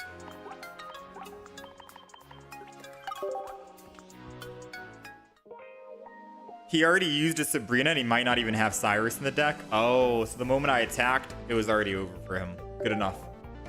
Good enough for me.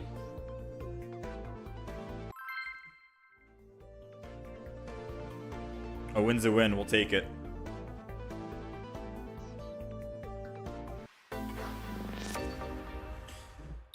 Whew. All right.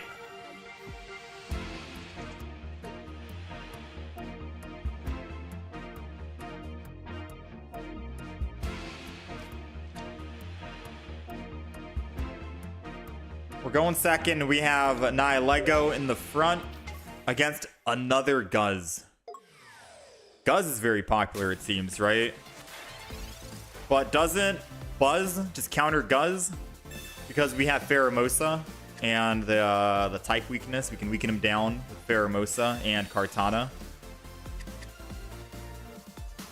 So I'm always Team Buzz, I think.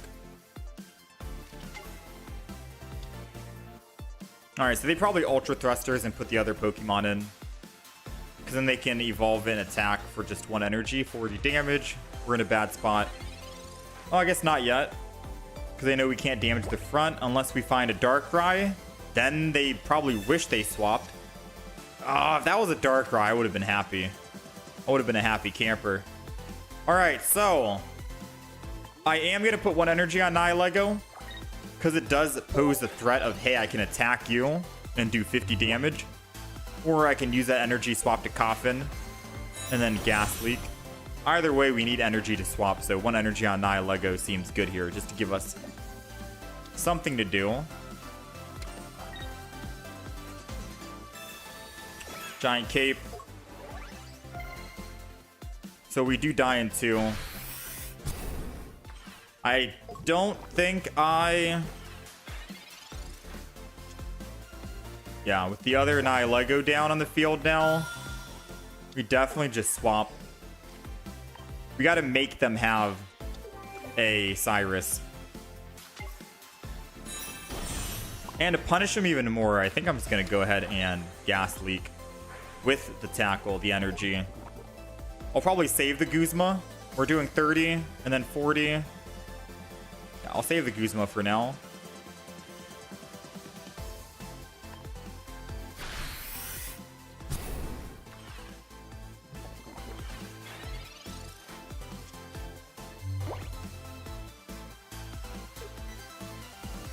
Giant Cape puts him back down to 40, and then, yeah. I can Guzma next turn. Cyrus. I mean, yeah, it's fine.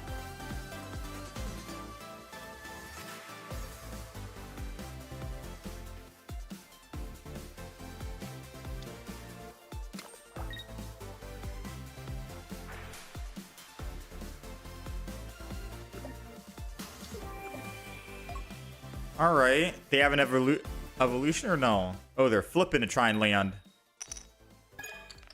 Oh, they got it. Alright, so we're taking 20. We do die.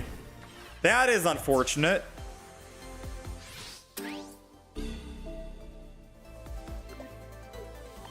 I mean, I do have a Cyrus of my own, and they don't have the evolution to this front Pokemon. But I can't Cyrus and Guzma. What I could do is I could technically Cyrus. I think I do Cyrus here.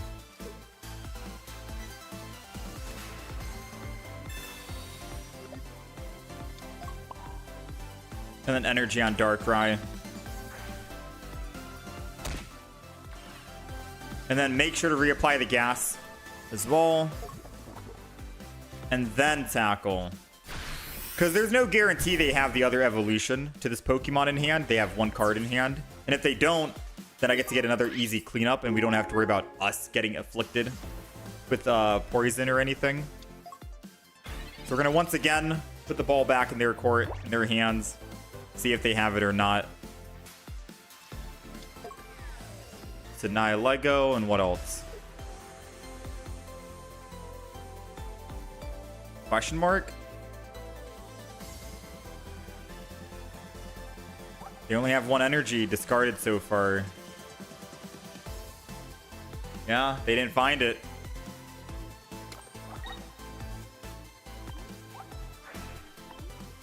Alright, not too shabby. Celesteela they go in. So they want Celesteela to tank. Another Coffin goes down. I mean, our play is basically the same. We don't really think about the process. We just Gas Leak, tackle. Doesn't matter who's getting hit with it. So this basically buys them just 1 more turn to try and find the Pokemon. And if they don't, they got to decide Nihilego, Guz, Naga, who's getting hit.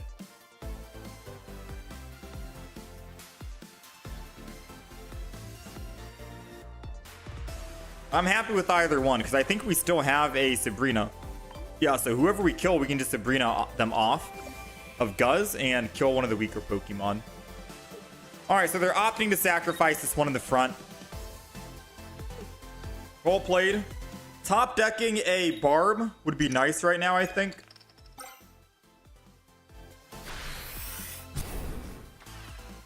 Just so when Guzz does swing in.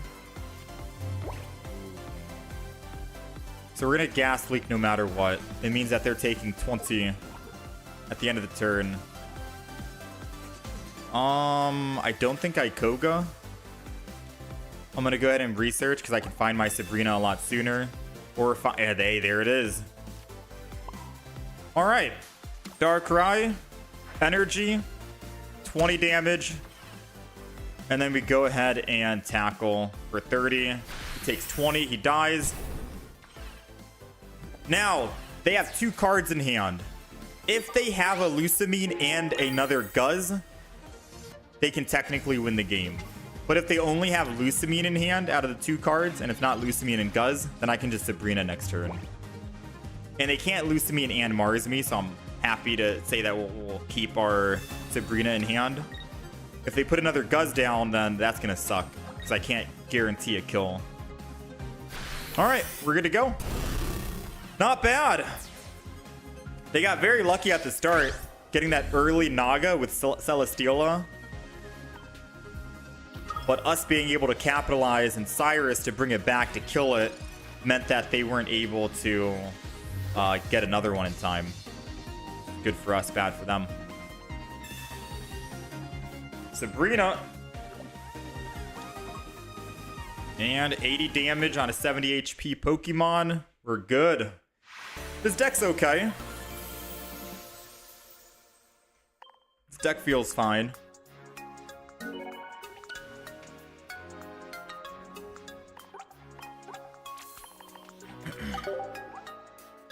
Soul-Galo Shiinotic was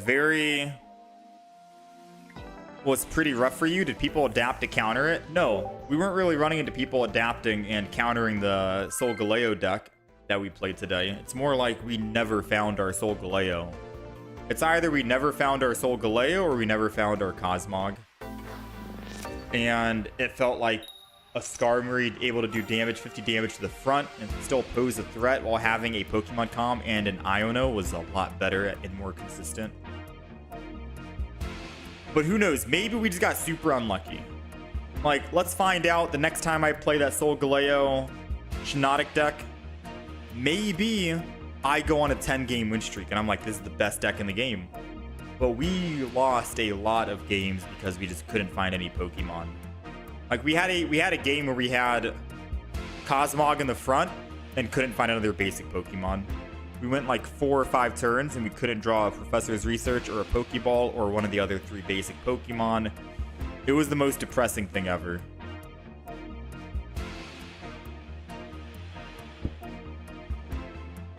Alright, we're going second. We do have a Leaf, which is good for us. And they're playing Soul Valley with Rampardos, the usual. The only good thing for us is that we have second energy advantage. Because them going first is them having second energy is very strong for them and scary, terrifying.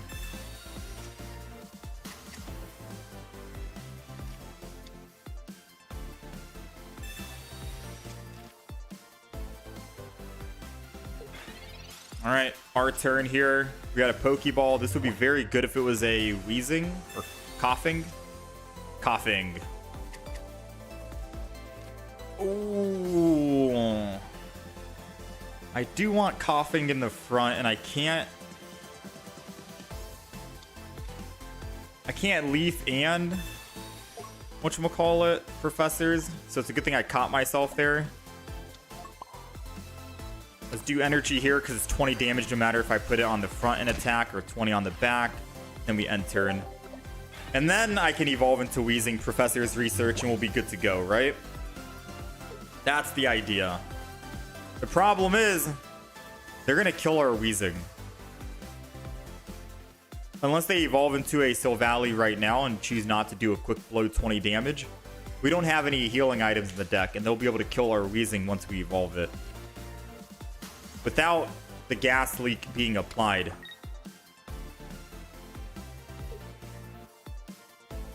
Sabrina in.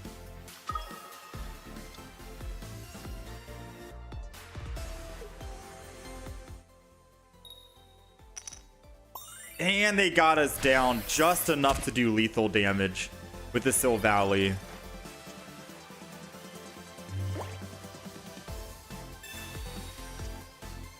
That's very unfortunate.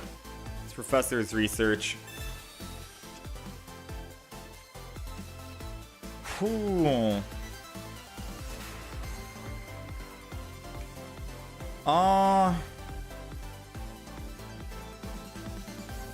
I mean, unless they have a Cyrus, I think we're okay. We put the other coughing down. We retreat. We go to the one that was already on the field so I can evolve it. It lives at 10 HP and they can't do the extra 10 damage unless they have a Giovanni. We hit it with this, which means we don't really need to reapply it. Actually, we do need to reapply.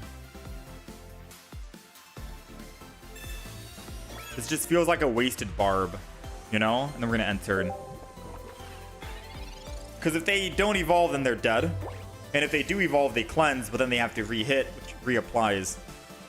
Which is why we had to barb the front.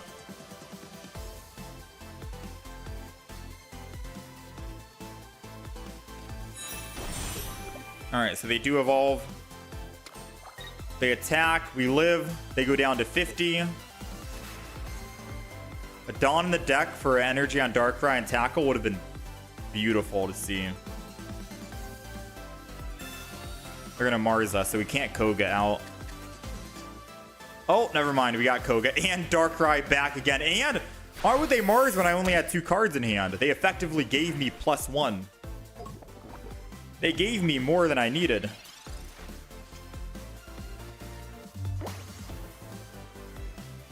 I like it.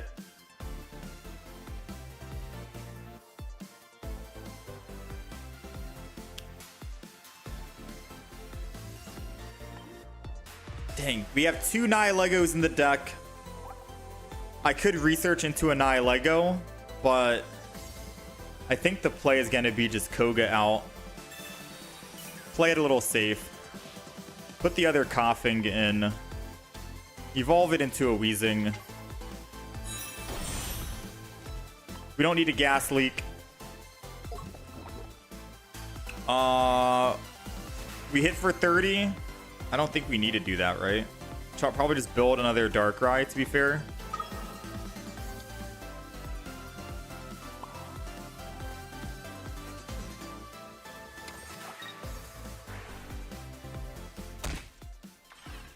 And then end turn. I want to save that last spot just in case we find a Nihilego, but it might be too late. I could have coughinged again. Rare Candy, Rampardos.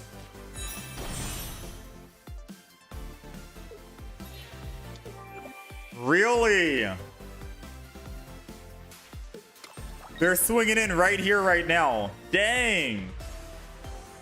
That aggression. I think we lose because of that. We needed that Soul-Galo to die. Yeah, we're dead here.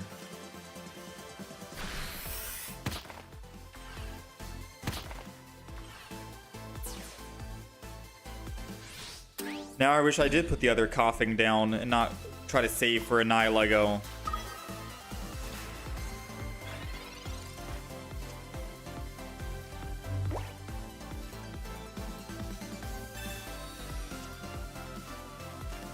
Now I get the Nihilegos, man.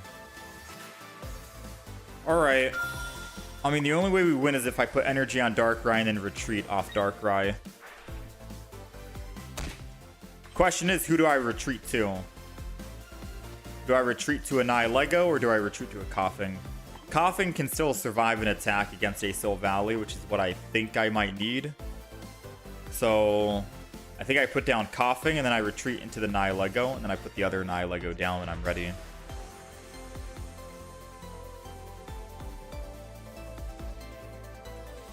No, you know what?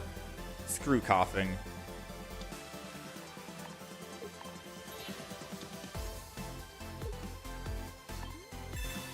I want to keep this up. Because then I can barb the front and still keep a Nihilego to take 20 for Rampardos.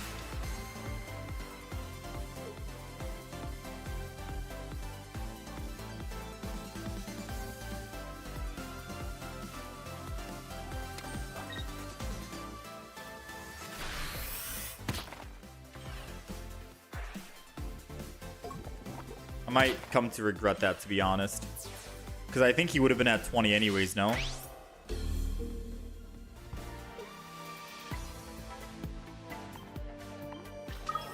But I guess no guarantee we find Wheezing.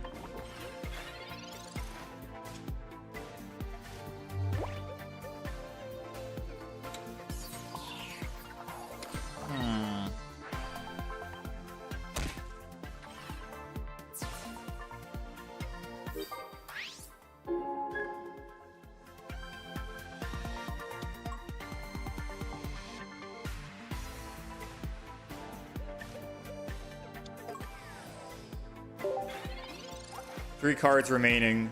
One's a Wheezing.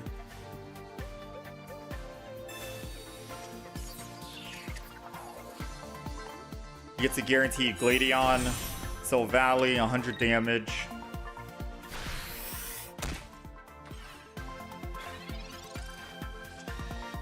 There goes the Wheezing.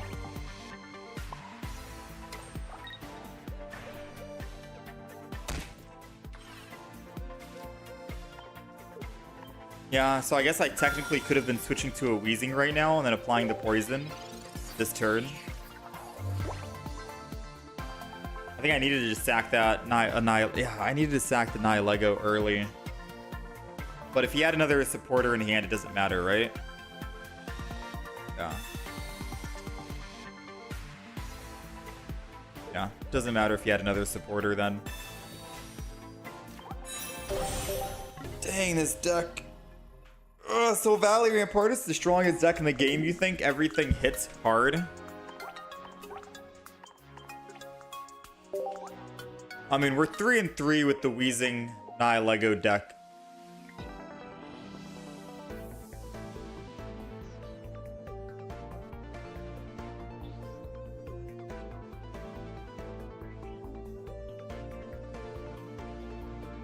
Can I show my Soul-Galo Rampardos for ranked? Trying to see if you should add a Pokeball or not. I'm glad you asked. Because the link I'm about to send you... Oh wait, no, that's the new Stoutland deck, my bad. It's this one, this one. This is the Soul-Galo Rampardos deck that I ran. We do have a new YouTube video that just got posted, I think 20 minutes ago, 30 minutes ago. An hour ago, actually. It got posted an hour ago, and it is the Soul-Galo counter, technically speaking.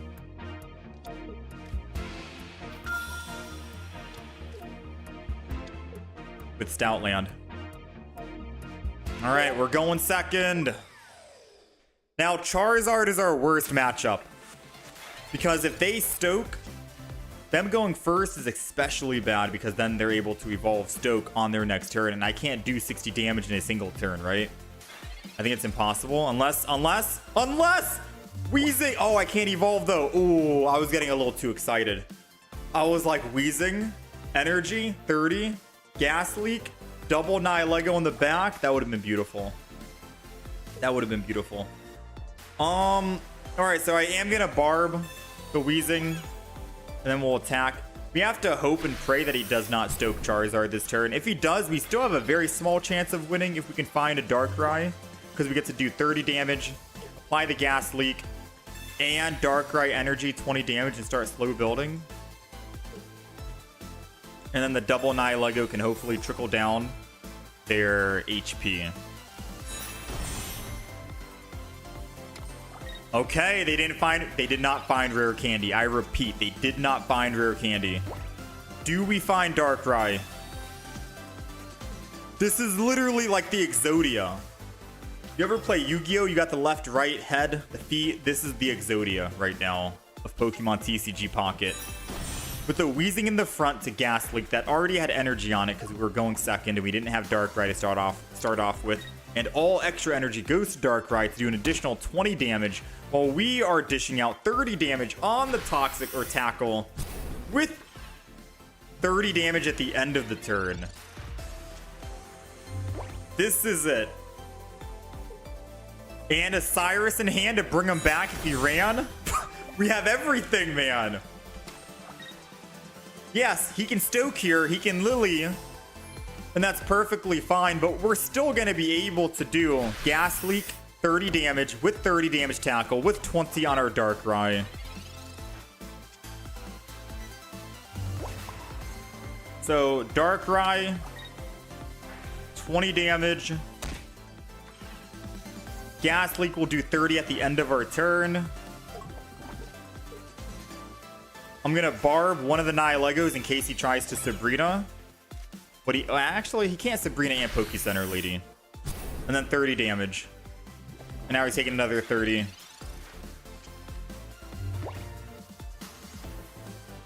So the Lily did nothing. He's still back down. He would need to Lily again. And if he Poke Center Ladies and he attacks, he gets re-afflicted with it. And he can't Poke Center Lady and Sabrina to not get afflicted with it. Unless he had a Big Malasada, he could Big Malasada and then Sabrina. And then he's cleansed from it and still gets to attack one of my back Pokemon, which is why putting down a Barb was, I guess, technically okay. If he attacks, I think he's dead. Yeah, he's dead. So he's taking 30 at the end of his turn, right? I'm doing 100 damage. And then he's taking 30 at the end of my turn after. So guaranteed we can put Darkrai in and not be afraid here. He takes 30, I'm doing 100, and he takes another 30 at the end. That Charizard got nuked. And he had Stoke. Oh no, he didn't have Stoke on Curve. If he had Stoke on Curve, that would have been a different story, but he still had double Lily, and the double Lily wasn't enough to out-heal the amount of damage we were doing. Toxic, man. Barb helps more consistently apply. Also, the Poison Revenge Killers, yeah. A lot of people nowadays are running Poke Center Lady, but I've not seen anyone run Big Malasada just yet. What's the idea of the deck? Toxic. Pure toxicity. The idea is you want to open an entry with coughing, so you can Gas Leak, apply to the enemy while having double Nihilego in the back and a Darkrai to build up energy. So when you are trickling their HP down, you can swing in whenever you need to, or you can Koga out and then swing in. You also have Leaf you can use to Leaf out. You have options for retreat. But ideally, if you don't find double Nihilego, you can also just go one Nihilego, double coughing, one Darkrai, and then you can Koga off the front into the back, coughing, and then still evolve it. So there are some different tech you can do there.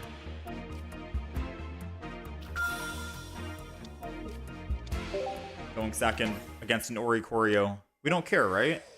Oh yeah, we don't care about the Oricorio deck. Most definitely not. I think I might put energy on Nihilego here. I think I have to anyways, no matter who I pull. Unless it's a Darkrai. Because if it's Darkrai, then I could build energy on Darkrai. But since we're going up against Oricorio, Darkrai can probably sit this game out.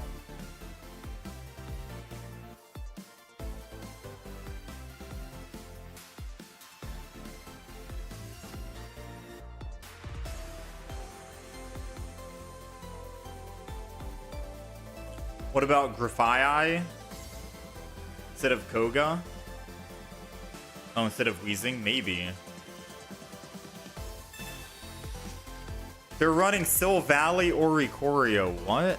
I think... What? Sil Valley Oricorio. We got Koga. We got Coughing. I'm going to put one energy here because I need to retreat to go to the back line. If they somehow have an X speed. into a type null to attack. I'm going to barb the front.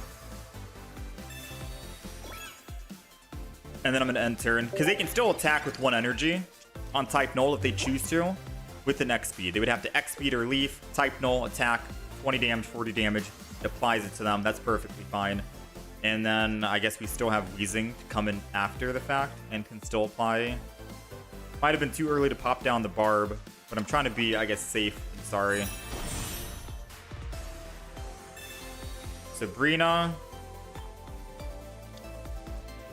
It's fine. Our Nihilego has energy on it whenever we need to. I don't need to Koga or Guzma this turn, so we'll Professor's Research. Ooh, if this is another Wheezing, this could be very strong for us. Or Coughing. Oh, that's very good. Because now we can do the technique with Koga. Twice, I think, right? Or once. Alright, Energy. Gas Leak. Once Oricorio is taken out of the picture, we can start building our Darkrai. Hit him with the Tackle. They'll take another 20. A Cyrus Darkrai and they die.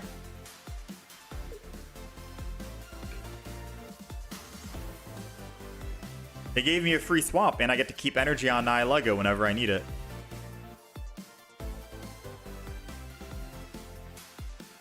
Alright, so good news is if they stay on Oricorio and attack, they're dead. If they swap, they lose energy, and then they only have 1 energy on Soul-Galo, which means we're going to be able to apply Gas Leak and Tackle again. And they can't one-shot us without a Giovanni, so far, so good. They might have Rage Quit, I'm not sure. Find out in a moment.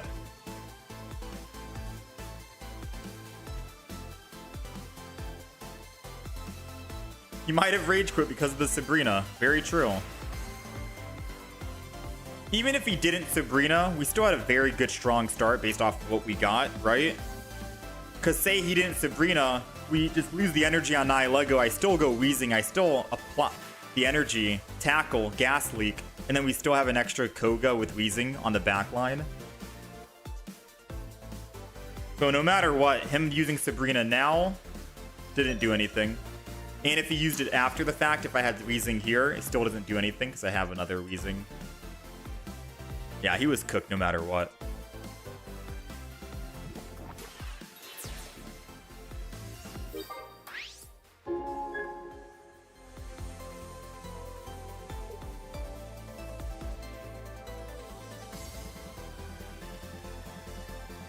Is it possible to make Electric Rayquaza deck? Maybe. With Electrical Cord.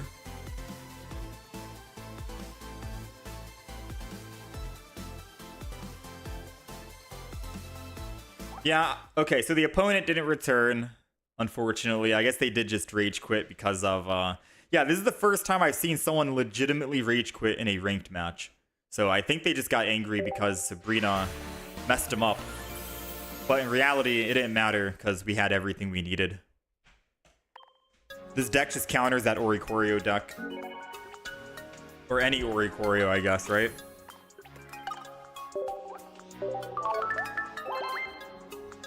And I guess this deck does get card countered by Comfy. Or an Arceus, believe it or not. Alright, let's try and get one more win here.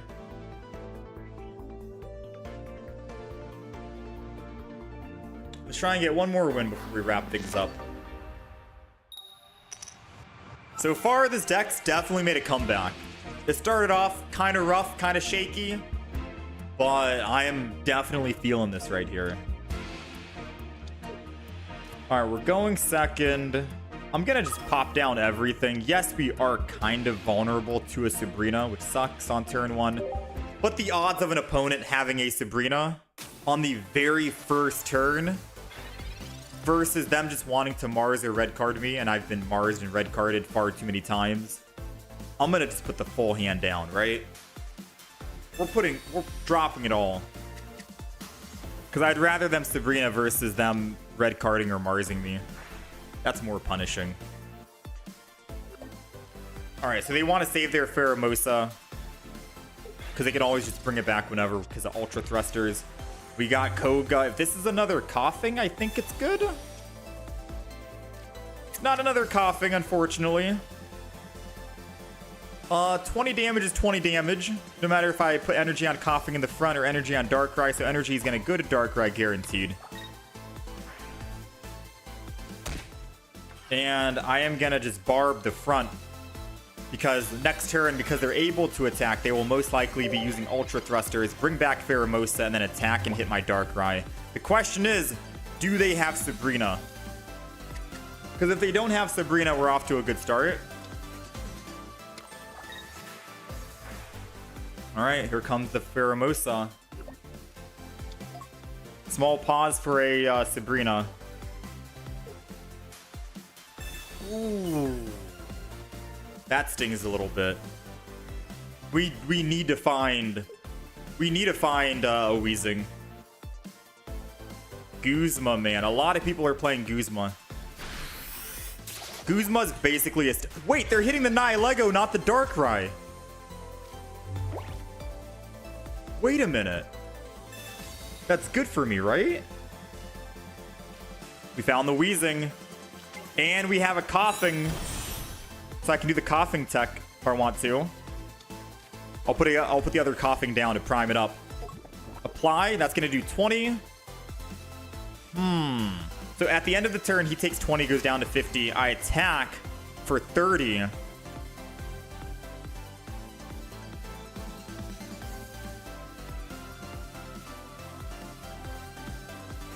If I Darkrai, we're only doing 40 damage, right?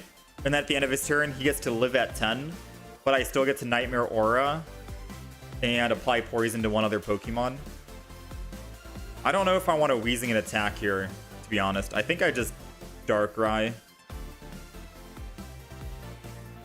I do... if I Wheezing an attack here, though, and he doesn't have any healing or Leaf Cape, he dies at the end of his turn if he attacks again, and then I get to attack again with Nightmare Aura and Gas Leak. That's more damage. Call me crazy, but I'm going to tackle just one time here. I had to do the math. I had to stop for a little bit, but we do exact lethal here if he has no Leaf Cape or an Erica to heal. And he'll die at the end of his turn if he wishes to stay in the front line and attack. Oh, never mind. The retreat, though. So it's actually a good thing we did attack with Wheezing and tackled to put him at 20 HP. Because then Nightmare Aura can clean up and kill. And we can reapply Gas Leak to someone else and then tackle one of the back Pokemon. So we did make the right play here by putting energy on Wheezing and attacking. Okay, never mind. He Erica'd. But I'd rather he Erica this Pokemon versus using Erica on, say, a Buzzwole. And the funny thing is, now since we have that energy on Wheezing, I can still just put energy on Darkrai. Hit for 20. And then now I can still hit for 30 after applying Gas Leak. And he'll still die.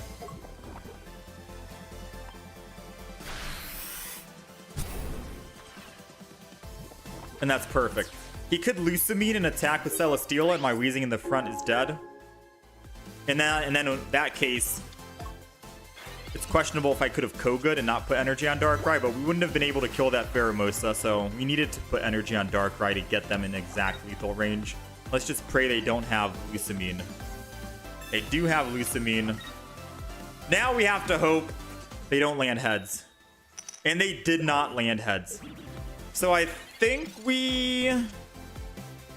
Oh, yeah. We're going to Koga.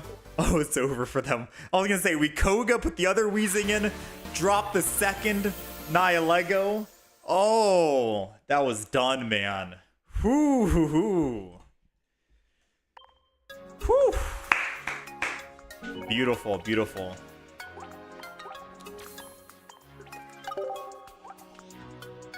Waste of an Erica? True. Alright, this is the deck list, Leon.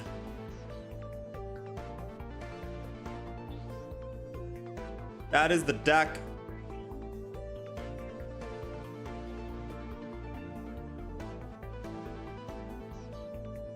Nihilego, Wheezing. with double Barb, Koga, Sabrina Cyrus, Guzma. All right, let's talk about the deck and talk about the reasonings. I think we've played enough games to kind of understand this so I can talk about the experience.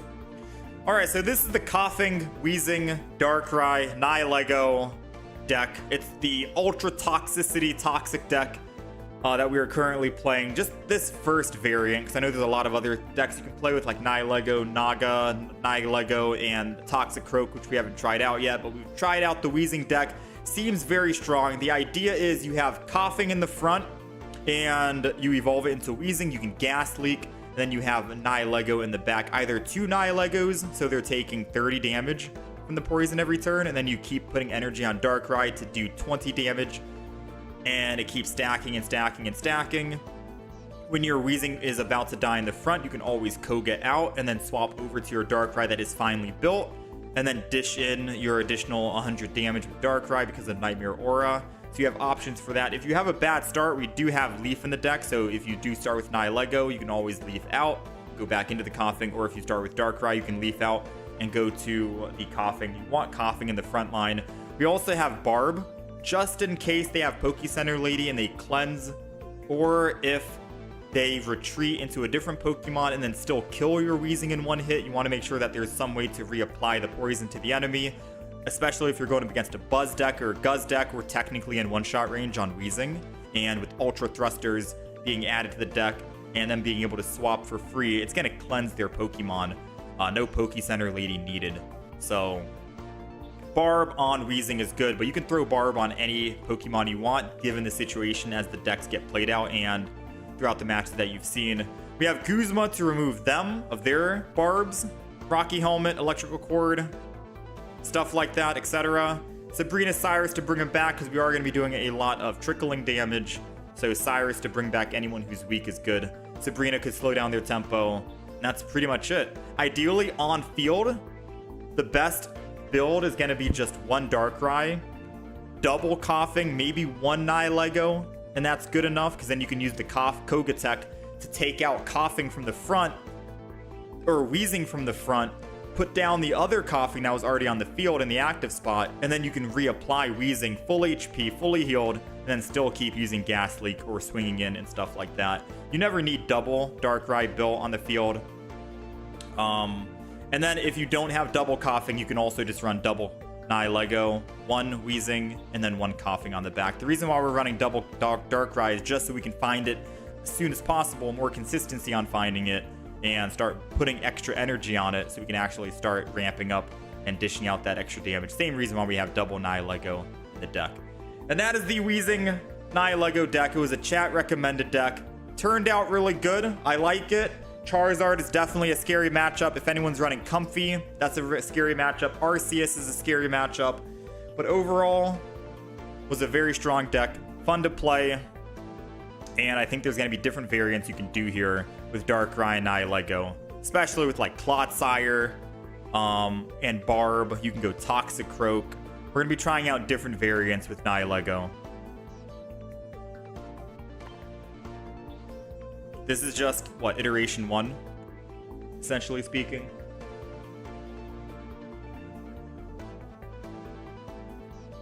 Glad I'm getting some wins with this. Those Soul-Galo games were rough. We're gonna definitely revisit the Soul-Galo. Cause when chat described, okay, so first of all, we played against Shiinotic Soul-Galo. We got rolled by it because they were just using Shiinotic every turn, finding so many Pokemon, and they were able to build double Soul-Galo so quick. And I was like, dang. And then, you know, everyone in chat was saying like, yeah, Soul-Galo Shiinotic is insane, it's crazy. But when we tried it, we just bricked hard. I know it's Pokemon TCG. Everyone has their good luck days and bad luck days and good games and bad days or games, but we bricked so hard. So I definitely want to come revisit that one because I do think Soul-Galo Shiinotic is good, and I was very excited to play it. Just didn't turn out that well when we tested. It tanked our win rate so badly. But Nihilego-Wheezing brought it back a little bit. Not too bad. Silvally Staraptor with Gladion. Double Berry is a lot of fun. Anything Silvally is going to be a lot of fun. The counter for sure is going to be Stoutland, I think, for the time being. Not just for Silvally, but for any deck that is a quick attacking deck for just 1 energy, 2 energy. It can catch them off guard because Stoutland's ability makes it so the other opponent, the Pokemon, needs to have extra energy to attack if Stoutland is in the active spot. So it's a little bit better than a Ranguru. A Ranguru reads that once you attack, their retreat cost and their attacking cost costs 1 more colorless, right? Now, a Ranguru is a basic Pokemon, and you're guaranteed to get a Ranguru a lot sooner than getting Stoutland, right? And you need double energy to attack. And it's only the defending Pokemon, so I think if they swap, it doesn't matter. If they swap, they're still good. And with Ultra Thrusters, it's kind of bad, right? Stoutland, as long as Stoutland's in the active spot, it doesn't matter if they swap. They can't attack unless they put extra energy. It's a very strong deck. It caught a lot of people off guard when we played it. And if you have double Stoutland built, they can't even Sabrina, because if they Sabrina, you just put the other Stoutland in, and they still need extra energy. And it's only a 2 energy cost to attack, right? So Stoutland for sure is definitely one of my favorite decks to play. Very fun. We do have a video talking about Stoutland. We did a different Stoutland deck. I know after we made our Stoutland deck, we put I can show it off. So the Stoutland deck that we made is a non-EX Stoutland deck. It is running a Tapu Lele, a Jinx, and then double Stoutland. That's pretty much it, right? Giant Cape to keep Stoutland alive because he's at 140 HP. And Lily in case we need healing, double rare candy, Pokemon communication, Iono, X-Speed in case we get a bad start, stuff like that. I'll leave a link in the chat if you guys do want to take a look at that Stoutland video that we did for the games we played with Tapu Lele and Jinx.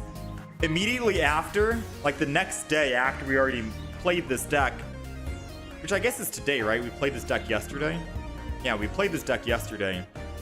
But immediately after, everyone today at the beginning was telling me, hey, have you tried out the Stoutland Gallade deck? I've tried Stoutland. Stoutland is strong. But I never thought about putting Gallade in because Gallade is another stage 2, and it seems like very beefy with us using rare candy for Stoutland, right? But people are saying Gallade and Stoutland are extremely strong and consistent as well. So I'd have to think about if I get rid of Jinx. I'm assuming it's also going to be double Ralts, double Gallade, double stage 1, right? So I would need 2, 4, 5 Pokemon to add into the deck. I'd take out Tapu Lele and Jinx.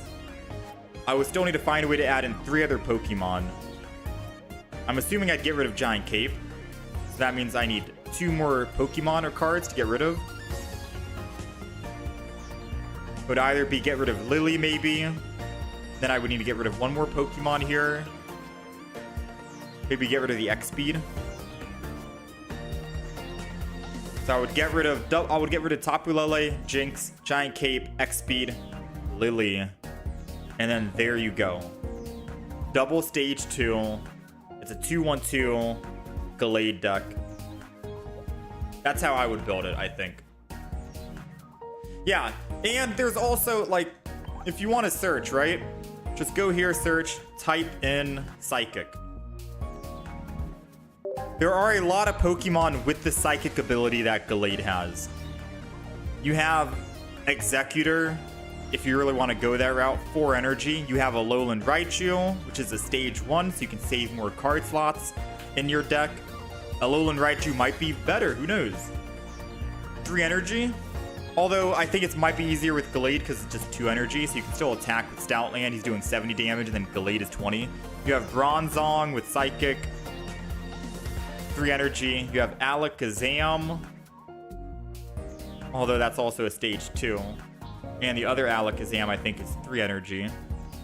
Jinx is the only other one that has double energy to attack, or Tapu Lele to attack. So I guess in this case, you would probably want to go Blade, right?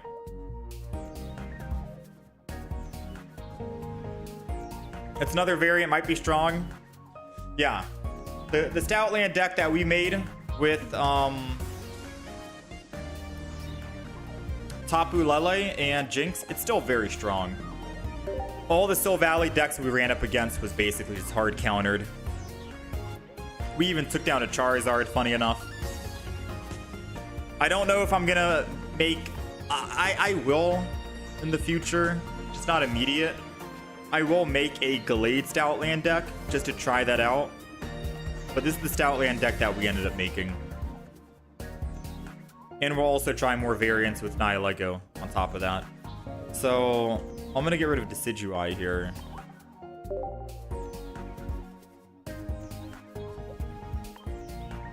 Decidueye, Lurantis. Oh, I like this deck so much, but I feel like I always gotta delete the old decks and get some of the new decks in.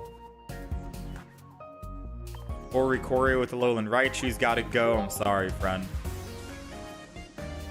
Gotta free up card slots. Banette and Tapu Lele was a fun deck, but gotta get rid of it. I wish we could have more decks. I think, honestly, the beauty of, like, the one pro with being a content creator and making decks and uploading those decks to YouTube is I put them in a playlist, right? And if I'm ever like, dang, what was that Banette deck that I played? You know, I had a lot of fun with it. I want to go back and revisit it. I already deleted it because I needed deck slots. I can always go back to the YouTube video and just take a look at that deck list and rebuild it with ease. So I guess it's not too bad deleting these, but it does hurt deleting some of these decks, right? That Mimikyu deck just got to go. Not a fan. Banette in a Celesteela meta is so bad. True. I probably wouldn't use Banette right now.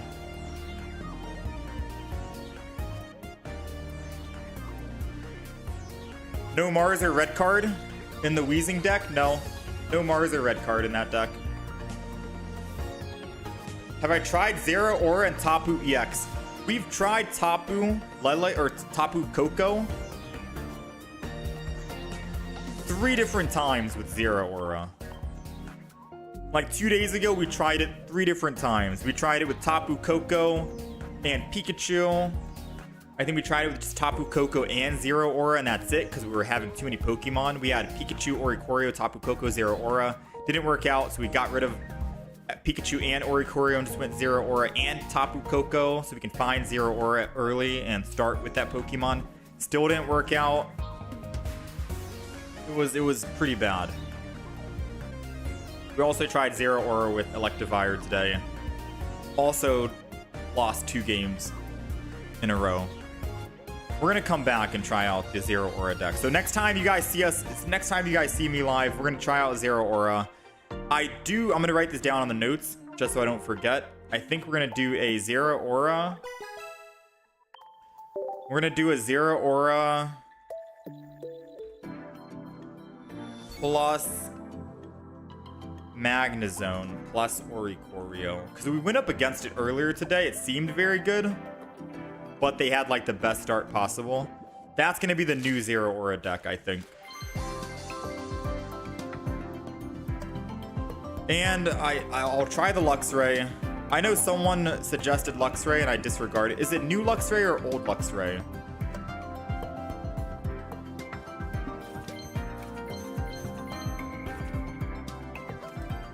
Can I show the Guzz deck, please? I can show you, Navi. All the decks that you saw me scroll through is up on the YouTube channel as well. The Guzz deck especially. The Guzz deck is probably going to be different from other Guzz decks. I kept it straight and simple. It's literally just double Guzz, double Nihilego, and that's it. Didn't throw in Celesteela in the deck. Didn't throw Darkrai in the deck. Didn't throw Naga in the deck. It's literally just Guzz and Nihilego, and that's all. Because if I start with Nihilego, I'm going to put energy and just swing in for 30 every single turn until they kill us. And then I'll put the other Nihilego in and swing. And then when they finally do kill both and they need to kill the final EX, I got Lucamine. Boom. Or if I start with Guz in the front and I can't swap off, then I'm going to be Team Rocket grunting and grindcoring their active Pokemon. And since he's so beefy, we have the survivability, but we do have a potion and a Poke Center Lady just in case, right? So yeah, this is the deck that we played.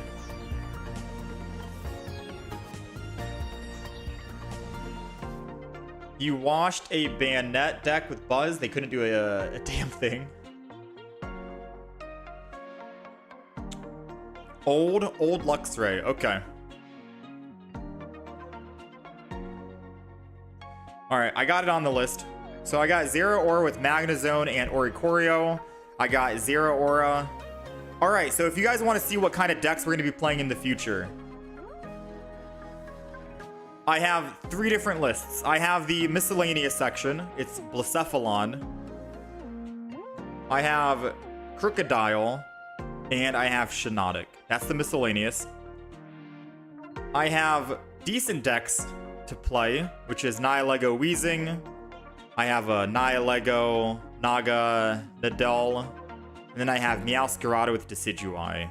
Those are the decent decks to play. And then I have a list for bad decks to play, but we're going to play them anyways. Lycanroc EX and Passimian EX is on the list. Beware is on the list. Zeraora and Luxray, and then Zeraora, Magnezone, Oricorio. I put Zeraora there because I don't think he's going to be that great. Well, those are all the Pokemon right now that's under the radar, under my radar on what I want to try out for the upcoming week. Just to get you guys in the know, I suppose. But anyways, chat, it's Sunday. I am going to be wrapping the stream up. That's basically it. Today is usually my day off, but I am going to be a little busy at the end of next week. So around like Friday, Saturday. Yeah, around Friday and Saturday, we're going to be a little busy, and I don't think we're going to be streaming next Friday, next Saturday. So we're going to be doing a little bit more longer extra streams this week as much as I possibly can. I got some people flying in, relatives, family, and I'm trying to prep the place, guest room, all of that good stuff, going out, making sure I do all the grocery shopping, etc. So be patient with me for the next week. I'll still be live. I'm not going to be live tomorrow, Monday, for Pokemon Pocket, but we'll be back on Pokemon Pocket on Tuesday and Wednesday, most likely, to play more decks. And then we'll probably not be back until like the next Sunday. But we will have some videos and clips being posted up on the YouTube channel. I thank you guys for hanging out and being here. Much love. I will be back again on Tuesday for Pokemon. Be sure to check out the YouTube channel for clips and all that other nonsense. Tomorrow's video is going to be Duck Trio. We had a lot of fun with that. And then I think on Tuesday we'll just post the Nihilego-Wheezing deck we did today. But Duck Trio was a lot of fun. You got to watch that video. We got a lot of good, funny clip moments out of it. I think Soul-Galo is still viable. It's on the miscellaneous list.